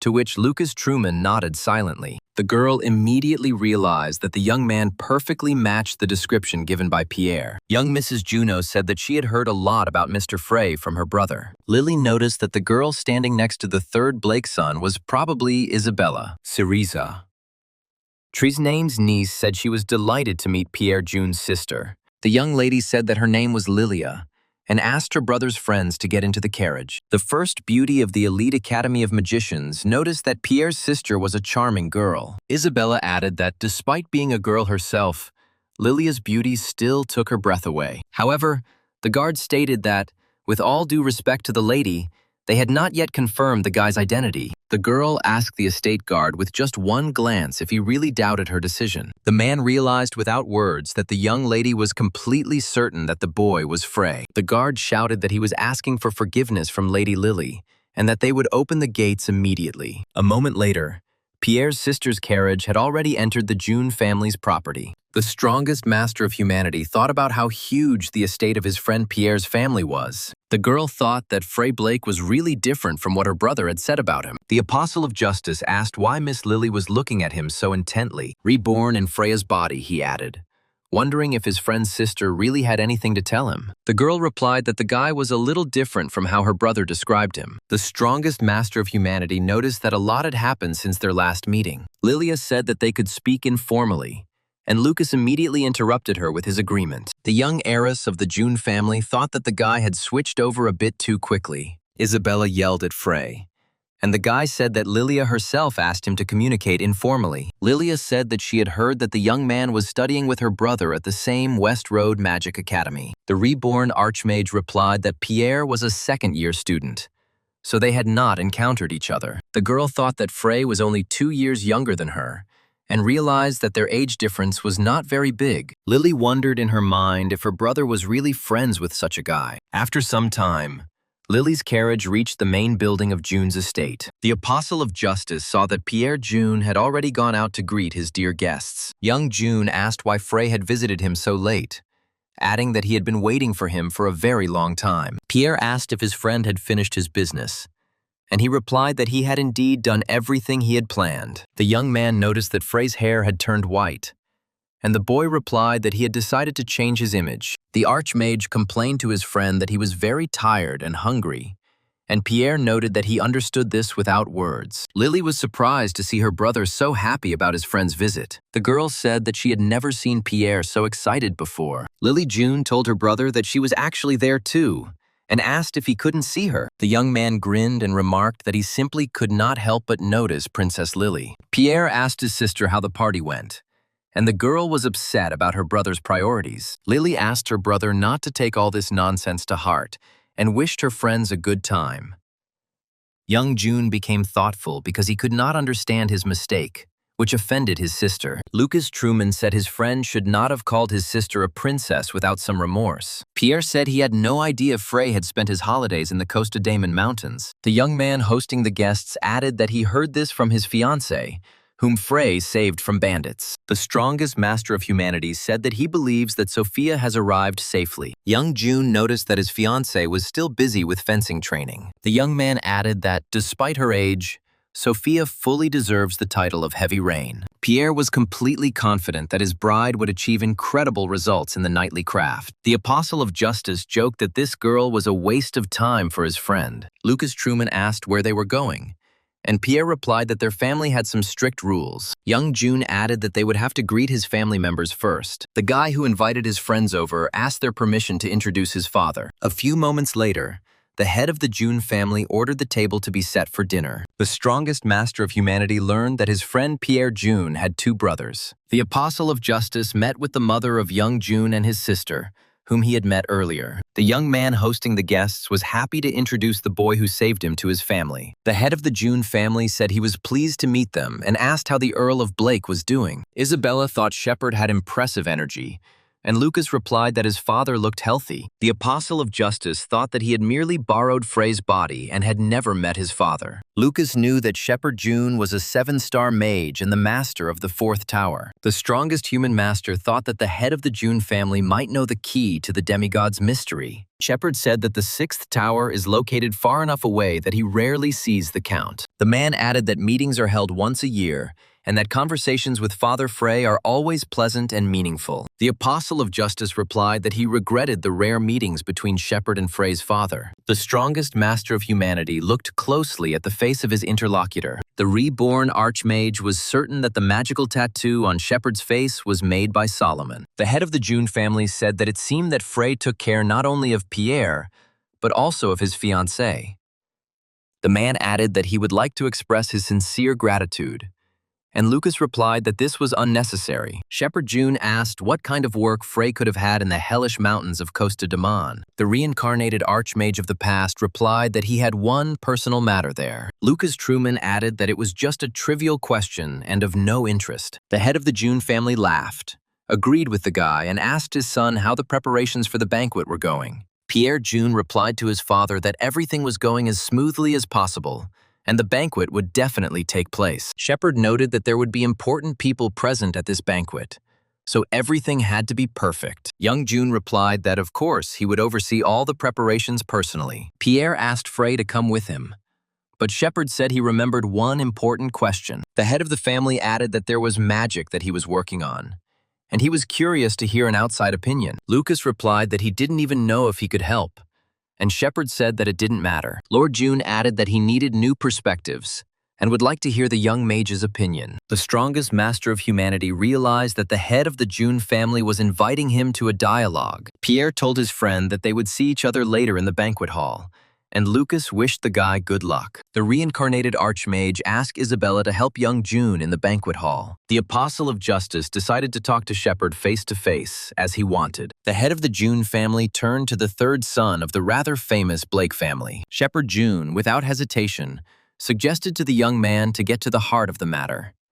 This was not a simple visit. The most powerful archmage of humanity realized that he was about to have a difficult dialogue. Lucas Truman was dumbfounded when the head of the great June family asked him what Frey was planning. The Apostle of Justice asked the 7-star magician again because he did not understand the question asked. Shepard June asked why a man from the Truman Brotherhood had come to his home. The strongest master of humanity replied that it seemed that some misunderstanding had arisen. The master of the 4th magic tower said that it was very clever to use his son. The head of the June family said that the boy had acted recklessly when he came to his house with such an attitude. Lucas Truman wondered what Pierre's father was talking about, and he said that the hurricane earrings gave the guy away. The Apostle of Justice wondered how the earrings from Solomon's dungeon were connected to the Truman Brotherhood. The reborn Archmage mentally added that Pierre was, after all, the head of this student community. June's guest apologized and said that he did not understand Shepard because he found these earrings in the mountains. The head of the June family asked if the boy was really saying that he was not a member of the Truman Brotherhood. The Apostle of Justice replied that Lord June had understood everything correctly.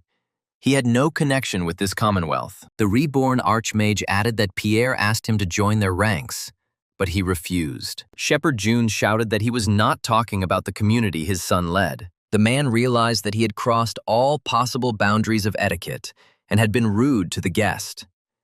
The head of the great June family asked Frey Blake if he was really a simple wanderer. Shepard said he seemed to have misunderstood everything and clarified that the young man had nothing to fear. Humanity's strongest master replied that he would only relax after Shepard did so. The head of the June family noticed that a very impudent boy had come to visit his son. The master of the 4th Magic Tower asked his interlocutor where he thought he was now. The Apostle of Justice replied that he was currently visiting his dear friend. Shepard June wondered if this guy really wasn't even trying to lie to him. The strongest master of humanity replied that he simply came to see his comrade. The one reborn in Frey's body added that he was very sorry that the Duke did not even want to understand this. The head of the June family agreed with the young man and thought that he should be more open. The master of the 4th Magic Tower warned that he still did not fully trust the boy. The man added that he would not be rude to the boy, but he also could not stop considering him a member of the Brotherhood. Shepard June asked Frey who he thought was the true ruler of the continent. The head of the June family declared that their empire was the greatest of all human states. However, the man added that even she could not occupy more than a tenth of the continent. The Duke proposed to name the intellectuals in power with 10 fingers, of which only 3 are people. Shepard June stated that there is only one true ruler of the continent. The man called this single finger the true ruler that controls everything from the shadows. The head of the great June family declared that this someone was none other than a demigod. The reincarnated master of humanity could not believe his own ears. Could their struggle really continue? Shepard June called these rulers super beings who are superior to ordinary people. The man added that they are true predators, dominating people. The head of the great June family remarked that Freya might find this a silly conspiracy theory. Shepard June added that it is quite obvious that there is someone powerful lurking behind the scenes of this world. The Archmage thought that only 5 people had once risked themselves to stop a demigod. The Reborn thought that after 40 centuries the world was finally under the control of a higher being. The Duke asked if he had said something strange, and Lucas thought that people were still following his goal. The Apostle of Justice decided that people never gave up, waiting for the right moment to counterattack. Shepard June asked why Frey was smiling, and Frey asked himself how he could not smile at such news. The Archmage of the past admitted to himself that for the first time in this era, he saw a ray of hope. The head of the June family asked if his interlocutor already knew about the demigod, and Lucas nodded. The Duke asked how Frey knew about the Supreme Being, and he thought that he needed to calm down. The Archmage decided to keep quiet about himself, so he told them that he found a note from Carl Goldman with the earrings. Shepard June shouted that the sage's notes had really fallen into the hands of the young man, and asked where they were now. The Apostle of Justice nodded, as if to indicate that shouting would be unnecessary here. The head of the June family realized that he would first have to share the information he had. The man said that in fact they know very little about the demigods. They don't even know how many there are. Shepard June added that he does not know the ultimate purpose of the higher beings and why they operate in the shadows. The Duke stated that only one thing was clear to him: the demigods were powerful enough to destroy this world. The master of the 4th Magic Tower said that there had been several attempts to stop the demigods in the past. The strongest master of humanity was confident that there were no more than 100 demigods. However, the Archmage of the past was fully aware that each of them was like a real disaster. The head of the June family said that more than 40 centuries ago, 5 heroes fought against the demigod. Shepard June added that they were great people whom every person knew. The man said that after the sudden disappearance of the Archmage, the relationships between the others had collapsed. The head of the June family said that there was a conflict between the warrior king and the swordmaster. The Duke added that the Black Witch soon disappeared completely, and no one knows what happened to her. Shepherd June said that only one great sage continued to struggle alone with the higher beings. However, the man admitted that his efforts were not enough to fight the demigod. The head of the June family added that this is how the greatest names in human history disappeared. The reborn Archmage thought that this was exactly what was written in Solomon Gnome's diary. The man said that their circle was an organization that inherited the will of those great people. Shepherd June explained that he called the organization as a whole that, but in reality, it was divided. The Duke added that over the years, the organization's unified will has become divided, and they now hold each other in check. The head of the June family said that the circle was broken up into many other smaller organizations. The man added that he only knew about the Circle of Solomon, the Circle of Fizman, and the Circle of Rashmid. Shepherd June said there are rumors that Lucas's circle disbanded after the death of its master. The Duke added that there are rumors that the Frevicius circle consists of one person, but no one knows who he is. The Apostle of Justice asked if the elite academy clubs were separate from the Duke's organization. The head of the June family said that the student societies in West Road were created just for fun. The man admitted that sometimes, when a worthy talent emerges, their organization comes first. Shepherd June added that multiple identical names reduce the chances of being caught. The head of the great June family was confident that the eyes and ears of the demigods could be anywhere. The Archmage thought he couldn't even imagine where the demigods might hear this from Shepherd. The man admitted that he had no choice but to think that Frey was a member of the Truman Brotherhood. The head of the great June family initially thought that the young man had come to declare war on them. Shepherd June said that was all. He couldn't say anything more. And now it was Frey's turn. The Duke asked the young man if he would share how exactly he had managed to obtain the hurricane earrings. The man asked if the boy had really gotten this piece of jewelry in the Costa Damon Mountains. The head of the great June family admitted that he had heard rumors that these mountains hid the artifacts of heroes. Lucas Truman thought that it was impossible to determine the location of the legendary dungeons so easily. The Archmage of the past mentally added that even if they had found him, the Drakes would have intervened. The strongest master of humanity said that he got into trouble, which is why he went in an unfamiliar direction. Reincarnated into Frey Blake's body, he added that this is how he stumbled upon Carl Goldman's dungeon. Shepherd June shouted that this was where the guy found the great sage's note, and Lucas confirmed it. The Apostle of Justice said that its content was almost identical to the Duke's words. The head of the June family asked the young man for directions to the dungeon, and he apologized, as he had ended up there by accident. Shepherd June was upset when he realized that the guy refused to share the information he so desired. The master of the fourth magic tower admitted that he could not completely get rid of his doubts. The man added that he would like to see the legendary hurricane earrings in action. The strongest master of humanity thought that there was nothing wrong with this request. Reborn in the body of the third son of the famous Blake family, he decided to satisfy the Duke's interest. The Apostle of Justice showed only a small part of the magical artifact's power. Lucas Truman asked if that was enough or if he should do something else with the earrings. Shepherd June agreed that it wasn't the worst way to demonstrate the item's power. The head of the June family admitted that he was afraid of the boy, not because he mistook him for a member of the Truman Brotherhood. The master of the fourth magic tower admitted that there was a more serious reason for his doubts. Sometime later, a grand banquet began at the estate of the great June family. The Apostle of Justice still couldn't get Shepherd June's words out of his head. The reborn Archmage thought that he had finally found people who knew who a demigod was. Lucas Truman silently added that he was pleased to learn of the organizations named after them. The strongest master of humanity thought that he needed to learn about the circles and subjugate the ice river. The Apostle of Justice remembered that he still had to fix his best friend's golem, Anastasia. Lucas Truman admitted to himself that he no longer thought that synchronization with Frey was some kind of coincidence. The most beautiful woman of the elite academy of magicians asked if the guy was really thinking about something serious. The girl added that Lady Lily had prepared this dress for her and asked if it wasn't wonderful.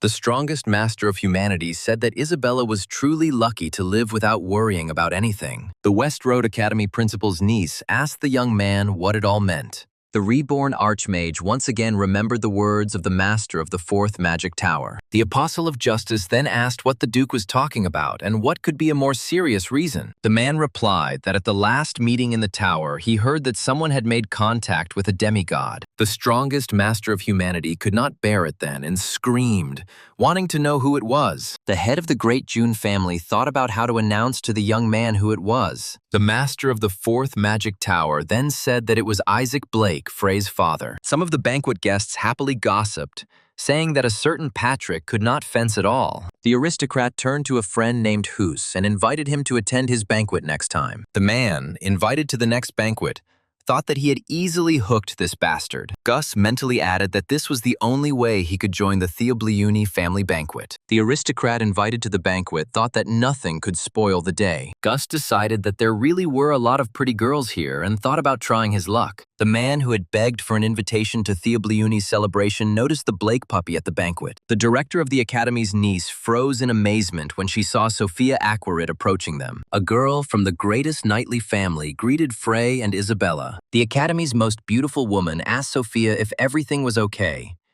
and she replied that everything was wonderful. The night girl asked Frey why he was looking at her so intently and whether she looked strange.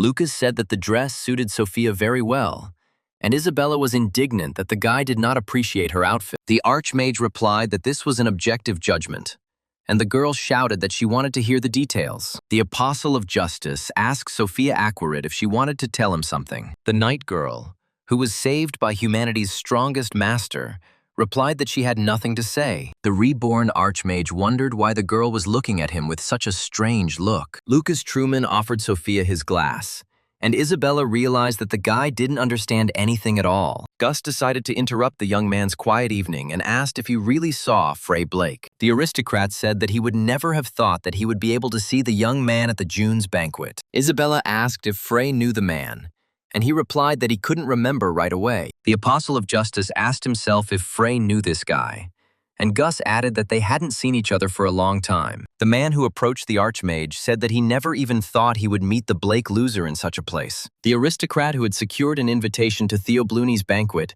thought he was about to have some fun. Lucas Truman thought he didn't even need to remember, because he was just a simple hooligan. Gus asked if a loser like Frey could attend Pierre's banquet just because of his last name. The aristocrat mentally added that this bastard didn't even know what it cost him to get here. Gus understood that the June banquets were at the pinnacle of capital society, and a place for the best. The man remarked that a man like Frey could not have entered West Road Academy honestly. Lucas Truman asked Gus to disappear and said he wouldn't repeat it twice, but he did. Isabella said the guy just asked the man to disappear twice. The aristocrat asked the third Blake son if he had completely gone mad. Sophia Aquarid asked if the man knew Frey, and he exclaimed that he knew him inside and out. The man added that this guy is not the kind of person who usually acts so confident. Gus asked himself why this loser was surrounded by dazzlingly beautiful girls. The one who approached the Archmage added mentally that he had known before that there were beauties present here. Gus thought that these two girls were unmatched in appearance.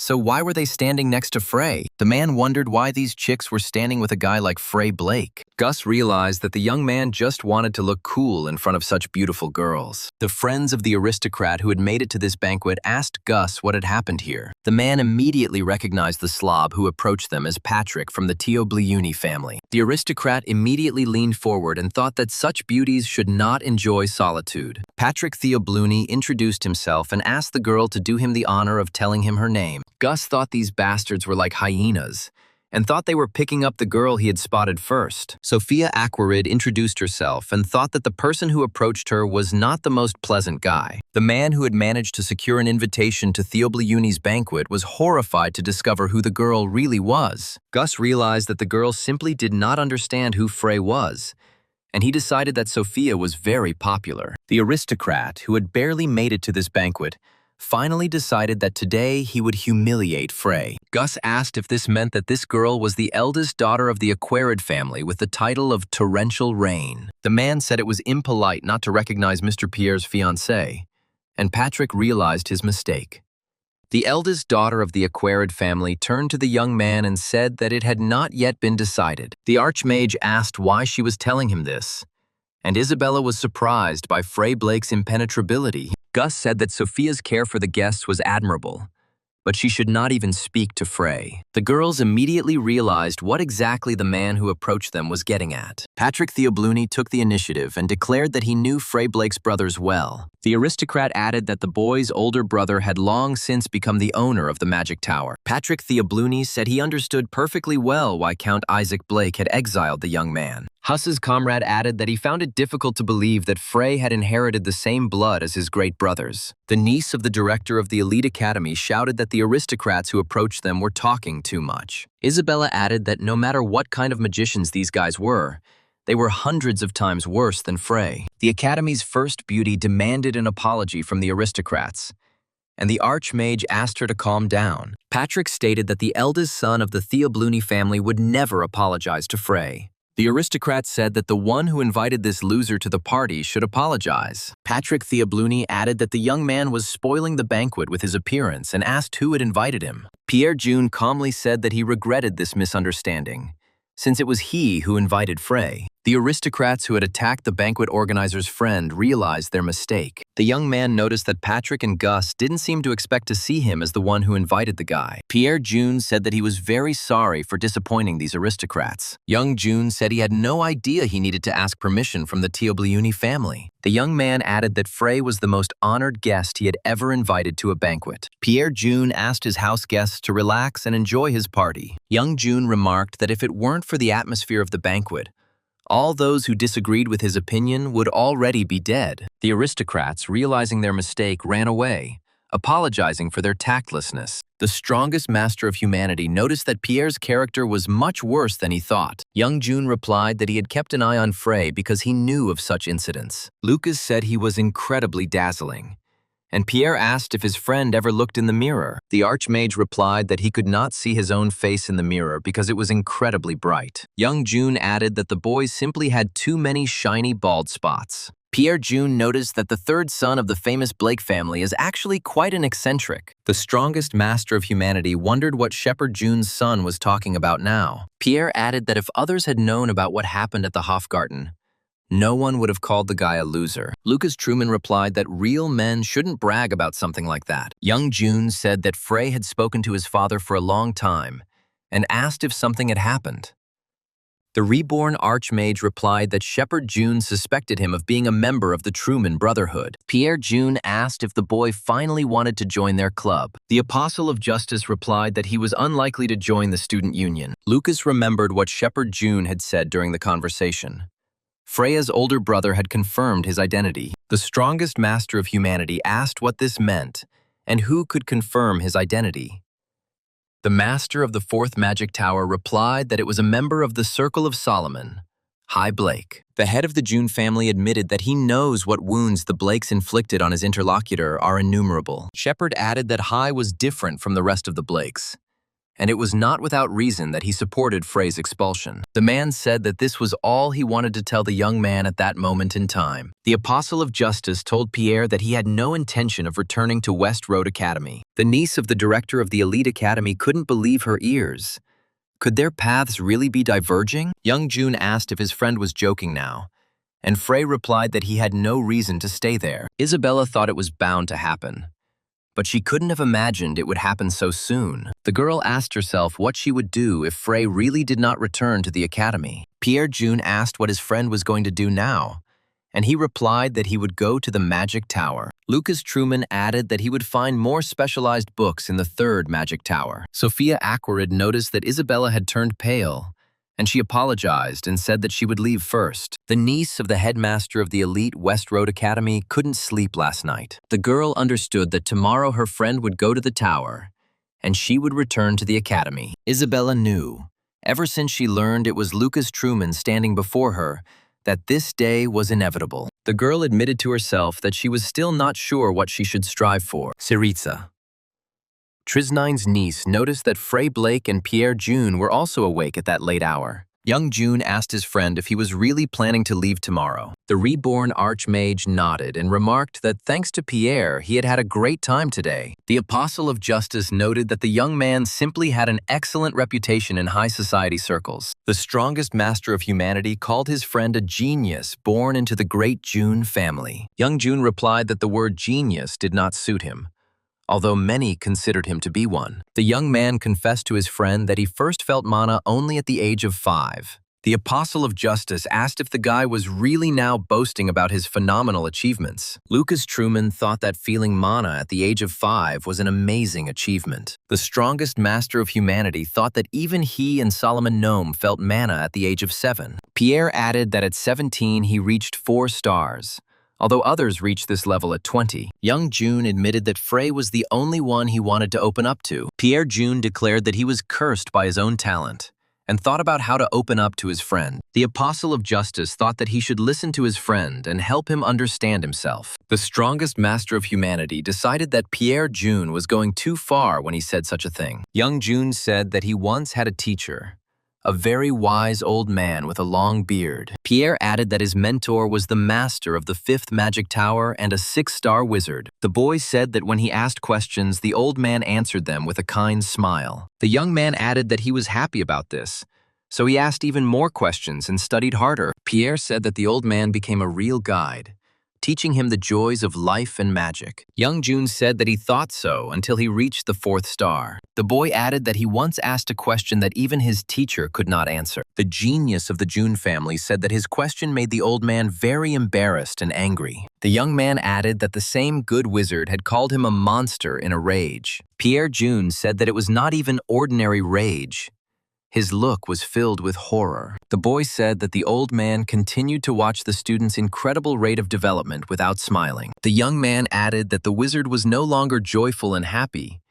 He felt an ominous anxiety in his heart. Pierre Jun said that he soon became completely confused because the old man did not help him. Young Jun admitted that he still enjoyed magic, but as he continued to study it, he felt pain. The young man added that his teacher's face appeared before him like a real curse. Pierre Jun said that he curses his talent tens of thousands of times every day. Young Jun said that he would rather be ordinary so that he could study magic with joy and enthusiasm. The strongest master of humanity decided that now was the perfect moment for his intervention. The reborn Archmage called Pierre a fool and added that his friend overestimated himself too much. Lucas Truman told the boy to listen to him carefully, because even geniuses are not omnipotent in this world. The Archmage of the past added that there are places that cannot be reached with talent alone. The reborn one declared that this world will not miss the one who is lost at the mere thought of a teacher. The strongest master of humanity added that every teacher should envy his student. Lucas Truman vowed to be much stronger the next time he met Pierre Jun. Young Jun noticed that Frey was self-confident and vain,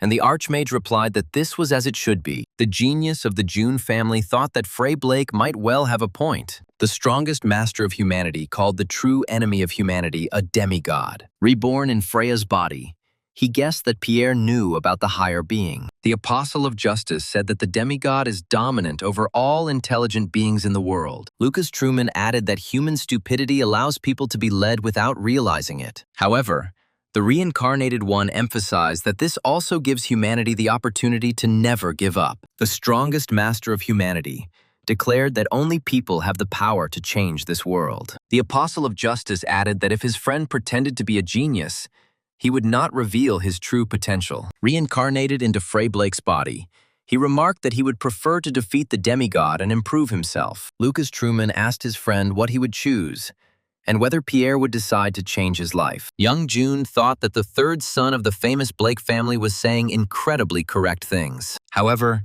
Pierre Jun decided that he was not yet ready to answer such a profound question from his friend. A genius from a great family said that a teacher is not always the only guide in life. Young Jun added that one can compete with one's rival while forging one's own path. The Apostle of Justice thought that he had already followed this path together with the great sage. The strongest master of humanity mentally added that it was a difficult but unforgettable road. Lucas Truman said he will always be one step ahead, so Pierre June should not relax. Young June called out to his friend and said that they would definitely meet again after some time. The young man asked Frey Blake if they would stand shoulder to shoulder the next time they met. The strongest master of humanity agreed and noted that they were, after all, like friends. Isabella thought that the dialogue between Frey and Pierre was too heartfelt and touching. The first beauty of the elite West Road Academy of Magicians mentally added that she too must move on. The next morning, the reborn man declared that this day was simply perfect for setting out on a journey. The niece of the director of the Academy of Magicians asked if Frey Blake would not take her ballast with her. The Apostle of Justice wondered what Isabella meant.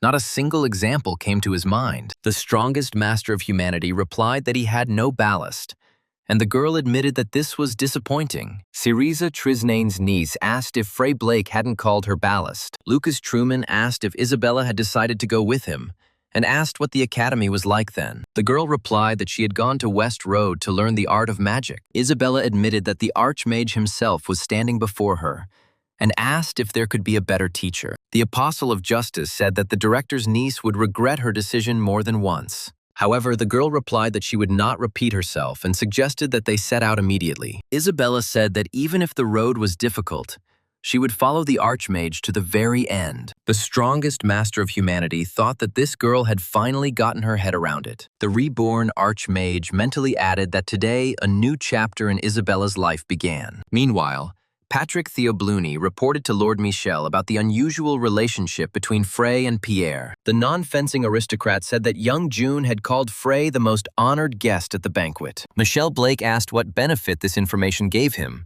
and why Patrick was talking about it. The failed aristocrat said he thought the information was necessary for the Lord. Michel Blake said whoever his younger brother became close to, he doesn't need to know about it. Patrick Theobluni squeezed out that he was talking about something completely different, but the Lord ordered him to get lost. Michel Blake said that Frey became friends with Pierre because, as they say, even a snail can crawl. Frey Blake's older brother asked Hai what trick he thought their little brother was using. Hai Blake replied that Pierre and Frey were students at the same academy, so there was nothing strange about their closeness. The eldest son of the famous Blake family noted that he had guessed that Hay would respond in this way. Michel thought that new opportunities were opening up for their family, and he needed to tell his father about it. The young man knew that their older brother was already planning something bad, but it was too early to interfere. Hai Blake wondered what Frey was planning to do, and why he needed Pierre's friendship. Isabella asked the reborn man what exactly he had given her. Frey replied that he had received the item from Shepherd June,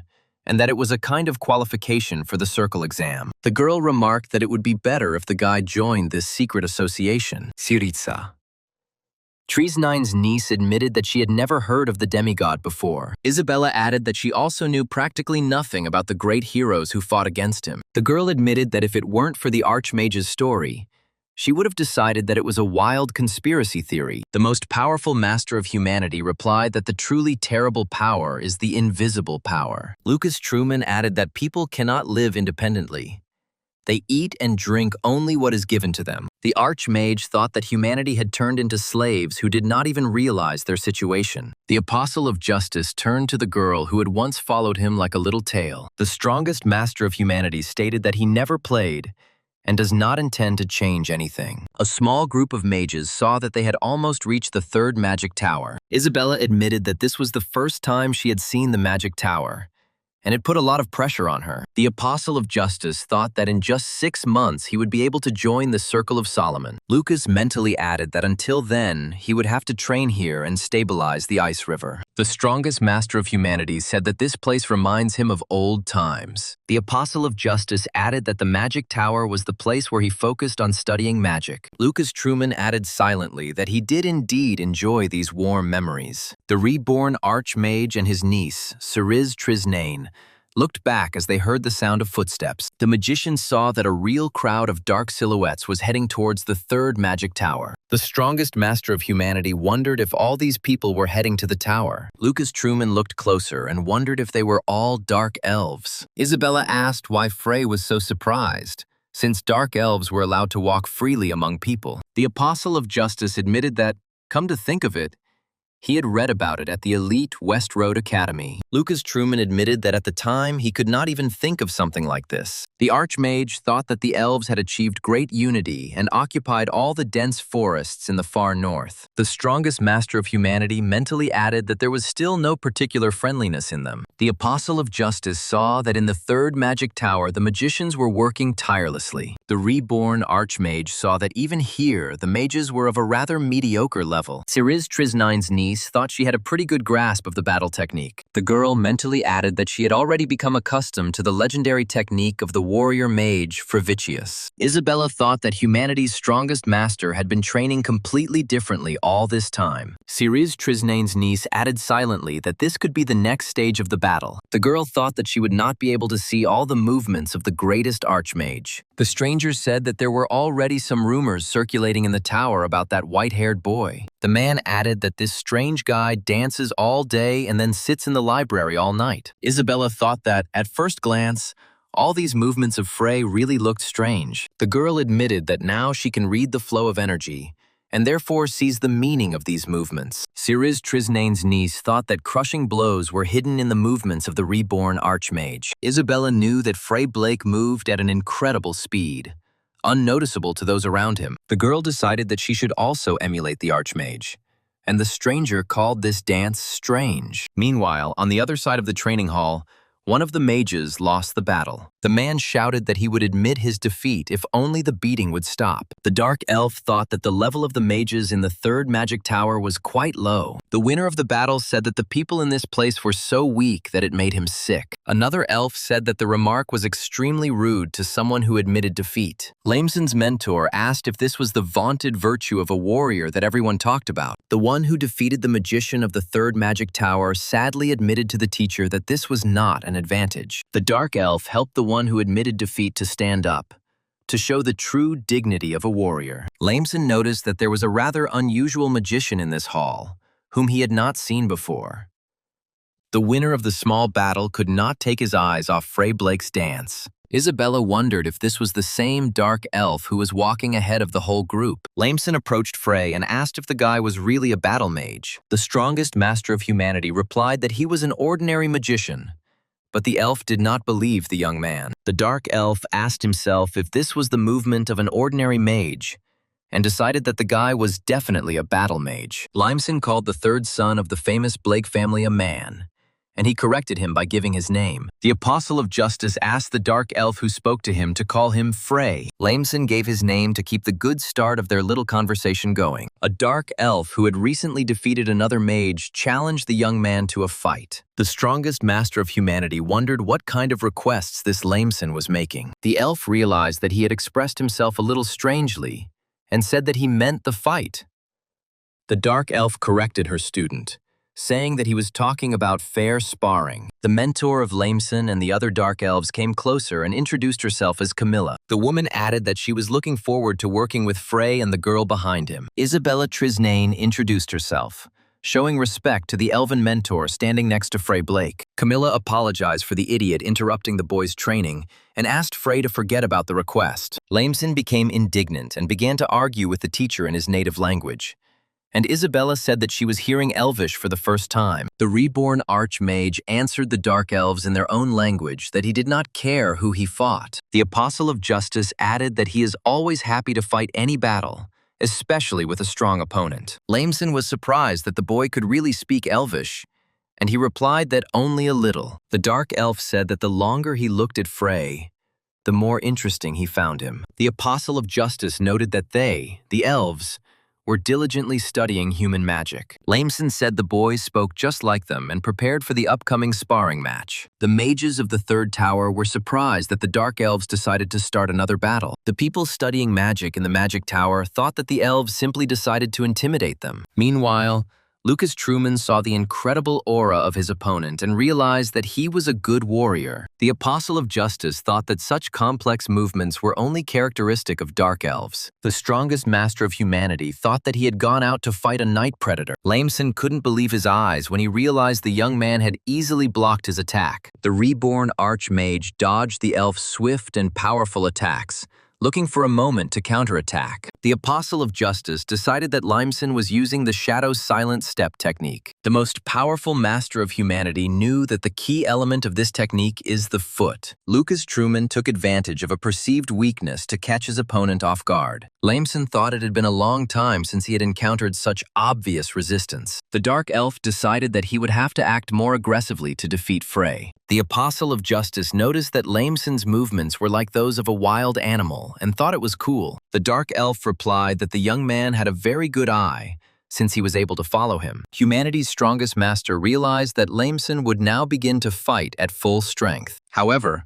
the reborn Archmage still easily blocked every attack of the wild beast. The magicians watching the battle could not believe their eyes, because the combatants were moving at incredible speed. The Dark Elves wondered who this white-haired man was who could stand against Limson. The Apostle of Justice decided to find out whose kick would be stronger and who would remain the winner. The Dark Elf saw this and decided that now was the time to show his full power. Everyone on the training ground saw the sparring fighters kick each other. Lucas and Limson paused, trying to catch their breath after the last crushing blow from both of them. Camilla thought that Frey hadn't lied about his muscle mass. It was far from the level of a magical warrior. The woman asked herself how the young man could withstand the powerful attacks of her student Limson. The Dark Elf gathered his strength and immediately jumped up to continue the battle. The elf who challenged Frey Blake to a fight thought that this guy was different from everyone else. The strongest master of humanity decided that such an opponent was just what the doctor ordered. Camilla thought Frey had incredibly precise mana management, but he was only about 20. The Dark Elf mentor shouted that that was enough, and added that this sparring was pointless. Limson praised Frey for his superb moves in this fight, and the Archmage reciprocated. The Apostle of Justice confessed that if they had fought at night, he would not have been able to resist him either. The reborn Archmage added that Limson was apparently not yet accustomed to fighting with bare fists. The Dark Elf burst out laughing, because Frey Blake read him like an open book. Camilla's apprentice asked in Elvish how long the young man would remain in this magical tower. The strongest master of humanity replied that he intended to be here for 6 months. The Dark Elf admitted that he was pleased to hear that Frey Blake would not leave immediately. The Dark Elf mentor noted that the young man had demonstrated excellent skill. The woman added that she could not believe that the young man was an ordinary person. Camilla noticed that Frey Blake was wearing the hurricane earrings and wondered where he could have gotten them. The Apostle of Justice asked why the Dark Elf teacher had suddenly become silent. The woman asked why the young man chose the 3rd magic tower. The Archmage replied that he wanted to complete the elixir, and that this place was suitable for in-depth study of literature. The other mages couldn't believe that Frey was speaking so casually to the head of the Dark Elves. The most powerful master of humanity noticed that he had looked through all the books, but still could not find the information he needed. Camilla asked the guy if he had tried reading magical grimoires, and he asked what they were. The woman replied that they only become available after passing the test of 3 floor guardians. The reborn Archmage asked if Camilla knew when she would take this test. The Dark Elf mentor smiled and replied that the qualification test would be tomorrow. The Apostle of Justice realized that the next level of the library could be open to him as early as tomorrow. The next day, the strongest master of humanity and Isabella came to the test site. One of the mages told his friend that he heard that this stupid bastard defeated a Dark Elf. Another mage admitted that he thought the guy was just a weirdo, not a real battle mage. The magicians did not understand why the young man needed to take this test, but he heard Camilla call out to him. Lucas Truman asked if the elves had decided to take the qualification test too. Camilla replied that she was interested in the test results, and the Archmage added that the little one was here for the same reason. Limson offered to fight Frey when everything was over, and the reborn one asked if he was talking about sparring. The Dark Elf mentor called those who entered the room the leaders of the floors of this tower. Camilla clarified that Freya should especially remember the man in the middle of the group who entered. The woman added that this is a very influential man in the 3rd tower, and his name is Michelangelo. The elders stated that they did not want to waste time on unnecessary chatter, and the test began right now. The guardian of the 3rd tower floor told the examinees to create energy balls. The magicians thought that there was nothing easier than creating an energy sphere. Even preschoolers could handle it. The old man noticed that everyone had completed this task, so he asked to concentrate the received spheres. The tower mages who came for the qualification test easily fulfilled the keeper's request. One of the men remarked that this was the first exam of the tower, so everything was so simple. The old man said that all the magicians had done a good job with his task, so he would make it a little more difficult. The floor's head keeper asked the examinees to compress their spheres to the size of a bead in his hand. The magicians who came to the qualification test couldn't believe their ears.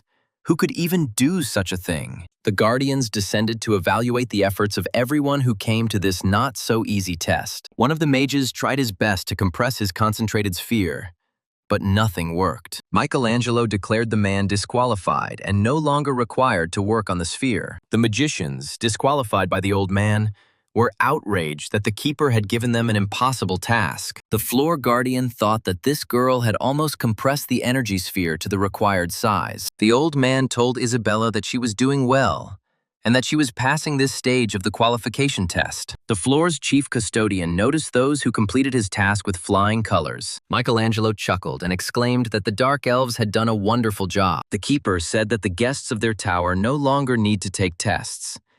He will allow them to read the grimoires. The old magician heard his assistant ask the examinee what he was doing anyway.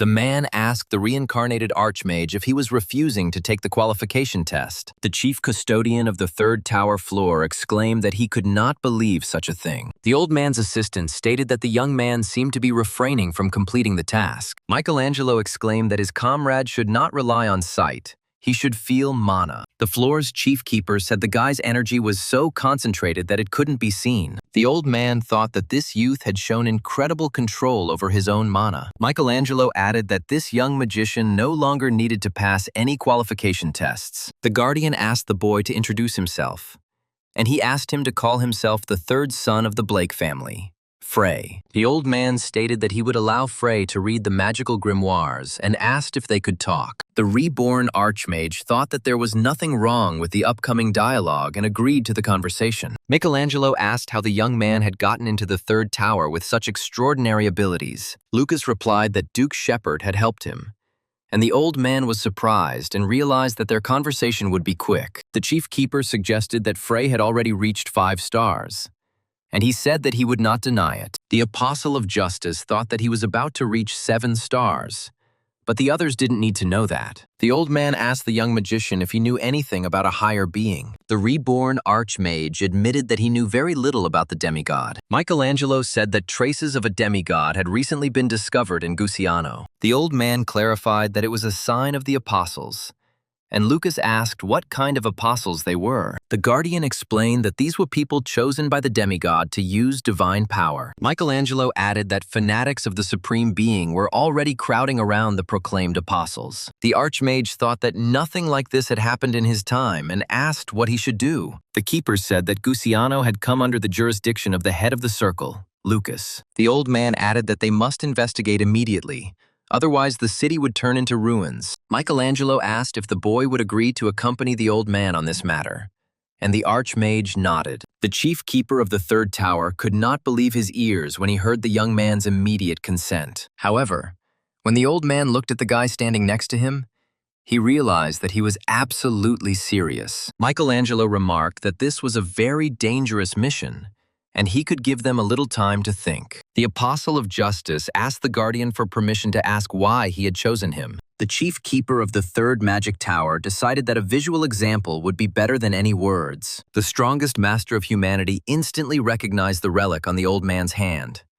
It belonged to Iris. The reincarnated archmage suggested that Michelangelo belonged to the 9th-Circle. The old man said that after the death of Circle Master Lucas, the others began to act more secretively. Michelangelo added that the dark elves in this tower are reinforcements for the Black Fangs. The head custodian of the third tower's floor admitted that he was aging too quickly. The old man clarified that he simply happened to notice the hurricane earrings that the boy was wearing. Michelangelo noted that it would take about a week to prepare for this difficult task. At that moment, the strongest master of humanity thought that his earrings were too popular. The reborn archmage decided that he simply had to stabilize the ice river within a week. Michelangelo asked the boy with extraordinary mana control why he needed the grimoires. Lucas Truman replied that he needed to finish the elixir, so he needed books on alchemy. The old man said that in that case, the guy would be best off turning to Professor Adelia for help. The Apostle of Justice thought that the chief custodian had probably told him the wrong door. The girl, peeking out from behind the doorway, asked what the young man needed. The guy introduced himself as Frey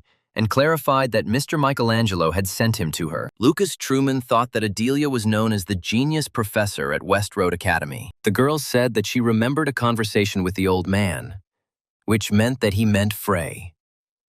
The genius professor said that the guy could sit down, and he asked where exactly he could sit. The reborn archmage thought that the monster parts still disgusted him. The girl said that she was very tired. Her blood pressure was incredibly low, and she still had a lot of work to do. The alchemist professor asked the boy to tell her in 5 words what his business was. The Apostle of Justice thought about how best to answer and said that it was a creation of liquid mana. Adelia said Frey wasn't much of a talker, but he remarked that he'd managed to get it out in 5 words. The professor said the boy was quite cute but cheeky and asked what kind of liquid mana it was. The most powerful master of humanity invited the brilliant alchemist to personally examine the elixir. The girl couldn't believe her eyes when she looked at the liquid in the boy's bottle. The professor couldn't stand it any longer and shouted loudly that this liquid had a huge concentration of mana. Lucas started to say that it was the Drake King, but stopped, thinking that he had gone beyond the word limit. Adelia screamed in rage at the guy who stopped, and he noticed that he had exceeded his word limit. The Apostle of Justice replied that it was fluid from the heart of a 1,000-year-old Drake. The reborn archmage added that the estimated mana energy in this flask is about 100,000. The strongest master of humanity asked if they could make an elixir out of it. The archmage saw the professor's eyes light up and thought that a completely different person appeared before him. Lucas Truman asked if it would be too difficult, and Adelia replied that she could handle it. The girl added that the main problem is the ingredients that she cannot get. The archmage asked what ingredient the professor couldn't get, and she admitted it was a phoenix feather. The strongest master of humanity instantly took out a divine beast feather from his magic bag. The Apostle of Justice asked if the brilliant alchemist needed anything else rare. The girl said that she needed an assistant who could reduce the energy ball to the size of a fingernail. The strongest master of humanity thought that he was being difficult with such demands. The alchemy professor exclaimed joyfully that this young man was simply an incredible find. Adelia immediately rushed to the alchemy table to begin creating the elixir. The professor added that she often hears the names of the boy's brothers, but nothing at all about him. Adelia noticed that the guy was well versed in alchemy, although it was a bit old-fashioned. The girl asked why she had never heard of Frey before if he was so good. The brilliant alchemist declared that this guy simply had to become her first assistant. The strongest master of humanity said that he refuses such a promotion. The alchemy professor shouted that she would pay the young man an hourly wage. Adelia added that she would teach the boy everything she knew, because he wouldn't be able to learn it anywhere else. The archmage refused again, and the girl thought about how she could lure this guy to her. The genius alchemist asked why Frey Blake kept calling her professor. The reincarnated archmage reminded Adelia that he was a student at West Road Academy. The girl screamed, "Is this really true? And how can an ordinary student understand all this so deeply?" Adelia thought that she could use her status to put pressure on the young man. Lucas clarified that he had already left the academy, and the girl shouted that he was simply making fun of her. The reborn archmage asked if the professor understood how to create golems, and she nodded affirmatively. The girl asked if the guy really wanted her to teach him how to create golems. The Apostle of Justice asked if she could create a golem based on a 1 million mana core. The brilliant professor replied that this was madness, and it was difficult to even imagine something like that. Lucas Truman asked if Adelia meant to say it was incredibly exciting, but she disagreed. The professor added that the body of such a golem should be made of orichalcum and the nervous system of mithril. Adelia stated that such minerals exist only in legends, just like the 1 million capacity core itself. The girl added that it would be even more difficult to design the body and select a formula for forming the ego. The reborn archmage realized that he would have to rely only on himself in the matter of creating Anastasia. Lucas mentally added that the task left by his best friend turned out to be incredibly difficult. The alchemy teacher asked why the guy was asking about this.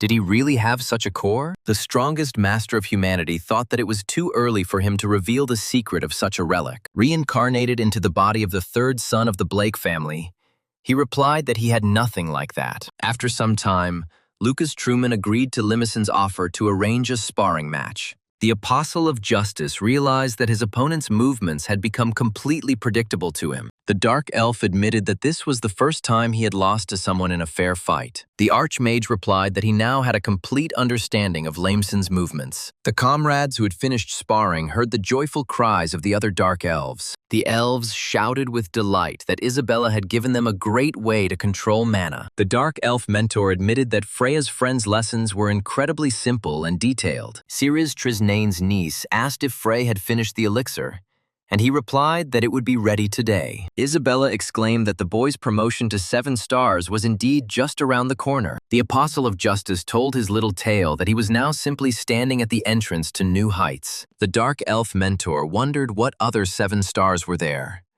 What determined these ranks anyway? Camilla called Frey and Isabella over and asked if they would like to learn the spiritual skills of the elves. The woman added that signing a contract with a spirit will give magicians enormous power. The elven mentor emphasized that this skill was passed down exclusively within their clan. After some time of training, the Archmage came for the elixir, and Adelia declared that the work was complete. The genius professor asked the guy if he was really going to drink this concentrate. The girl added that it was too dangerous. But Lucas asked if she had had a cooking failure. Adelia replied that it was just the opposite.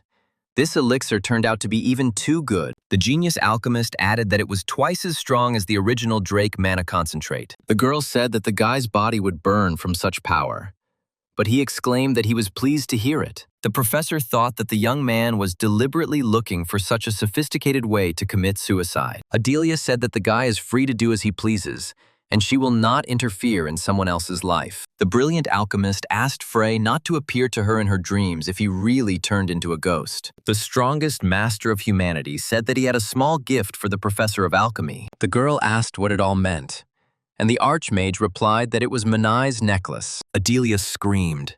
What was Frey Blake thinking? But the young man completely did not understand the professor's reaction. The girl reminded that there are certain boundaries that cannot be crossed. The Apostle of Justice said that he does not understand Adelia because this necklace improves concentration. Lucas tried to tell her about the properties of the necklace, but the girl interrupted him. Because they cannot be together. The strongest master of humanity thought that the brilliant alchemist simply refused to listen to him. The reborn Archmage added that with this necklace, Adelia would be able to measure mana density. The Apostle of Justice thought that with each meeting the professor seemed more and more strange to him. Returning to his room, the strongest master of humanity firmly nailed the door behind him. Lucas thought that since the elixir was concentrated, he would have to act more decisively. The reborn Archmage scattered magical stones around himself to help him recover more quickly. Feeling the energy concentration in the room increase, Lucas decided to begin mastering the elixir. The strongest master of humanity thought that this evening he would subjugate the ice river. Lucas Truman drained the vial of enhanced elixir, intending to reach the 7 stars as quickly as possible. The reborn Archmage felt an unruly force shake his body. The strongest master of humanity understood that now everything depended only on his mana control skills. The Dark Elf mentor asked Isabella to explain to her how great the power of a 7-star mage was. Camilla added that it was still difficult for them to comprehend the scale of such power, as they were new to human magic. The Dark Elf asked if in the human world the level of magic really determines a person's status. The girl confirmed this, explaining that the title of Archmage is awarded only to the most powerful wizards. Isabella added that in any country such a magician is considered a count, and his name will forever go down in history. The Dark Elf mentor asked if Frey Blake had already succeeded in this. Ceres Trisnane's niece shook her head in disagreement and wondered how she could tell her everything. Isabella replied that Mr. Frey was only at the very beginning of his long journey. The girl added that her comrade had chosen a much more difficult path for himself than simply rising in rank. Isabella stated outright that the third son of the Blake family's main goal was to destroy the demigod. The Apostle of Justice himself decided that the entire power of the Ice River had come under his complete control. Isabella emphasized that Frey Blake is doing this in order to bring peace back to the continent. The girl was sure that her friend would not stop at the level of some 7 stars. Sometime later, Michelangelo gathered a small detachment and went to the city of Gusiano. The strongest master of humanity admitted that he imagined this city to be much larger. Isabella wondered if this was where the apostles of the self-proclaimed gods were hiding. The girl added that this place exudes ominous energy.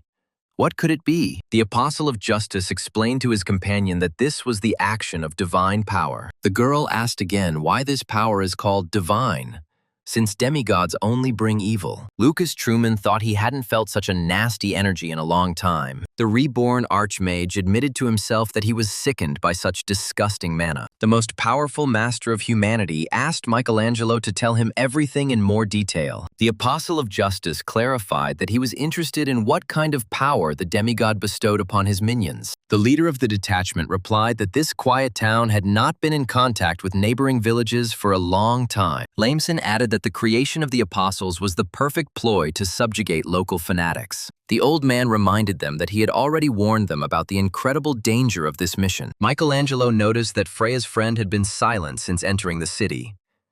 Perhaps this was too much for her. Lucas Truman replied that the keeper had nothing to worry about, as Isabella had her role to play. The girl suddenly warned the squad that she saw someone ahead. Perhaps they were locals. The stranger said he couldn't believe his eyes and asked what had brought the tower's wizards to their wilderness. The man introduced himself as Aladir and said he was the mayor of this wretched town of Gusiano. The old wizard greeted the mayor and said that he would like to ask him something. The group leader asked if anything had changed in this place recently. The old man asked if anything strange had happened, such as sudden changes in the behavior of the townspeople. Aladir asked in response what could happen in such a remote place, since their everyday life was full of the usual routine. Michelangelo agreed and thought that the mayor was definitely not telling him something. The strongest master of humanity asked Aladir where all the townspeople had gone. Lucas Truman added that it was already the middle of the day and there were no people in sight on the streets. The mayor of Gusiano responded that the townspeople had work to do today in the nearby forest. The Apostle of Justice noted that Aladir had just declared an unchanging routine. The man tried to quickly justify himself, but the Archmage had already completely seen through his lie. The Reborn realized that there was no time to waste and noted that Lameson was the fastest among them. Lucas ordered the Dark Elf to scout out the situation, and without further ado, he took off. Michelangelo admitted to himself that he could not believe that the Dark Elf had obeyed Frey without question. Those remaining on the deserted street watched as Lameson inspected one building after another. A few moments later, the Dark Elf returned from reconnaissance and immediately reported the results to Frey. Lameson reported that there was not a single living soul in the town, and all the houses inside were literally covered in blood. The mayor of the city realized that their disguise no longer made sense since the mages had found out about everything. The monster, having returned to its true form, screamed in rage, asking what these wizards had done here. Michelangelo realized that they had taken too long.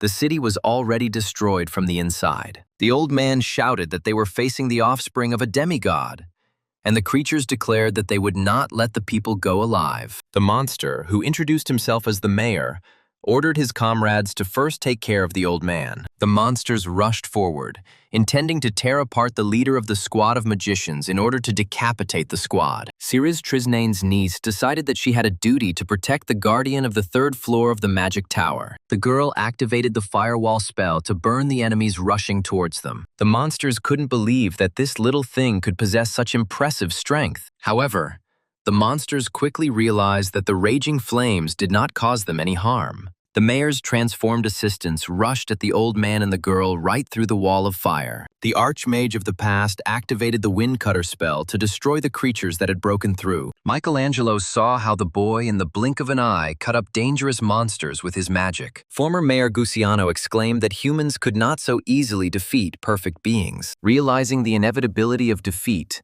the last monster cursed in fear and ran away. Without further ado, Lameson realized that he had to intercept the fugitive, but not kill him. The Dark Elf easily cut off the legs of the demigod's creation and left it behind him. The experienced elf thought that it would not have been difficult for him to catch up with and neutralize the frightened creature. The strongest master of humanity decided that this was a great opportunity to learn something about the demigod. The Apostle of Justice noted that it would be better for the monster himself not to hide anything. The former mayor of this rundown town exclaimed that he knew absolutely nothing. The reborn Archmage warned the monster that no one would stand on ceremony with him. The Dark Elf mentor stated that she would be able to extract all the important information from this monster. Camilla added that this was a great opportunity to show Freya her spiritual art. The most powerful master of humanity heard the woman begin to read a spell in a language unknown to him. The reborn Archmage sensed the energy erupting from the shadow of the Dark Elf mentor. A small group of mages saw a small monster made of darkness appear in front of them. Camilla said it was Dark Goroon and admitted that no one steals information better than him. The woman addressed the summoned spirit of darkness and it froze,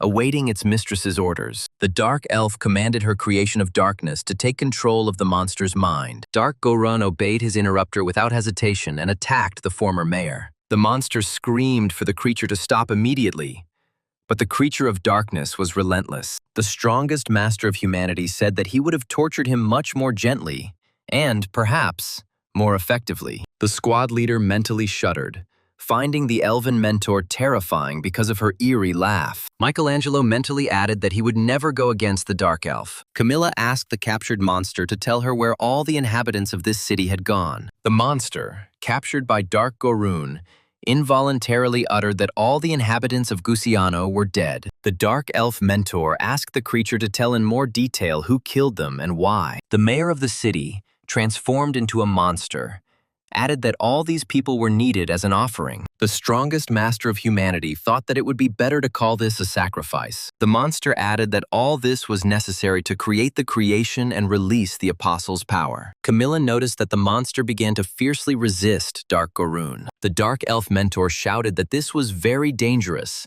and that they had to get out of here immediately.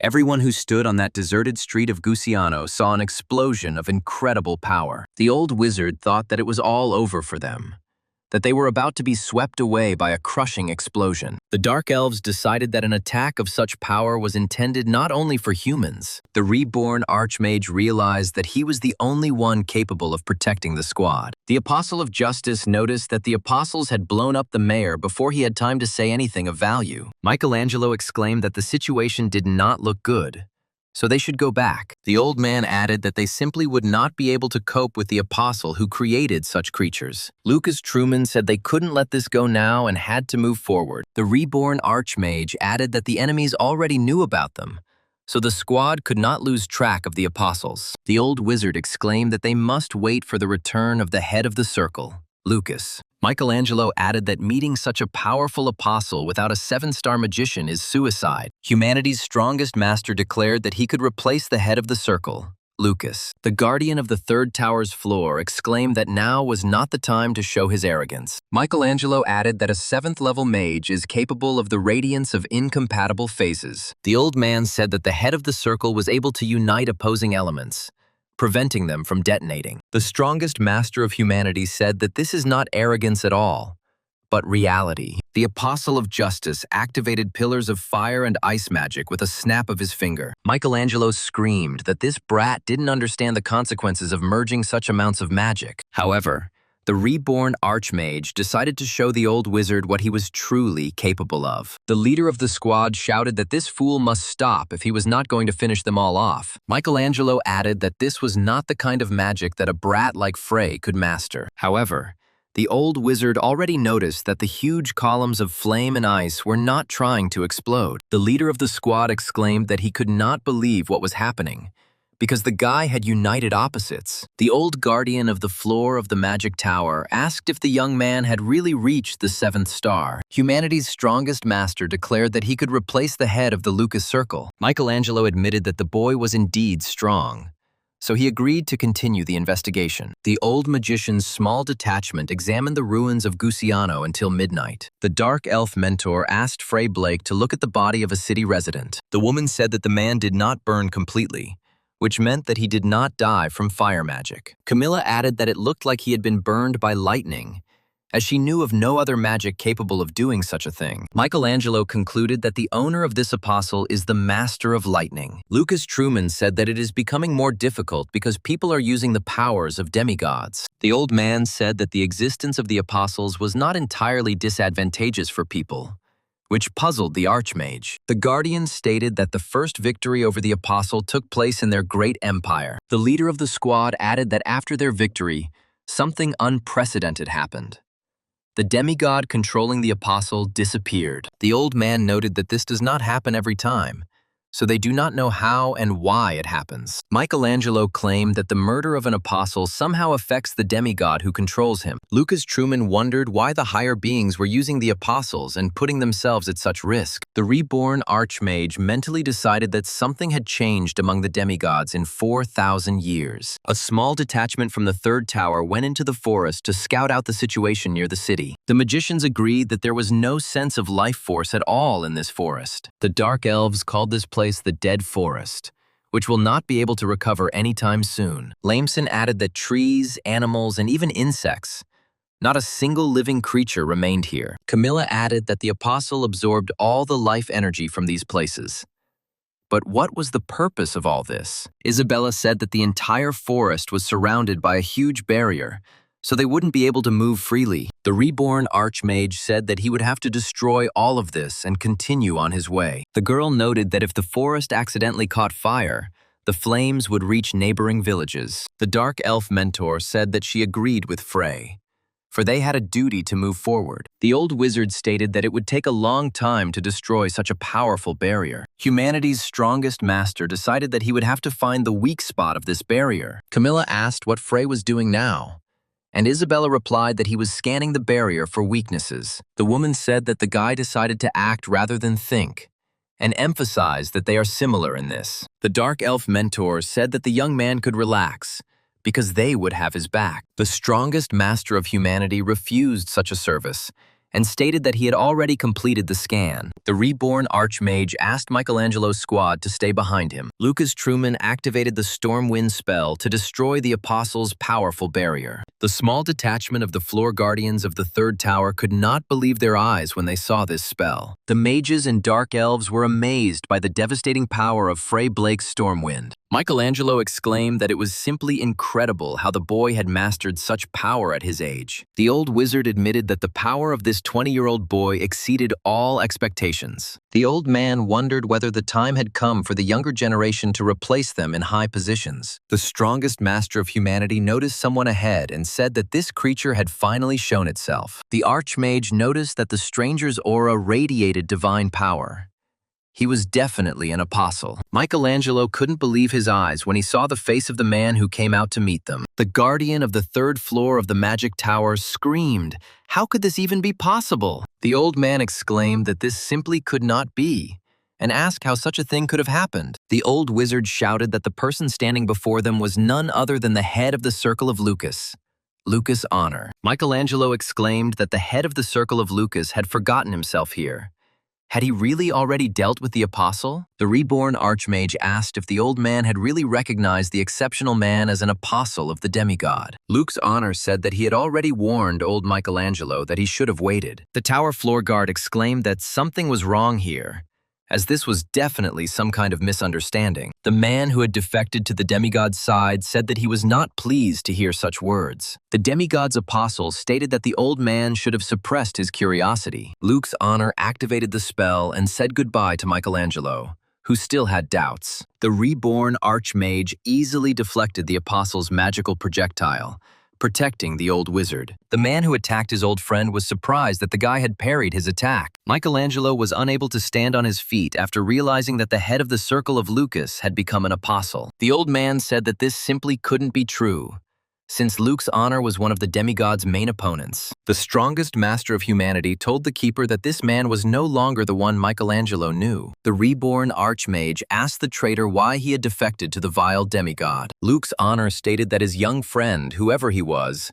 had very bad manners. The former head of the Lucas Circle added that he had learned the true power of a demigod. Luke's honor stated that they, human beings, were just bugs before the demigod. The Archmage remembered that in his last battle he had already heard this comparison, which was disgusting to his soul. The strongest master of humanity declared that the traitor of the Circle of Lucas was wrong, and he was surprised by the boy's impudence. The reborn Archmage added that they were not pathetic bugs, and Honor was simply a coward. Isabella thought she had never seen Frey so angry before. The Circle's traitor replied that this was not cowardice at all, since he simply acknowledged the demigod as his patron. Lucas Truman said that everyone in the Circle knows about the demigod's incredible power, but they fight him. The reborn Archmage stated that people were desperately trying to get up without dropping their knees. The strongest master of humanity added that people try not to succumb to what is happening. Lucas Truman exclaimed that all this was just to protect what they loved. The reborn Archmage said that this is what defines a true man. The strongest master of humanity declared that it was precisely this nobility that Luke's honor had abandoned. The small detachment of the guardian of the third tower's floor was surprised by the crushing power of the apostle. The Lucas Circle traitor stated that he would not call it nobility,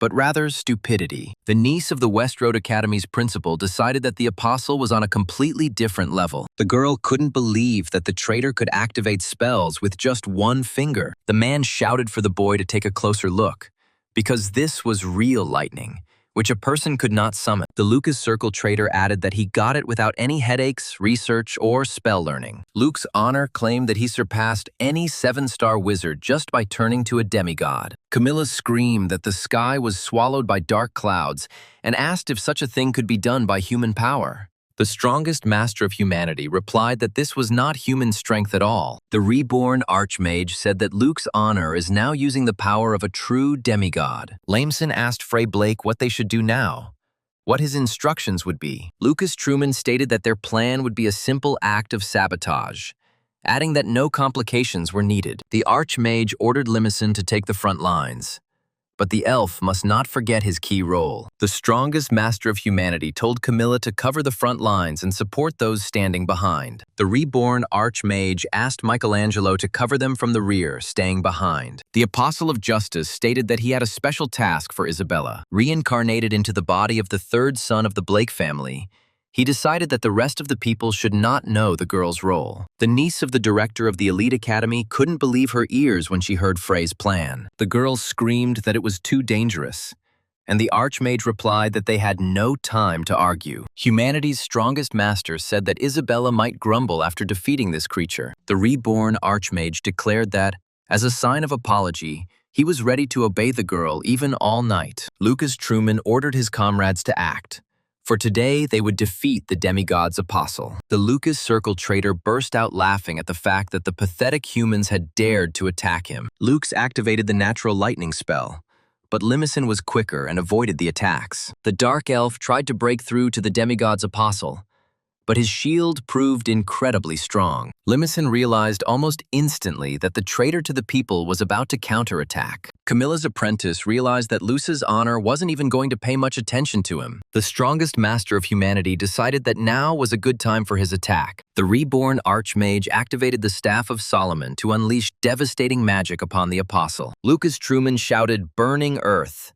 and released an incredible amount of mana to activate the spell. The old wizard was speechless when he saw the destructive power of the young magician. Michelangelo wondered if this was the true skill of Mr. Frey of the Blake family. The head of the small reconnaissance detachment mentally added what the hell this was. The strongest master of humanity realized that he had been sitting in this place for too long. The reborn Archmage rushed forward to escape the traitor's crushing lightning strike. Luke's honor stated that his young friend was wasting his time, as all his attempts to gain the upper hand were futile. The demigod's apostle added that human power could not break through this barrier of lightning. The man who betrayed Lucas's circle claimed that this was the all-destroying power of a demigod. The strongest master of humanity answered the traitor. Was he seriously calling the demigod invincible? Lucas Truman activated the Fire Blast spell to weaken the overconfident enemy's defense. The reborn Archmage then waved his sage's staff and cast the Ice Cover spell. The man hidden behind the barrier stated that he had already warned the boy that he was wasting his time. The Dark Elf mentor said that their affairs were very bad, since even Frey could not cope with the demigod's apostle. Camilla said the guy was supposed to attack the traitor while they were distracting him. The woman added that the young man would soon run out of steam, since Luke's honor had concentrated his attacks on him. Isabella replied that the Dark Elf mentor should not worry about this. The girl added that everything is going according to Frey's plan, at least for now. The Archmage told Isabella before the battle that if they split up, the enemy would think their group was bait. Humanity's strongest master declared that Lucy's honor is invulnerable, as long as there is an artificial thunderstorm in the sky. The reborn Archmage added that he would get rid of these lightning bolts so that the traitor would become vulnerable. The Apostle of Justice said that the girl's task was to gather the strength of her comrades and help him during the battle. The Archmage added that while he was bait, the girl was responsible for everyone, even his life. The director of the Academy's niece asked Mr. Michelangelo and Camilla to listen to her. The girl added that they all had to gather as much mana as possible to support Frey. Isabella said that now they must use all the power available to them. Syriza.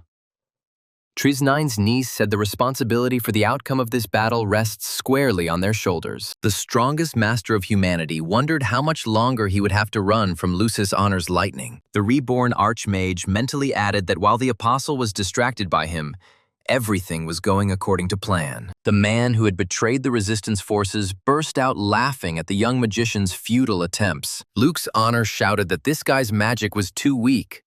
Why was he even trying to fight? The demigod apostle thought that Freya's overwhelming power had definitely gone beyond the 7 stars. The man who betrayed Lucas's circle mentally added that this guy was making him doubt himself. The apostle admitted that if it weren't for the demigod's barrier, he would have turned to dust long ago. Luke's honor decided that the young man must understand the stupidity of his actions, but he continues to attack. The man who had defected to the demigod's side realized that Frey was trying to distract him. The former head of the Lucas Circle screamed that these feeble puppies were trying to deprive him of his lightning powers. The demigod's apostle added with a cry that he would not allow the dregs to deprive him of the protection of the Supreme Being. Isabella realized that things were very bad for them, as they would have to take on Lutz's honor's attack. The man who betrayed the circle launched his lightning straight towards those who were collecting mana. The strongest master of humanity called out to Isabella and the rest of his comrades. The reborn Archmage saw that Michelangelo and the others had lost all their accumulated powers. Luke's honor declared that these people were nothing but a pathetic bunch of sneaks, unworthy of life. The Apostle of Justice shouted that the man must fight him, for he was his enemy. The strongest master of humanity cursed silently and admitted that he was unable to repel the apostle's attack in time. Lameson reacted instantly and blocked the attack of the man who had betrayed the values of the circle. Lucas Truman shouted that he was counting on the Dark Elf, but he should be careful. Camilla's student thought that he would have to stand firm to protect his comrades. The Dark Elf threw the human traitor aside to interrupt the activation of the spell. The strongest master of humanity shouted out whether Isabella and the others were okay. Michelangelo shouted that the boy should focus on the demigod's apostle, and they would handle it themselves. Camilla and Isabella said that they would soon be free of this damn storm. Lameson caught up with Luce's honor and brought down another blow of his weapon on his shield. The Dark Elf realized that he was not even capable of creating a crack in the barrier of the demigod apostle. The man who had gone over to the demigod's side shouted that the elf was nothing but a pathetic small fry. Lymanson noticed that the magical barrier of the former head of the circle, Lucas, had changed its shape. Luke's honor said that this dark elf was starting to get on his nerves. The man who betrayed his comrades asked why they were in such a hurry to die, since they were still young. The apostle of the demigod declared that if such was the will of those standing before him, he would fulfill it. Luke's honor shouted that he would take the life of every person present here, and would spare no one. Lameson kicked his weapon and, with all his strength, struck the weak spot of the deformed shield. The man who had defected to the demigod's side realized that he had made an almost fatal mistake. The wounded demigod's apostle reminded the small group of mages that their resistance was futile. Luke's honor asked why his opponents continued to exhaust themselves. Because it is very stupid. The former head of the Lucas Circle sensed a force behind him and looked back to see its wielder. The man admitted that he had never seen such enormous mana energy. Luke's honor exclaimed what the hell this was, and asked how such a brat had acquired so much mana. The strongest master of humanity thought that now was not the time to conserve mana, as he needed to give it his all. The man who defected to the demigod's side said that the boy's attack could be a little dangerous. The reborn Archmage shouted that Lameson should immediately run away as far as possible. The Dark Elf realized that Frey was serious and without further ado rushed to the side. Luke's honor thought that this young man's attack had truly exceeded his expectations. Humanity's strongest master activated Lava Burst, pouring all the mana he had into it. The reborn Archmage decided that such power should have been enough to make the Apostle nervous. Lucas Truman thought that now he had no mana left to resist the traitor. The strongest master of humanity mentally added that his attack could not go unnoticed by the Apostle. Lameson thought that his comrade possessed simply incredible crushing power. The Dark Elf mentally added that after Frey's magic, a huge crater remained in the place of the Apostle. Lameson thought that such magic was simply bound to destroy the man who betrayed their ideals. However, the Dark Elf heard the demigod's Apostle curse at Frey Blake. The man who betrayed Lucas's circle shouted in rage that the guy was a real piece of shit. Luke's honor shouted that the boy would pay for what he had just done, because he would finish him off right now. The demigod's Apostle burst out laughing and declared that Frey had run out of mana and was now no stronger than a worm. The man added that he simply couldn't believe that the guy had burned up all his mana in the fight with him. Lucha's honor called Frey an idiot who would now see the difference in their battle experience. The reborn Archmage said that this traitor could not tell him about his battle experiences. Humanity's strongest master stated that he did this because he could fight without mana. Lameson couldn't believe that the mage wasn't going to give up, even after he was completely drained of mana. The Archmage thought that after his attack, Luke's barrier had become unstable, and he could not be allowed to recover. The man launched a bolt of lightning at the magic-deprived boy, screaming that he must accept his death. However, humanity's strongest master fearlessly dodged the enemy's devastating magic. The reborn Archmage moved close to the traitor and struck him with all his strength. The man who betrayed Lucas's circle could not believe that the young man had such devastating physical strength. The Apostle of Justice realized that his plan was working as intended, because Luke's had forgotten about the others. The strongest master of humanity sent the circle traitor Lucas flying with his blow. The reborn Archmage wondered when Isabella and the others would gather enough mana to attack. Luke's honor asked the boy if he really was an ordinary person like himself. The strongest master of humanity asked in response what kind of scumbag man this was. The reborn Archmage declared that Luke's honor was no longer human, as he had become the demigod's lapdog. The man who had defected to the higher being realized that his body was shaking because of this guy. The former head of Lucas's circle shouted that the guy had simply decided to make him laugh. The traitor to humanity added that the young man simply forgot that he was fighting against a perfect being. The man who betrayed the ideals of the Lucas circle cried out that as long as there was a thunderstorm, his power had no limits. Luke's honor added that once his mana was restored, he would burn the guy with his lightning. The man shouted that the boy would always be an ordinary fly compared to him, and felt another blow. Lameson ordered the traitor to shut his mouth, because all he could do was talk in vain. The Dark Elf thought that it was time for their comrades to gather enough mana. Isabella, Camilla, and Michelangelo tried their best to draw on the last bits of mana. The niece of the director of the Elite Academy of Magicians thought that they only had a little left. Humanity's strongest master in Lameson tried to restrain the demigod Apostle. The man who defected to the demigod's side was outraged that these bugs were getting under his feet. Luke's honor shouted that these insolent bastards should know their worthless place. The Dark Elf thought that they had done everything possible to stop the traitor to humanity. The reborn Archmage realized that he no longer had the strength to resist the traitor to the circle. The man who became the demigod's apostle activated lightning magic and pushed the bugs away from himself.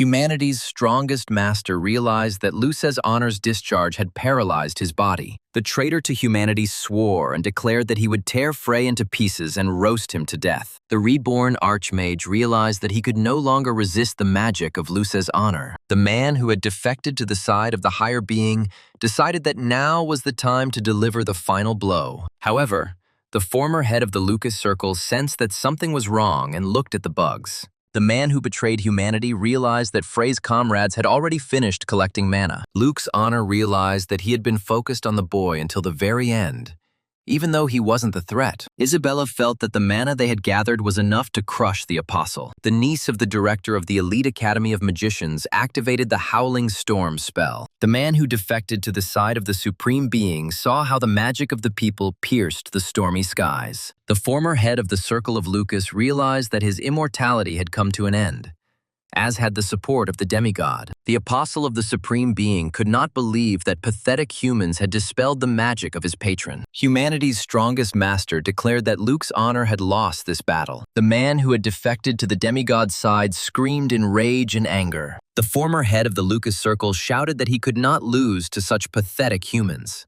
Michelangelo turned to Mr. Lucas Honor and told him that he had chosen the wrong side. The man who betrayed the ideals of humanity was outraged at how this was possible. Luke's Honor prayed to the demigod, asking him to save his life, which was being taken by insignificant insects. However, the man never received an answer from the Supreme Being before whom he bowed his head. The traitor to humanity realized that all this time he was only a tool in the hands of a demigod. The strongest master of humanity declared that it was now all over for Lucas Honor. The old guardian of the tower floor asked why Mr. Lukes had betrayed the circle and all of humanity. The man, who lost to some humans, replied that the demigod promised him to save humanity. Luke's Honor added that the Supreme Being wishes to free humanity from disease and limited life. The man who betrayed the people claimed that the demigod promised to grant evolution to humanity. Lucas Truman stated that if this is all, he will end the life of the former head of the Lucas Circle. Michelangelo shouted that the young man was in too much of a hurry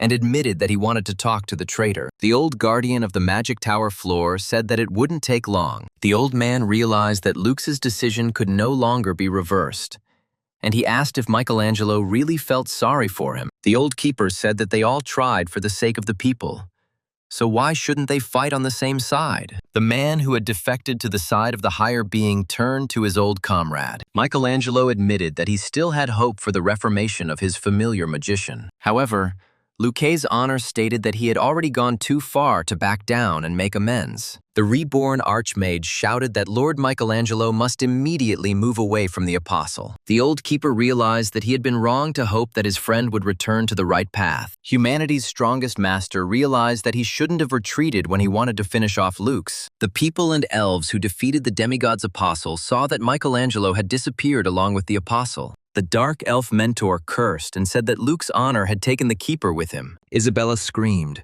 asking why Master Michelangelo died, why this happened. The girl added that the one who intended to do good should not have died. The strongest master of humanity replied that Isabella was completely right, because something went wrong.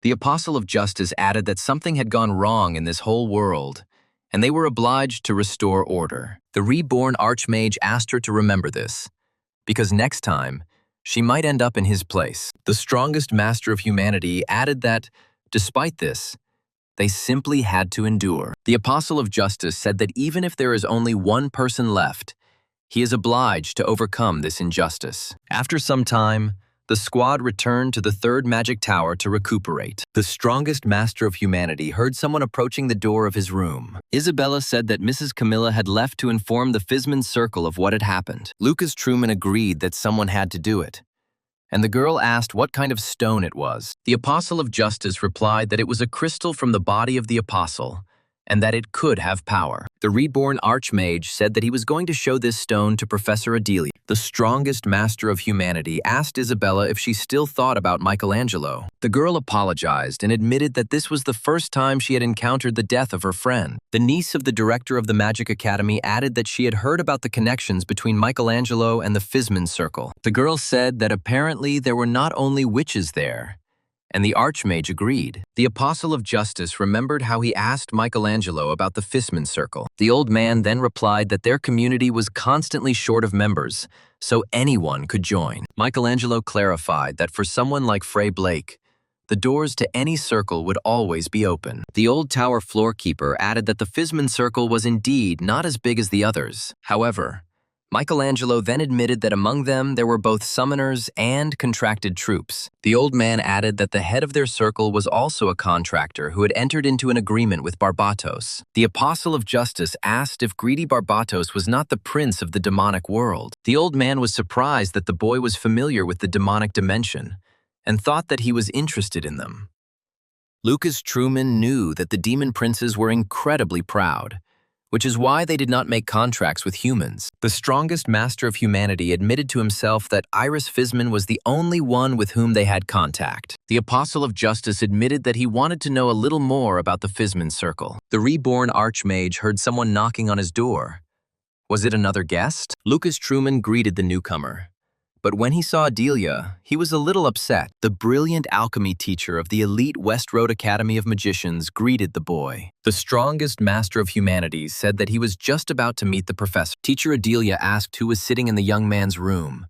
Did he really have guests? Isabella greeted the professor, and Lucas Truman replied that he would not call this girl a guest. The genius alchemist of West Road Academy said that Mr. Yulion wanted to see Frey Blake. The Archmage asked who it was, and the professor replied that it was the head of this magic tower. Julian Montaliber greeted the guy and noted that it was the first time they had met in person. The head of the third magic tower introduced himself and said that he had heard a lot about Freya from the Blake family. The reborn Archmage replied that he knew that the Tower Master was a highly respected person. The man said he had read the boy's account of the Gusiano incident, and it was clear and concise. The head of the third tower said that he was very sorry about what happened to the guardian of the Michelangelo floor. The man added that Michelangelo was a very devoted person who loved magic. Julian Montaliber noticed that the boy did not include any personal information about the apostle in the report. The tower leader added that Michelangelo's squad had acted too hastily. The man admitted that he should not have sent them to Gusiano without Luce's honor. Julian Montaliber asked what Michelangelo's last moments were like. The Apostle of Justice replied that it was an end filled with faith and worthy of honor. The head of the third magic tower turned to the third son of the Blake family. Julian said he had an offer for Frey that he would find hard to refuse. The head of the third magic tower invited Frey to become the guardian of the floor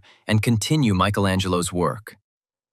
The brilliant professor of alchemy shouted, asking if she had understood Julian Montaliber's words correctly. The most powerful master of humanity asked if such a young man could replace Michelangelo. The head of the third magic tower replied that Michel took up this position at only 26. Julian Montaliber said that there are many geniuses in the Blake family, so he has no doubt about Freya. The man added that the boy's father would be happy and proud to hear such news about his youngest son. The head of the third magic tower said that this was not a proposal worth thinking about. Ilian promised the young man a mansion, a laboratory, and all kinds of support if he became a keeper. The man added that if the boy's research is successful, hard-to-reach materials will become available to him. Humanity's strongest master apologized and announced that he was resigning from his position as the floor guardian. Professor Adelia shouted at the young man, asking if he was in his right mind and how he could refuse such an offer. Ilian realized that the young man was still going to join the circle, but the boy noted that this was not the only reason. The man wondered what was driving this guy to refuse this unheard-of opportunity. The head of the third magic tower agreed with the boy's answer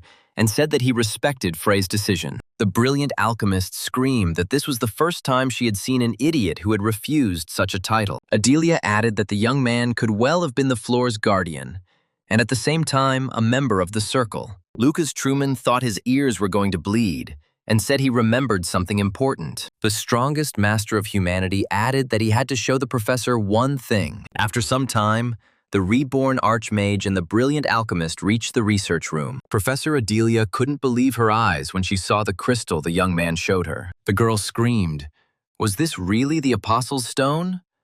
But how could Frey get it?" The brilliant alchemist asked if they had killed the Apostle, and Lucas asked if he hadn't said so. Professor Adelia exclaimed that she was hearing about this for the first time and thought that she had to study this crystal. The girl said that when she heard about Michelangelo's death, she was sure that the others had fled. The alchemist said that it looked like beautiful trash, but with enough effort, it could be turned into a powerful elixir. The strongest master of humanity asked if he could hope for the professor's help this time too. The reborn Archmage thought that with such an elixir, he would be able to move forward in an instant. The brilliant alchemist asked the young man if he was asking her to make another incredible elixir. The strongest master of humanity asked in response whether the professor would refuse this time. However, the girl caught fire and screamed that this was madness, and the Archmage replied that he was counting on her. Sometime later, Lucas Truman and Limson came down from the tower to meet Camilla. The comrades saw that the dark elf mentor did not come alone, as she was accompanied by members of the 9th-Circle. The strongest master of humanity greeted Camilla, ignoring the others who entered the tower. The woman thought that she simply had to tell Frey about the people who had come with her. Camilla said that that nasty guy is the head of the 9th-Circle, Forsanon Tophet. The dark elf mentor added that she would not introduce the second one, since Frey was familiar with him. The man shouted in displeasure that he didn't like the fact that Camilla spoke Elvish like a rat. Forsanon Tophet turned to the little brat who had gone with Michelangelo to battle the apostle. The nasty old man ordered the guy to tell him what really happened in that fight. The strongest master of humanity referred to his report, and Forsanon Tophet shouted that he had already read it. The old man added that he wanted to hear the details that the idiot had not included in the report. Lameson said that the old man was going too far, and Lucas Truman asked the dark elf to calm down. The apostle of justice answered Fors that he was not a member of the 9th-Circle, and he was indignant. So what? The strongest master of humanity added that he had no reason to tolerate this disdainful attitude towards himself. Force. Anon Tophet was furious and indignant, and his comrade asked the head of the circle Fizman to stop. The old man shouted that the guy shouldn't interfere in his business, and added that the bastard would answer for his words. The circle leader's companion turned to the elder again, and he finally realized his mistake. The young man asked Forsanon Tophet if he really needed to be told twice. The old man, outraged by the brat Frey's insolence, replied that he understood his escort the first time. The strongest master of humanity thought that he had not planned to meet this person so early. The guy who had brought the nasty old man to his senses noticed that he hadn't seen Frey for a long time. The reborn archmage confirmed that they had indeed not seen each other for a very long time. The strongest master of humanity wondered what brought Hay Blake to the third magic tower. After some time, the young men moved away to talk in privacy. Hay said he'd heard talk about Frey Blake. People saying the guy had gotten close to Pierre June. The middle son of the great Blake family noticed that his younger brother had changed a lot. Hay added that it seemed that Frey had awakened, after all. The blood of the Blake family flows in him. The strongest master of humanity wondered what Freya's second elder brother was planning. The apostle of justice knew that it was Hay Blake who became his guarantor for the head of the June family. The young man who pacified the head of the circle, Fizman, said that a little earlier his brother had been too frivolous. Hay Blake added that Frey should not give in to emotions and quarrel with Forsanon Tophet. The boy who came to see his younger brother said that a man from the Blakes would soon come to Frey. Hay Blake added that if his brother did not want trouble, he would have to refuse this messenger. The young man added that it was very dangerous in their family now, since Frey had probably heard about their father's deeds. The reborn archmage remembered Shepherd June's words about Isaac Blake contacting a demigod. The strongest master of humanity asked his elder brother what he was doing now. Hay Blake wondered what Frey was thinking now, whether he was really going to disobey his warning. However, the reborn archmage said that Hay was now behaving just like his older brother. Lucas Truman added that Freya's second eldest brother had never considered him a human being before.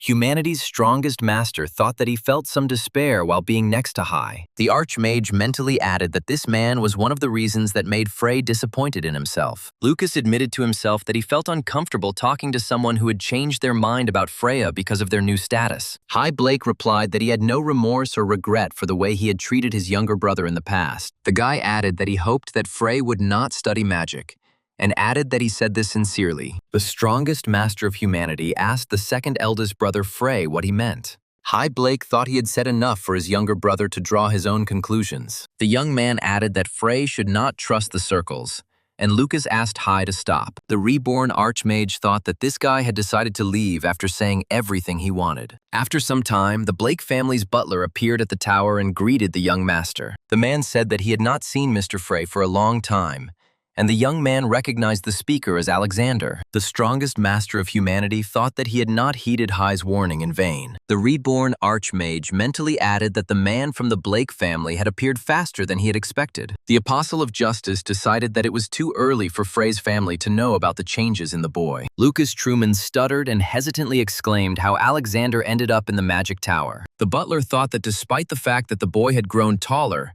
nothing else about him had changed. The man sent for Frey decided that the boy's friendship with Pierre and the incident with the pirates were complete nonsense. Alexander said that the head of the family was calling the young master and added that he would escort Frey to the mansion. The strongest master of humanity objected with his uncertain voice, saying that he was busy right now. Lucas Truman asked Alexander to tell his father that he himself would visit the mansion soon. The butler wondered if the boy was about to contradict his master, and said that this was an order from the head of the family. The Apostle of Justice apologized and said that he had very, very important things to do that were difficult to postpone. Alexander realized that the third son of the Blake family had changed a little. The man sent for Frey said that he would wait for the young master at the mansion. The strongest master of humanity thought that imitating Frey was not so easy. The Apostle of Justice realized that he would now have to visit the Blake family estate. Lucas mentally added that he would have to shift his plans to meet Frey's father. After some time, the Archmage met with Adelia,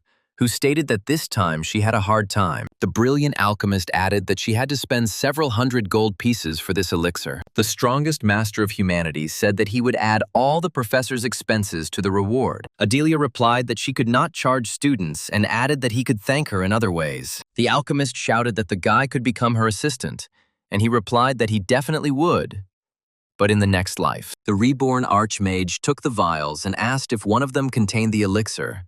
Then, what was in the other? Professor Adelia replied that it could be called a clot of extracted lightning energy. The girl added that it was impossible to say more precisely, and warned that one should not open this bottle thoughtlessly. The brilliant alchemist said that she thought that Frey might find such a flask useful in the future. After some time, the reborn Archmage returned to his room to drink the elixir. The strongest master of humanity knew that this time, gaining control of the elixir would be much easier. The Apostle of Justice felt a wave of power spread through his body. Lucas Truman realized almost instantly how to absorb the elixir from the Lightning Apostle's crystal. Reincarnated into the body of the third son of the Blake family, he realized that his magic had now reached a new level. The strongest master of humanity admitted to himself that the result was even better than he imagined. The Apostle of Justice realized that he could now use his entire body as a mana reservoir. After some time, Isabella came to the reborn Archmage and asked if he had called her. The first beauty of the elite magic academy saw an incredibly cute creature next to Frey. The girl thought she was about to have a heart attack because of how incredibly cute it was. Isabella asked what kind of animal it was that was hurting her heart with its incredible cuteness. The strongest master of humanity answered the niece of the director of the academy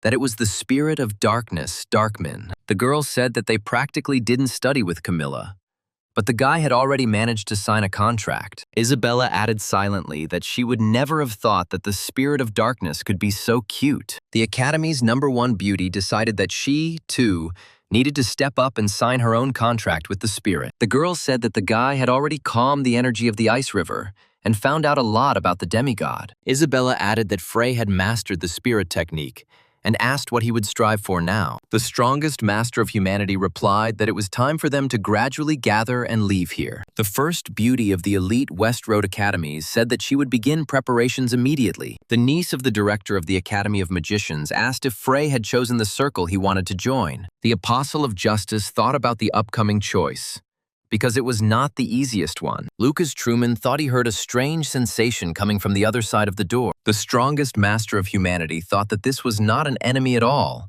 but a person overwhelmed with emotions. The stranger was delighted when he saw the third son of the famous Blake family. The girl said hello and asked if this guy was Frey from the Blake family. The reborn Archmage couldn't believe his eyes when he took a closer look at the stranger. The strongest master of humanity thought that he would recognize this cloak among thousands. Benny Argento apologized for such a sudden visit and introduced herself by her real name. The girl who came to Frey in the middle of the night added that she was the head of Lucas's circle. The reborn Archmage asked why the head of the circle of Lucas had come to see him. Benny Argento replied that she would like to invite the young man to join Lucas's circle. Isabella asked if the head of the circle wasn't even going to conduct exams for Frey. The girl admitted that she wanted to get closer to the incredible newcomer before the other chapters. Benny added that the others would come to the guy too, and Isabella chuckled at the words about the incredible newcomer. The head of the Lucas Circle added that her proposal also applies to Isabella Trisnane. Benny said that the news of the battle with the Apostle became the main topic of discussion in all the circles. The girl added that the management is interested in Isabella's demonstrated success and triple strength. The niece of the director of the Elite Academy said that everything was wrong,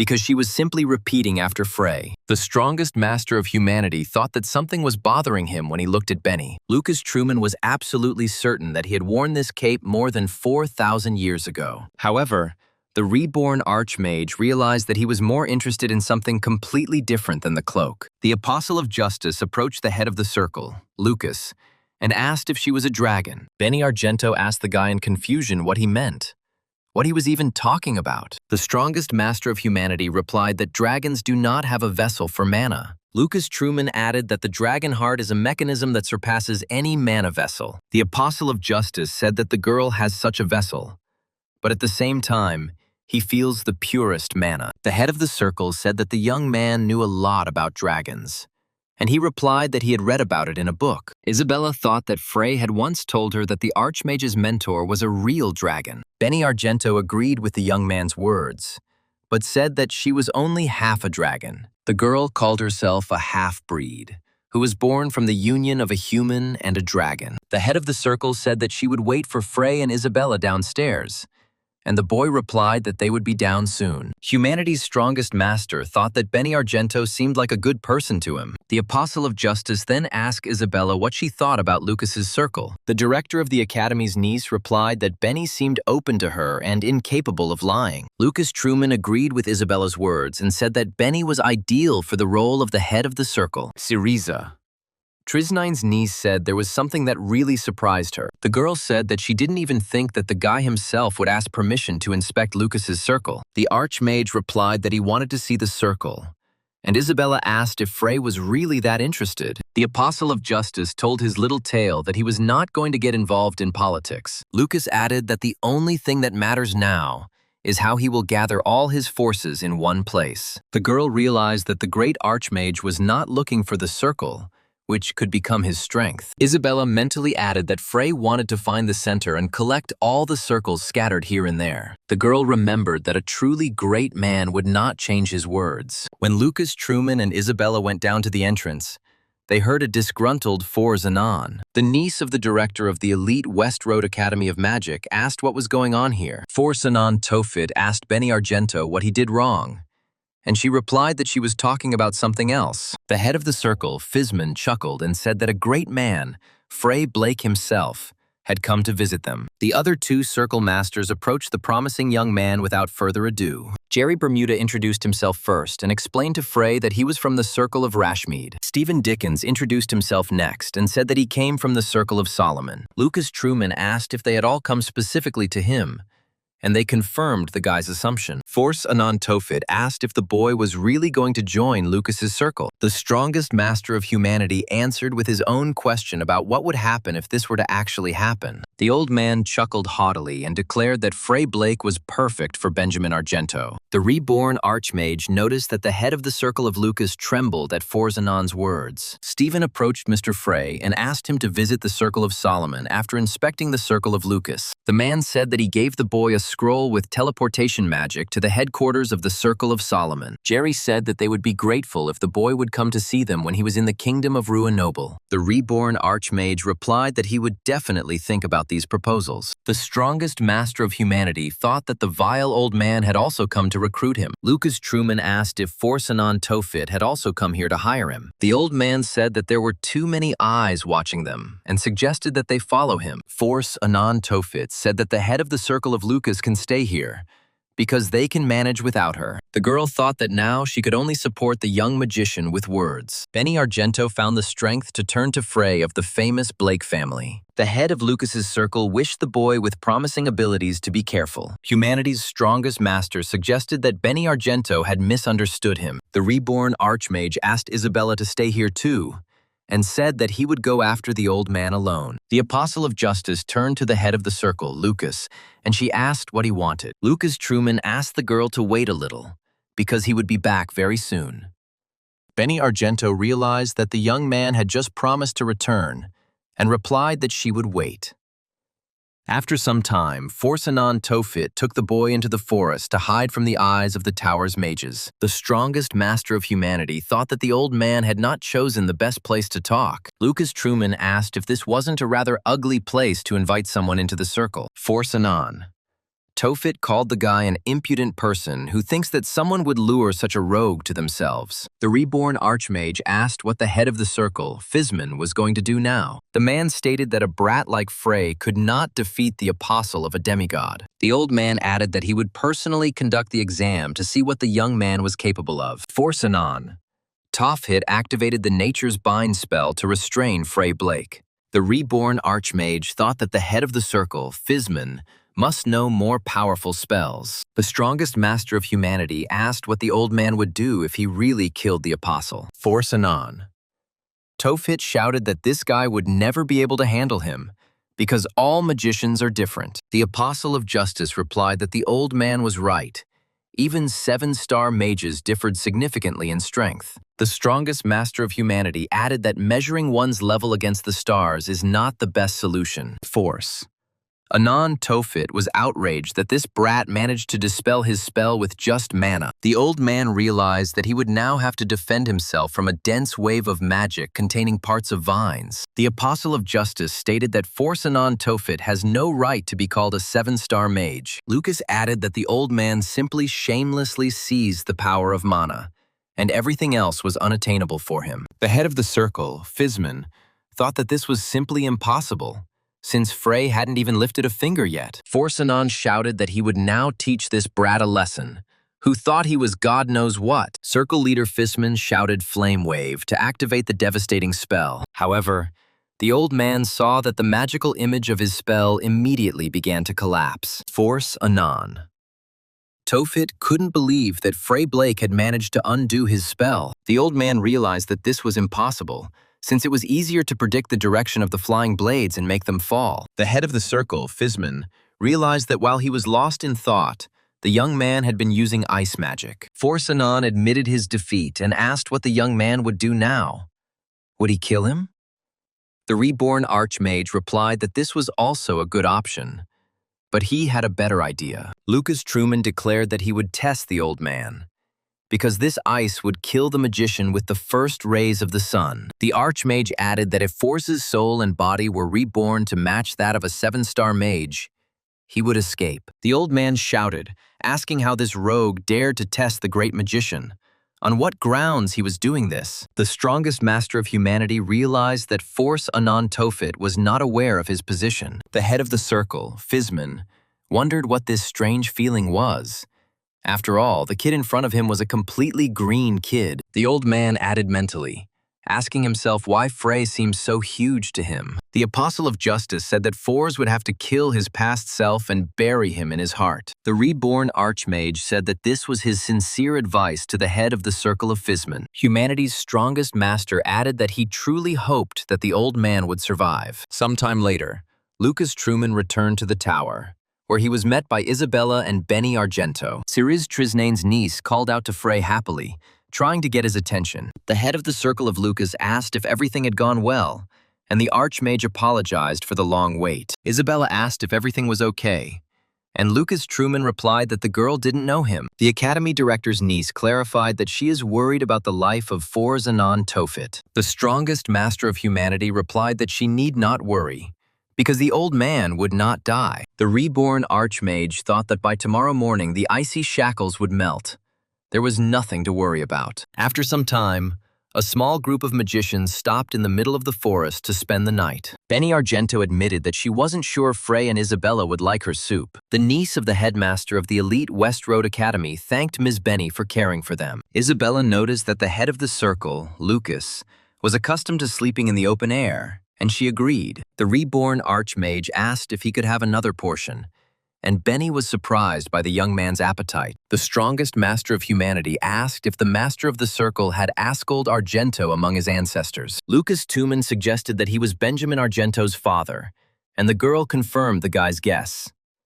Humanity's strongest master asked which demigod killed Askold Argento. Isabella was outraged by Frey's tactlessness, but Benny said that there was nothing wrong with it. The head of the Circle of Lucas thought that first she would have to explain to the young man the structure of the world of demigods. Benny Argento said that higher beings also have a hierarchy of status. The girl added that it is customary for them to call the chief among the demigods Lord. The Apostle of Justice remembered that this was the name given to the one who had sealed him in the void. Benny Argento added that the rest of the circles, who stood out for their incredible power, were called apocalypses. The head of the Lucas Circle stated that they had already managed to study the powers of 3 apocalypses.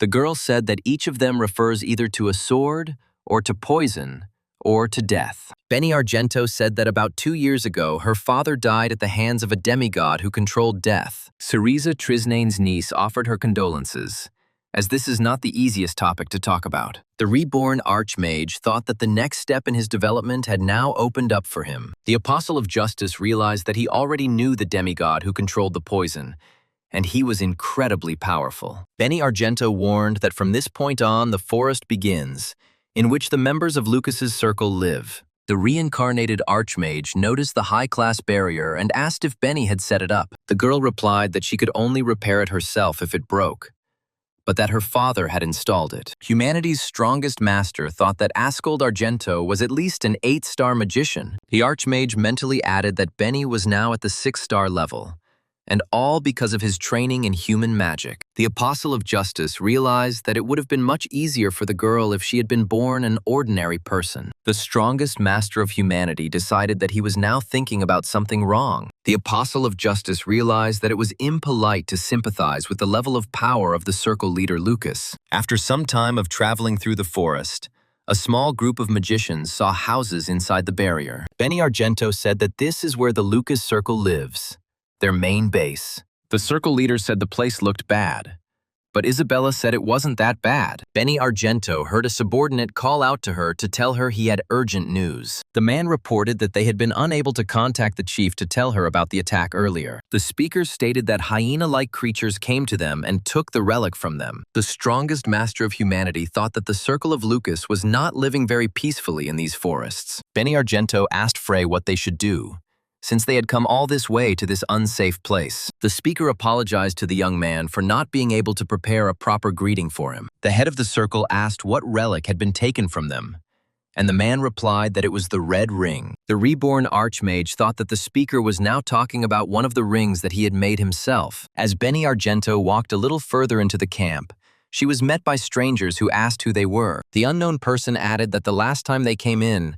the head of the circle was not there. The girl replied that they had been seeing Cloud Gangren quite often lately. The man replied that Benny Argento's words upset him, and added that they had come to help the village. Cloud Gangren said he would like to have some tea, but he was very busy right now. The man told the esteemed gentleman of Lucas's circle that they would see each other again. Benny Argento said they showed Frey and Isabella a side of themselves they were ashamed of. The strongest master of humanity asked the speaker what their struggle for the relic meant. The man replied that it was a competition in which the heroic relic of the circle was at stake. The speaker added that this was a custom that arose as a desperate measure for circles seeking friendship. The strongest master of humanity asked if they couldn't just refuse to participate. The man replied that in that case, their reputation would be tarnished, and they would be called intractable.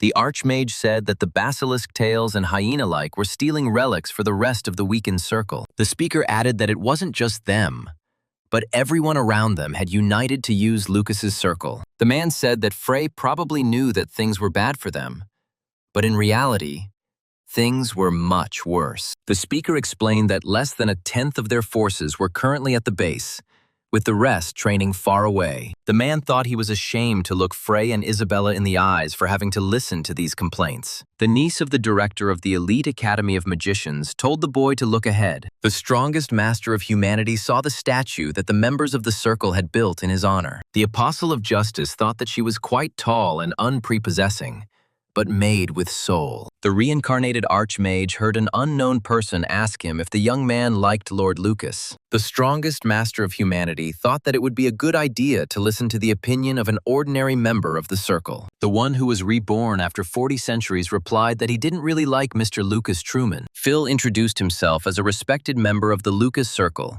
and apologized for the late greeting. The Archmage and Isabella introduced themselves in response, and the man remarked that he had heard a lot about these heroes. Lucas Truman asked Phil if he could ask a question that was not very polite to raise during an introduction. The respected member of Lucas's circle replied that he was ready to answer any question the young man might have. The strongest master of humanity asked why they continued to fight for the almost collapsed circle. Phil was taken aback by such a question, and the reborn archmage added that this applied to the entire top of the circle. Lucas said he wondered why people with such abilities didn't flee a sinking ship. The archmage added that it was the equivalent of sitting in a hole in a boat and scooping out water with buckets. Isabella realized that the guy had decided not to choose words for comparison, although she had asked him otherwise. Phil replied that he understood exactly what Frey was talking about, and added that his comparison was perfect. The man added that they knew all this, because by dispersing themselves it would be easier to survive the hardships. However,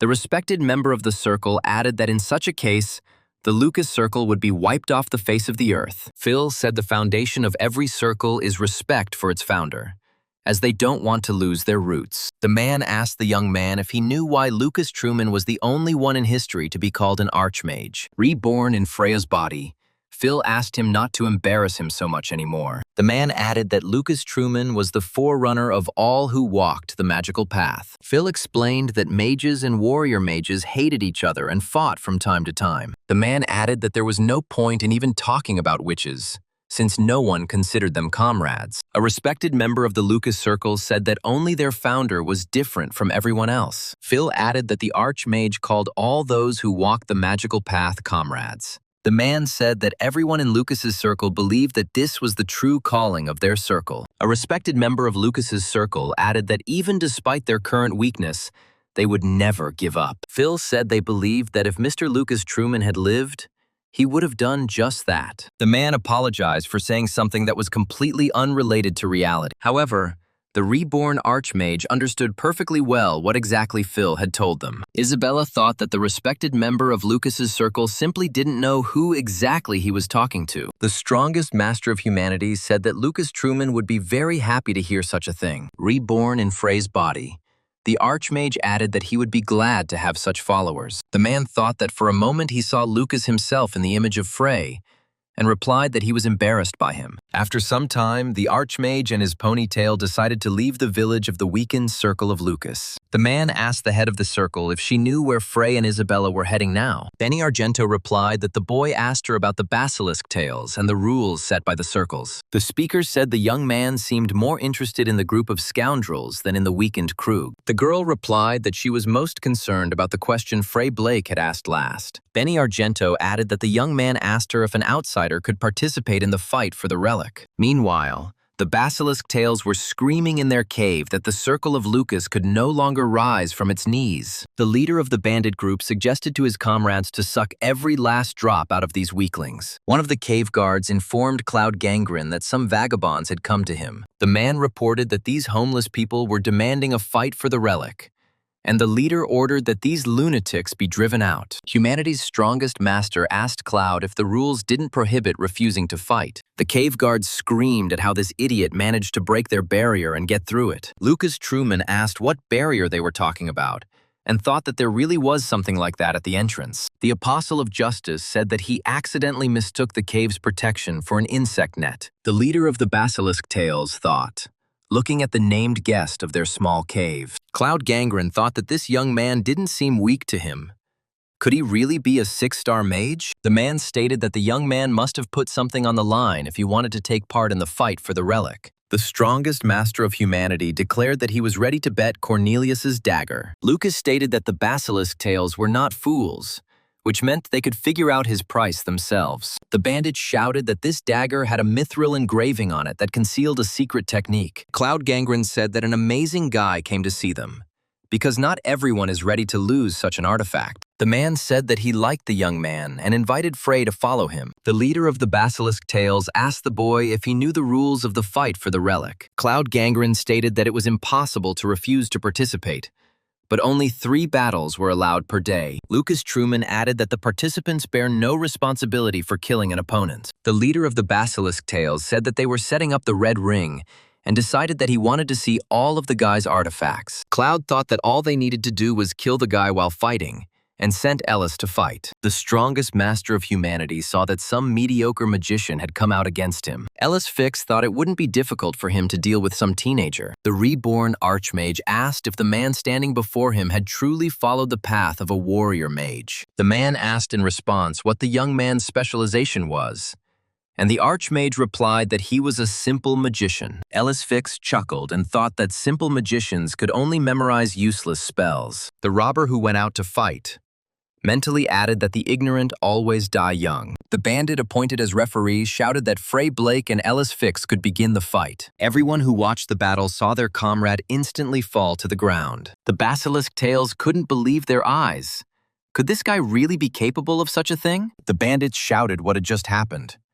Had the young magician really won in the blink of an eye? The basilisk tail's leader thought he was absolutely certain it was Ice Arrow. The man mentally added, could it really be some kind of secret technique? And that would explain such strength. Cloud Gangren knew that secret techniques drained a wizard's mana reserves incredibly quickly. Lucas Truman declared that he had had a good time and walked silently towards the cave exit. The leader of the Basilisk Tails mentally convinced himself that Frey Blake was now deprived of magic. The man shouted at the boy to stop and thought that he was leaving because his mana was running low. Isabella noticed that the reborn archmage was acting strangely.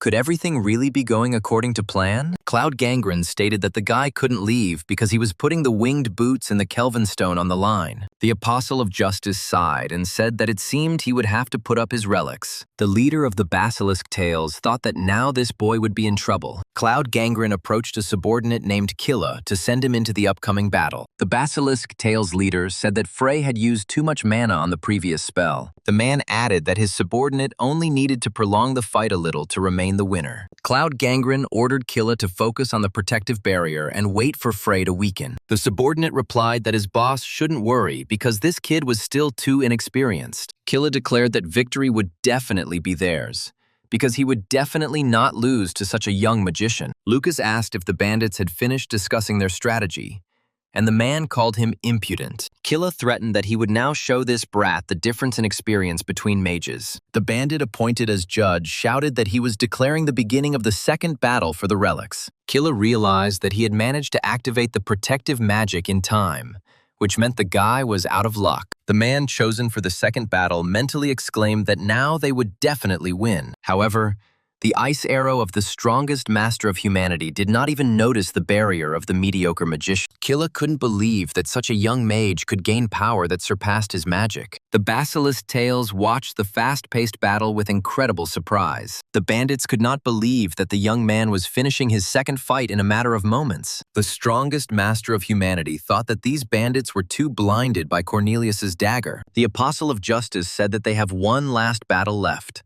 Who will be the next opponent? The leader of the Basilisk Tails shouted that he would be the third opponent of this brat. The man appointed as judge fearfully announced the start of the next battle for the relics. Cloud Gangren activated his strongest barrier to counter the boy's secret technique. The strongest master of humanity once again threw the most ordinary ice spear. The man realized that the young man had used the technique 3 times, meaning he had no mana left. The Basilisk Tails leader mentally added that no matter what kind of monster Frey was, he was now helpless. The man declared that this was the end, because now the boy had completely lost his strength. Cloud Gangren couldn't believe his eyes when he saw dozens of ice spears aimed at him. The bandit leader asked if it was secret magic why the boy was still standing. The reborn archmage said that all this time he had been using the most ordinary ice arrow. Cloud Gangren shouted that such low-level magic couldn't be that strong. Lucas replied that it was simple, and stated that either he was too strong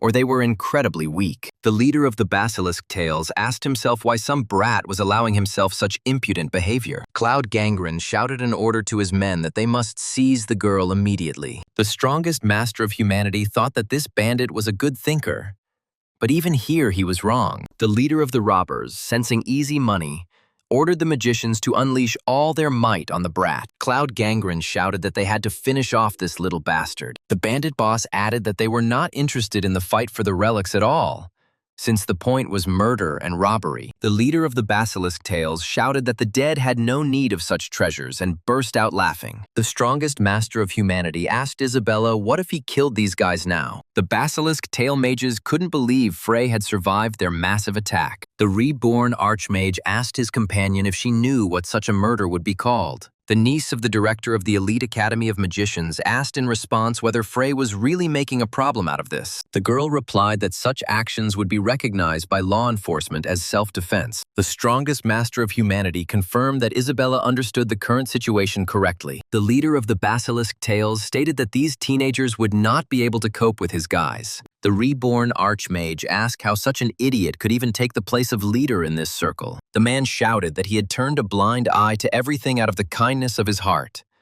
But now he would teach them a lesson. Cloud Gangren sensed that the mage standing in front of him had activated Wind Slash. The bandit leader couldn't understand how this was possible without any spells being cast. The strongest master of humanity asked the bandit leader to be more careful. The reincarnated archmage stated that he almost killed Cloud Gangren due to his impulsive movements. The man couldn't stand on his feet when he realized that this guy was also playing with his life. The current head of the circle asked what was going on here, and the bandits fell to their knees before her. Cloud Gangren reported that this brat appeared out of nowhere and treacherously attacked them. The strongest master of humanity asked if this woman was the master of the basilisk tails. The head of the circle asked if the young man was being too rude for a first meeting with her. The current master of the basilisk tails circle wondered what this pressure was that was squeezing her heart. Felix B introduced herself and asked Frey why he had come to the lands of her circle. The reborn archmage remarked that he would like to ask the woman the same question. Lucas Truman asked Master Felix what the basilisk tails circle's purpose was. The bandits were outraged,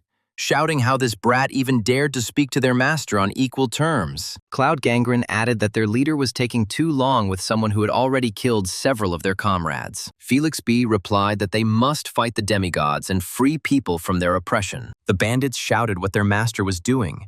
How could she kneel before this bastard? The most powerful master of humanity asked who the demigods were and why they were so dangerous. The woman replied that these were the most powerful creatures, capable of destroying cities with a wave of their hand. The reborn archmage said that Master Felix B, it turns out, knows everything perfectly well. Lucas Truman stated that the head of the basilisk tail circle understood everything very well. The strongest master of humanity added that she was only busy increasing her power anyway. The rank-and-file members of the circle cried out that the ground had suddenly frozen over and admitted that they could not hold out like this for long. The woman shouted that her comrades should not move. Otherwise, they would definitely be in trouble. The leader of the small circle that had plundered the village of Lucas's circle asked Frey to spare them. Felix B asked the guy to leave at least her circle of basilisk tails, even if without people. The strongest master of humanity replied that he agreed with the woman, but she would pay for it with her life. The head of the small basilisk tail circle realized that the young man had no intention of killing her subordinates. Felix B stated that she would gladly give her life for the continued existence of her circle. The archmage thought that this woman's words alone were not enough. He needed to see her determination. The subordinates of the basilisk tail circle began to beg their master to recant such words. However, the woman understood perfectly well that a very powerful magician stood before her. Lucas Truman wondered if Felix B was even going to go back on his word. The apostle of justice decided that this woman was worthy of respect, since she was willing to make such a sacrifice. The reborn archmage declared that the head of this small circle was not so bad. The ordinary magicians of the circle could not believe their eyes. Could the young man really have decided to spare their lives? Felix B heard her subordinates shout with joy that the ice had melted and they were alive. Lucas Truman ordered the circle master to immediately bring him everything they had taken from Benny Argento. The master of the basilisk tail circle replied that she would arrange for this as soon as possible. The reborn archmage added that there was one more topic he would like to touch on. The strongest master of humanity said that he wanted to hear from Felix B about the other circles in this area. That evening, Benny Argento was restless because Frey had gone to the basilisk tails. Sigurd told the head of the circle of Lucas that she might catch a cold if she continued to stand outside. The girl asked the man who approached her whether he thought Frey had reached the basilisk tails. The man said that Benny shouldn't worry, because one day she would meet a different destiny. Lucas Truman asked if the girl was currently undergoing relationship counseling. Sigurd cried out, asking if Frey Blake had not left them for another circle. Benny Argento asked where the guy had been, and he replied that he had been walking in the nearby woods. The strongest master of humanity asked to gather the top of the Lucas Circle because he had an announcement. Sigvard and Phil couldn't understand why the young man needed to collect them at such a late hour. The head of Lucas's circle said that Frey had spoken of important matters earlier and asked what it was. The Apostle of Justice replied that he was going to wipe the demigods off the face of the earth. The reborn Archmage added that for this he would need greater strength and allies. A respected member of the Lucas Circle exclaimed that this was too sudden a statement. The strongest master of humanity said that, unfortunately, he does not see the desire of the circles to unite. Lucas added that the circles were now thinking about how to contain and absorb each other. And Benny agreed. The reborn Archmage stated that he wanted to make Lucas's circle a center of attraction for others. The Apostle of Justice added that only Lucas's circle could handle the role of leading the other circles. Sigurd said that it was simply impossible, and Lucas Truman shouted that he did not want to hear it. The strongest master of humanity asked the people gathered before him if they were ready to do this. The reborn Archmage stated that this decision would definitely be followed by incredible pain. Lucas Truman added that it will be so hard that they will miss the current sad times. However, the strongest master of humanity declared that they would definitely cope with this hell. The reborn Archmage added that he would help them ascend to the very top at any cost. The men cried out, asking if the young man had managed to return the relics that had been taken from them. Sigvard and Phil shouted that now they understood what kind of walk Frey Blake had had. Isabella said that the young man had already subjugated 6 small circles, who promised to unite with them. Sigvard said he couldn't believe it, but Phil agreed, because it simply couldn't be done in one day. Benny Argento asked if the guy was bribing them with relics, and Lucas replied that it was not so. The Apostle of Justice added that these relics already belong to the Circle of Lucas. The strongest master of humanity said that this is a small reward for treating them well. The reborn Archmage said that the Circle of Lucas would need some time to think things over. The Apostle of Justice added that he was willing to wait one day, but Benny Argento refused to think about it. The head of Lucas's circle stated that she did not need time, but the young man would have to answer one question. Benny Argento asked if it was really possible to make Lucas's circle the center for the other circles. Humanity's strongest master vowed to put everything he had on the line and make it happen. The next morning, the head of the Circle of Lucas gathered all the mages within it for an important message. Ordinary wizards were interested in what kind of announcement this early in the morning could be. One of the magicians asked if their circle was falling apart, and another asked to be careful with what they said. Benny Argento thought that many would disagree with her decision, but she had no other choice. The head of the Lucas Circle stated that her new deputy now stands before her comrades. The rank-and-file mages asked again what their leader was talking about, and whether she had really chosen a new deputy. The wizards of Lucas's circle couldn't understand why Benny Argento chose a new guy as her deputy. Lucas Truman introduced himself as the 3rd son of the Blake family, and noted that there were many people here who were unhappy with his position. Phil thought that the guy had noticed everything correctly, because it would be wrong to simply tell everyone that he was the new deputy. The man mentally added how the guy was going to convince the others that Benny was not mistaken. The strongest master of humanity declared that magicians have no right to doubt the decisions of their leader. The head of Lucas's circle thought that she would have to personally explain the reason for this decision. Sigurd and Phil realized that Frey Blake only wanted to further anger the mages of their circle. The Archmage asked how weak everyone here was that the deputy's place had gone to such a green newbie. The ordinary wizards were puzzled as to who this idiot was,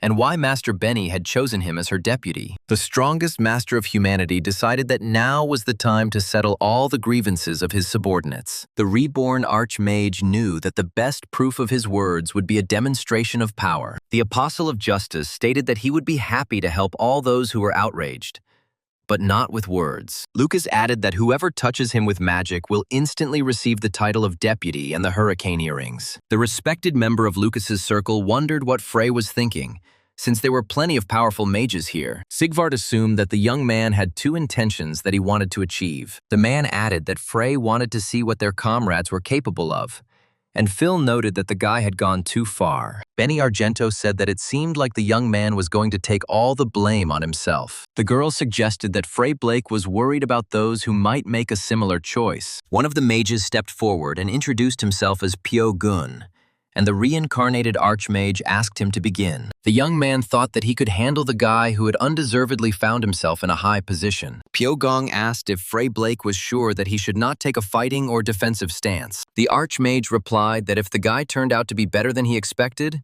he would take his hands out of his pockets. The young man shouted that Frey Blake was an overconfident man who would now pay for it. Pyogun activated the fireball spell to fulfill the new deputy leader's condition. However, everyone who watched this fight saw how the guy's spell crashed into an invisible wall. The wizards of the Circle of Lucas could not believe their eyes, because Frey did not even notice the fireball. The circle members cried out that their master's deputy had not even cast any spell for protection. The young man thought that this was simply impossible, because the size and power of the fireball were perfect. Humanity's strongest master guessed that Pyogong specialized in fire magic. The guy who came out against Frey first replied that this was indeed the case.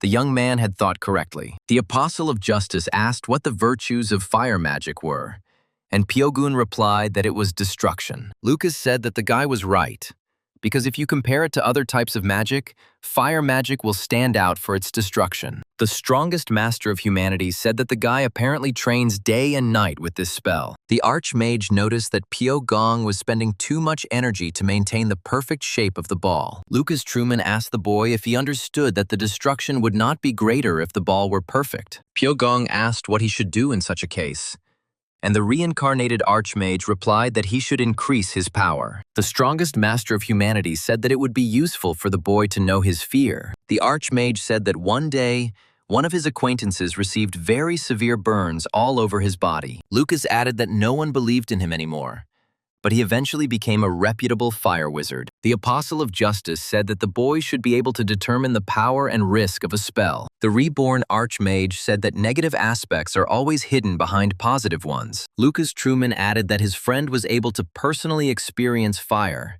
and understand its full essence. The strongest master of humanity said that the boy will see the path when he draws it in his head. Pyogong sincerely thanked the new deputy master for his precious guidance. One of the circle members asked how a loser could come back with such a shining face. Pyogong replied that Frey Blake was not only a strong but also a very intelligent magician. The guy added that the deputy head immediately identified what he was missing and pointed him in the right direction. The man stated that only a fool would boast about realizing his own weakness. The stranger told the boy to watch him closely, because he would set a good example for him. However, the strongest master of humanity did not wait for the man's attack and immediately threw him aside. The stranger immediately told Pyogong that the deputy head knew the right path. Benny Argento said that Frey Blake was able to completely win the hearts of the circle members in just one day. Phil laughed and said that the master was absolutely right. The young man's approach turned out to be unusually effective. The reborn archmage declared that he would raise the abilities of the circle members to a new level within 3 months. Lucas Truman added that in 3 months they will hold a friendly competition with neighboring circles. Isabella said that this would not be a fight for the relic, but a competition aimed at strengthening friendship. The strongest master of humanity noted that in doing so, the Circle of Lucas must show a strength superior to theirs. The Archmage stated that the other circles must believe that they are under the wing of a strong circle. Phil said that it seemed almost impossible to him, and Lucas interrupted him, saying that anything would be possible. The Apostle of Justice reminded them that he had already told them that they would see real hell. The next day, the Archmage asked the head of the circle, Lucas, to activate his magic. The girl thought that this would hardly help her training, but she still listened to Frey Blake. Humanity's strongest master said that Benny Argento created a mana room within herself. The head of the Circle of Lucas replied that without this, she would not be able to use the magic that everyone was accustomed to. The Archmage stated that dragons do not need to create a mana room, as they can use it directly. Lucas Truman added that first the girl would have to destroy the already created mana room. The strongest master of humanity said that first of all, they would get rid of the mana contained within. The head of the Circle of Lucas asked the young man to wait a little, but he had already emptied the mana room. The girl thought that a momentary weakness had washed over her, which nothing could compensate for. The reborn Archmage said that Benny Argento only imagined that she felt some kind of heaviness. Humanity's strongest master said that this was a side effect of the unnecessary mana room. Lucas warned that he was about to destroy her mana room, and the girl should not interfere with him. Reborn after 40 centuries, He thought that he had not done anything like this for a long time. Benny Argento hoped her deputy knew what he was really doing. The strongest master of humanity activated his mana and directed it into the body of the head of the circle,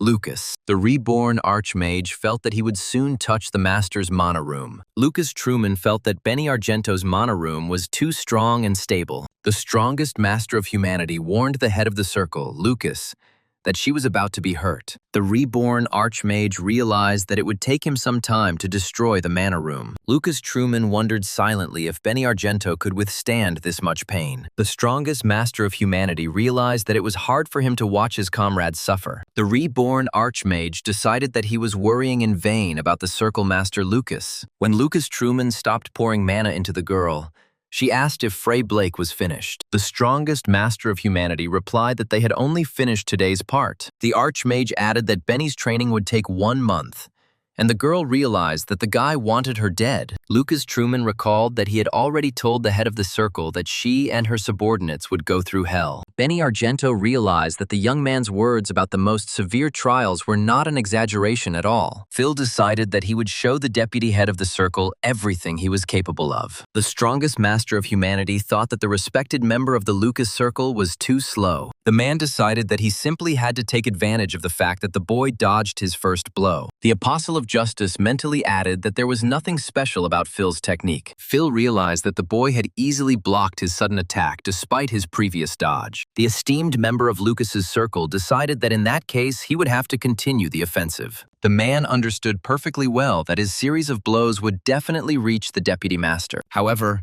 the strongest master of humanity did not even notice the efforts of his opponent. Phil decided he needed to change his approach since Frey Blake could only block and dodge. However, the man realized that the young man was easily parrying even his high-speed blows to the forehead. The esteemed member of Lucas's circle thought he was now attacking a real rock. The strongest master of humanity suggested stopping here, as it was time to analyze Phil's weaknesses. The reborn archmage stated that the man's skills were even worse than those of a second-rate warrior. Lucas Truman asked if he had managed to hurt the pride of a respected member of the circle. Humanity's strongest master stated that he was now at peace, as this meant that Phil had potential. The reincarnated archmage asked why the man named his technique 100 Royal Blows.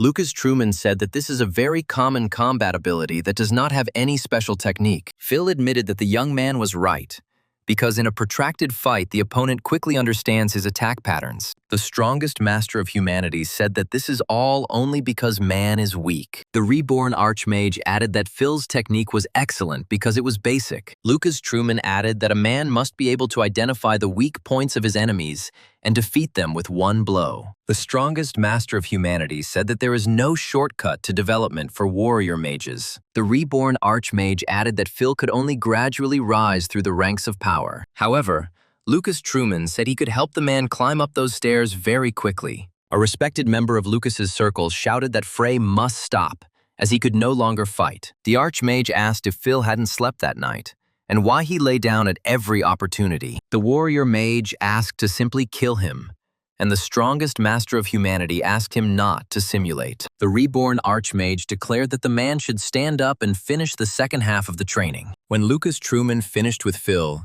he went to Sigvard to train him. The strongest master of humanity addressed the second respected member of the Lucas circle. The reborn archmage said that from now on the man must use this dagger. Lucas Truman said that this is Cornelius's dagger, which is an artifact of the Age of Light. The apostle of justice added that it contained secret techniques and that the blade was made of mithril. Sigurd asked why Frey gave him this dagger, since he is an ordinary magician. Lucas Truman replied that the man had once been a swordsman, and he certainly had not lost all his skills. The strongest master of humanity added that Sigurd's calloused hands betrayed his training with a sword. The reincarnated archmage stated that he was going to help the man develop into a sword mage. Lucas said that Sigurd's magic was limited to 5 stars.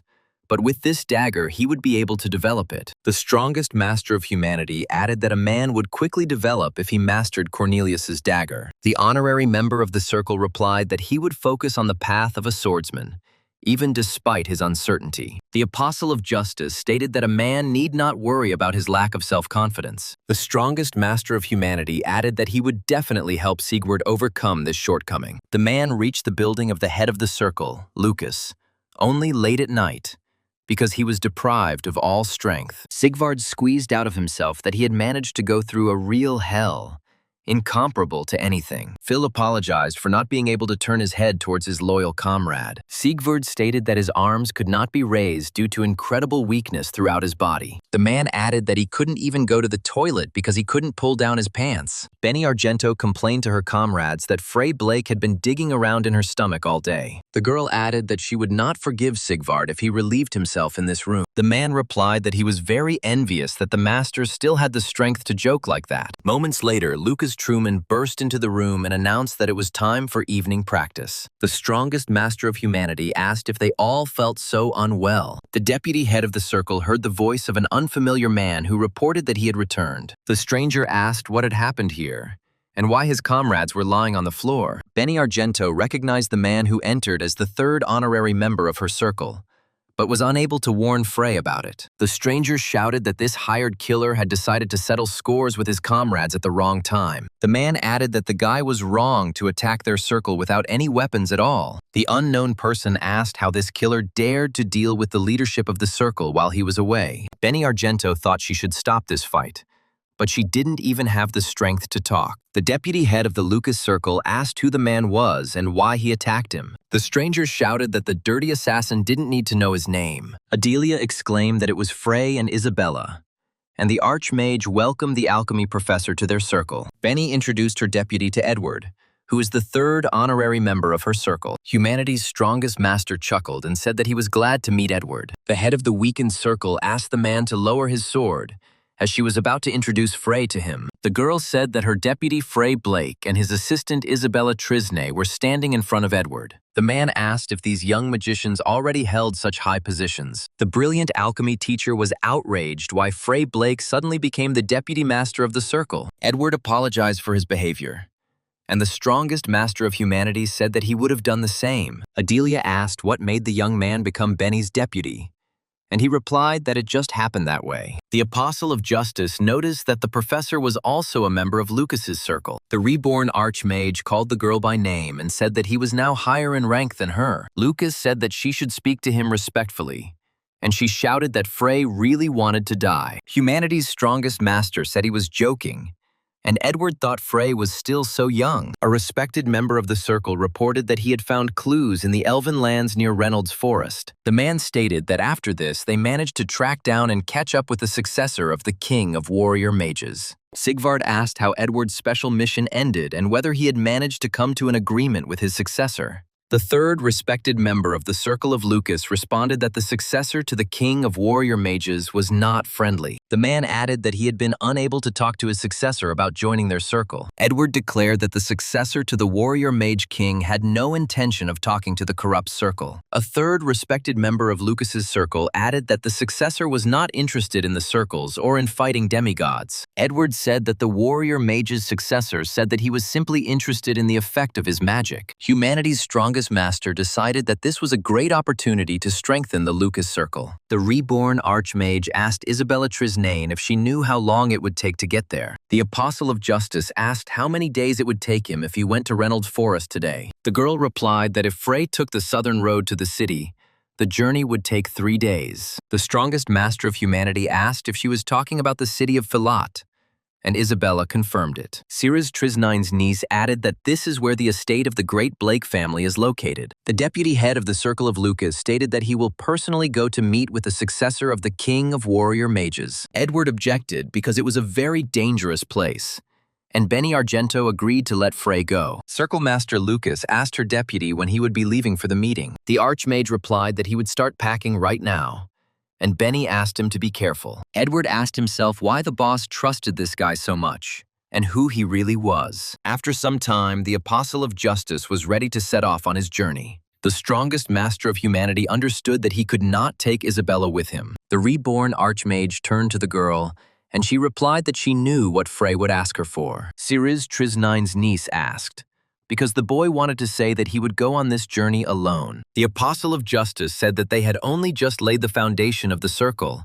and that unrest could not be allowed. The girl asked the great archmage not to worry about such trifles, because she could handle them. Isabella added that she was willing to take Frey Blake's place only on one condition. The niece of the director of the elite West Road Magic Academy thought that her request might be selfish. However, the girl said that the third son of the Blake family should send her news of himself more often. The girl said that if something happened to Frey, she would immediately go to him. The strongest master of humanity laughed and asked if Isabella had really grown that much. The reborn archmage thanked his niece, Ciris Trisnane, for such kind words. After some time, Lucas Truman reported to the head of the circle that he was setting out on his journey. Benny Argento once again asked the young man to be careful on this difficult journey. When humanity's strongest master walked out of the main building of the Lucas Circle, he couldn't believe what he saw. The reborn apostle saw that all the members of his circle had lined up to see him off. The mages of the Circle of Lucas asked the deputy head if he really had to leave them right now. Ordinary members of the circle admitted that they do not know what to do without such a wonderful mentor. Lucas Truman asked his subordinates not to pretend,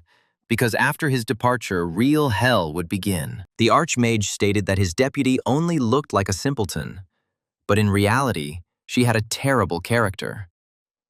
Isabella Trisnane thought that Frey Blake was now exaggerating her abilities too much. The strongest master of humanity asked what they all had to go through in a month. The mages of Lucas's circle responded that they would engage in friendly battles with neighboring circles. The Apostle of Justice asked if these magicians knew what would happen to them if even one of them lost. The rank-and-file wizards of the Circle of Lucas shouted that they would sweep away everyone in their path if that was Frey's order. Humanity's strongest master stated that he would look forward to their next meeting. Meanwhile, the following events were taking place on the Costa de Mana mountain range. The divine beast awakened after absorbing all the magic from the Drake King's heart. Phoenix couldn't believe her eyes. Could she really be reborn? The Firebird remembered the words of the young man who had given her great support. Phoenix remembered that the boy asked her to become the ruler of this ridge to protect his friend's dungeon. The girl decided that she simply could not refuse her savior's request. The divine beast added in his mind that he would do everything possible to protect the legendary dungeon. Phoenix knew that the Drake King was not the only powerful monster in this mountain range. The girl decided that to do this, she would have to show the local monsters her true strength. Meanwhile, the reborn archmage reached the city of Grodd, which was owned by the Blake family. The strongest master of humanity thought that it would be a good idea for him to disguise himself while walking around here. The reborn archmage knew that Frey Blake had better not wander around his own family's lands. Lucas Truman decided that shape-shifting magic would solve most of the potential problems. However, the Apostle of Justice knew that his new image needed a good legend. Humanity's strongest master has decided that he will now be known as the mercenary Kane Ligston. Lucas Truman remembered that Edward had helped him obtain the identification of a 26-year-old boy. The man then asked why the boy wanted to use a fake ID. The Archmage replied that those territories belonged to the Blakes, about whom there were not the most pleasant rumors. The Apostle of Justice then declared that it was not yet time to put the Blake household in order. The strongest master of humanity added that for now, he would like to avoid unnecessary problems. The guard of the city of Grodd told Mr. Kane Ligston that everything was in order with his luggage. Lucas Truman, in disguise, thanked the law enforcement officers for their honest work. When the strongest master of humanity passed beyond the city wall, he experienced an unusually pleasant feeling. The reborn archmage suggested that it was Frey reacting to his hometown. The Apostle of Justice decided that he would first need to replenish his food supplies. Lucas Truman saw mercenaries in one of the local taverns, discussing something very funny. The strongest master of humanity instantly identified the person who could help him. One of the mercenaries asked the guy what the master magician was doing in such a sleazy eatery. One of the comrades stated that not all magicians are so arrogant. Apparently, it was their volcano who became so arrogant. The girl standing behind the bar noticed a guy heading straight towards her. The bartender asked what the young man would like to order, and clarified that they had almost everything in their selection. The strongest master of humanity thought that he had a long and dangerous mountain road ahead of him. The reborn archmage remembered Edward's words, who had offered him the use of the carriage. The Apostle of Justice then asked whether the cart could reach the very heart of the mountains. The honorary member of the circle replied that there were merchants who conducted transactions with the elves every month. Edward offered the young man to take on the mission of guarding one of these carts in order to reach the elves. The strongest master of humanity told the bartender girl that he came here for work. The reborn archmage added that he wanted to protect the merchants heading to Reynolds Forest. The girl noticed that the guy was currently at C rank, and only those with higher ranks were accepted for that mission. The strongest master of humanity replied that he was ready to sign up for the rank advancement exam. The bartender asked the guy when it would be convenient to take the exam, and he replied that it would be right now.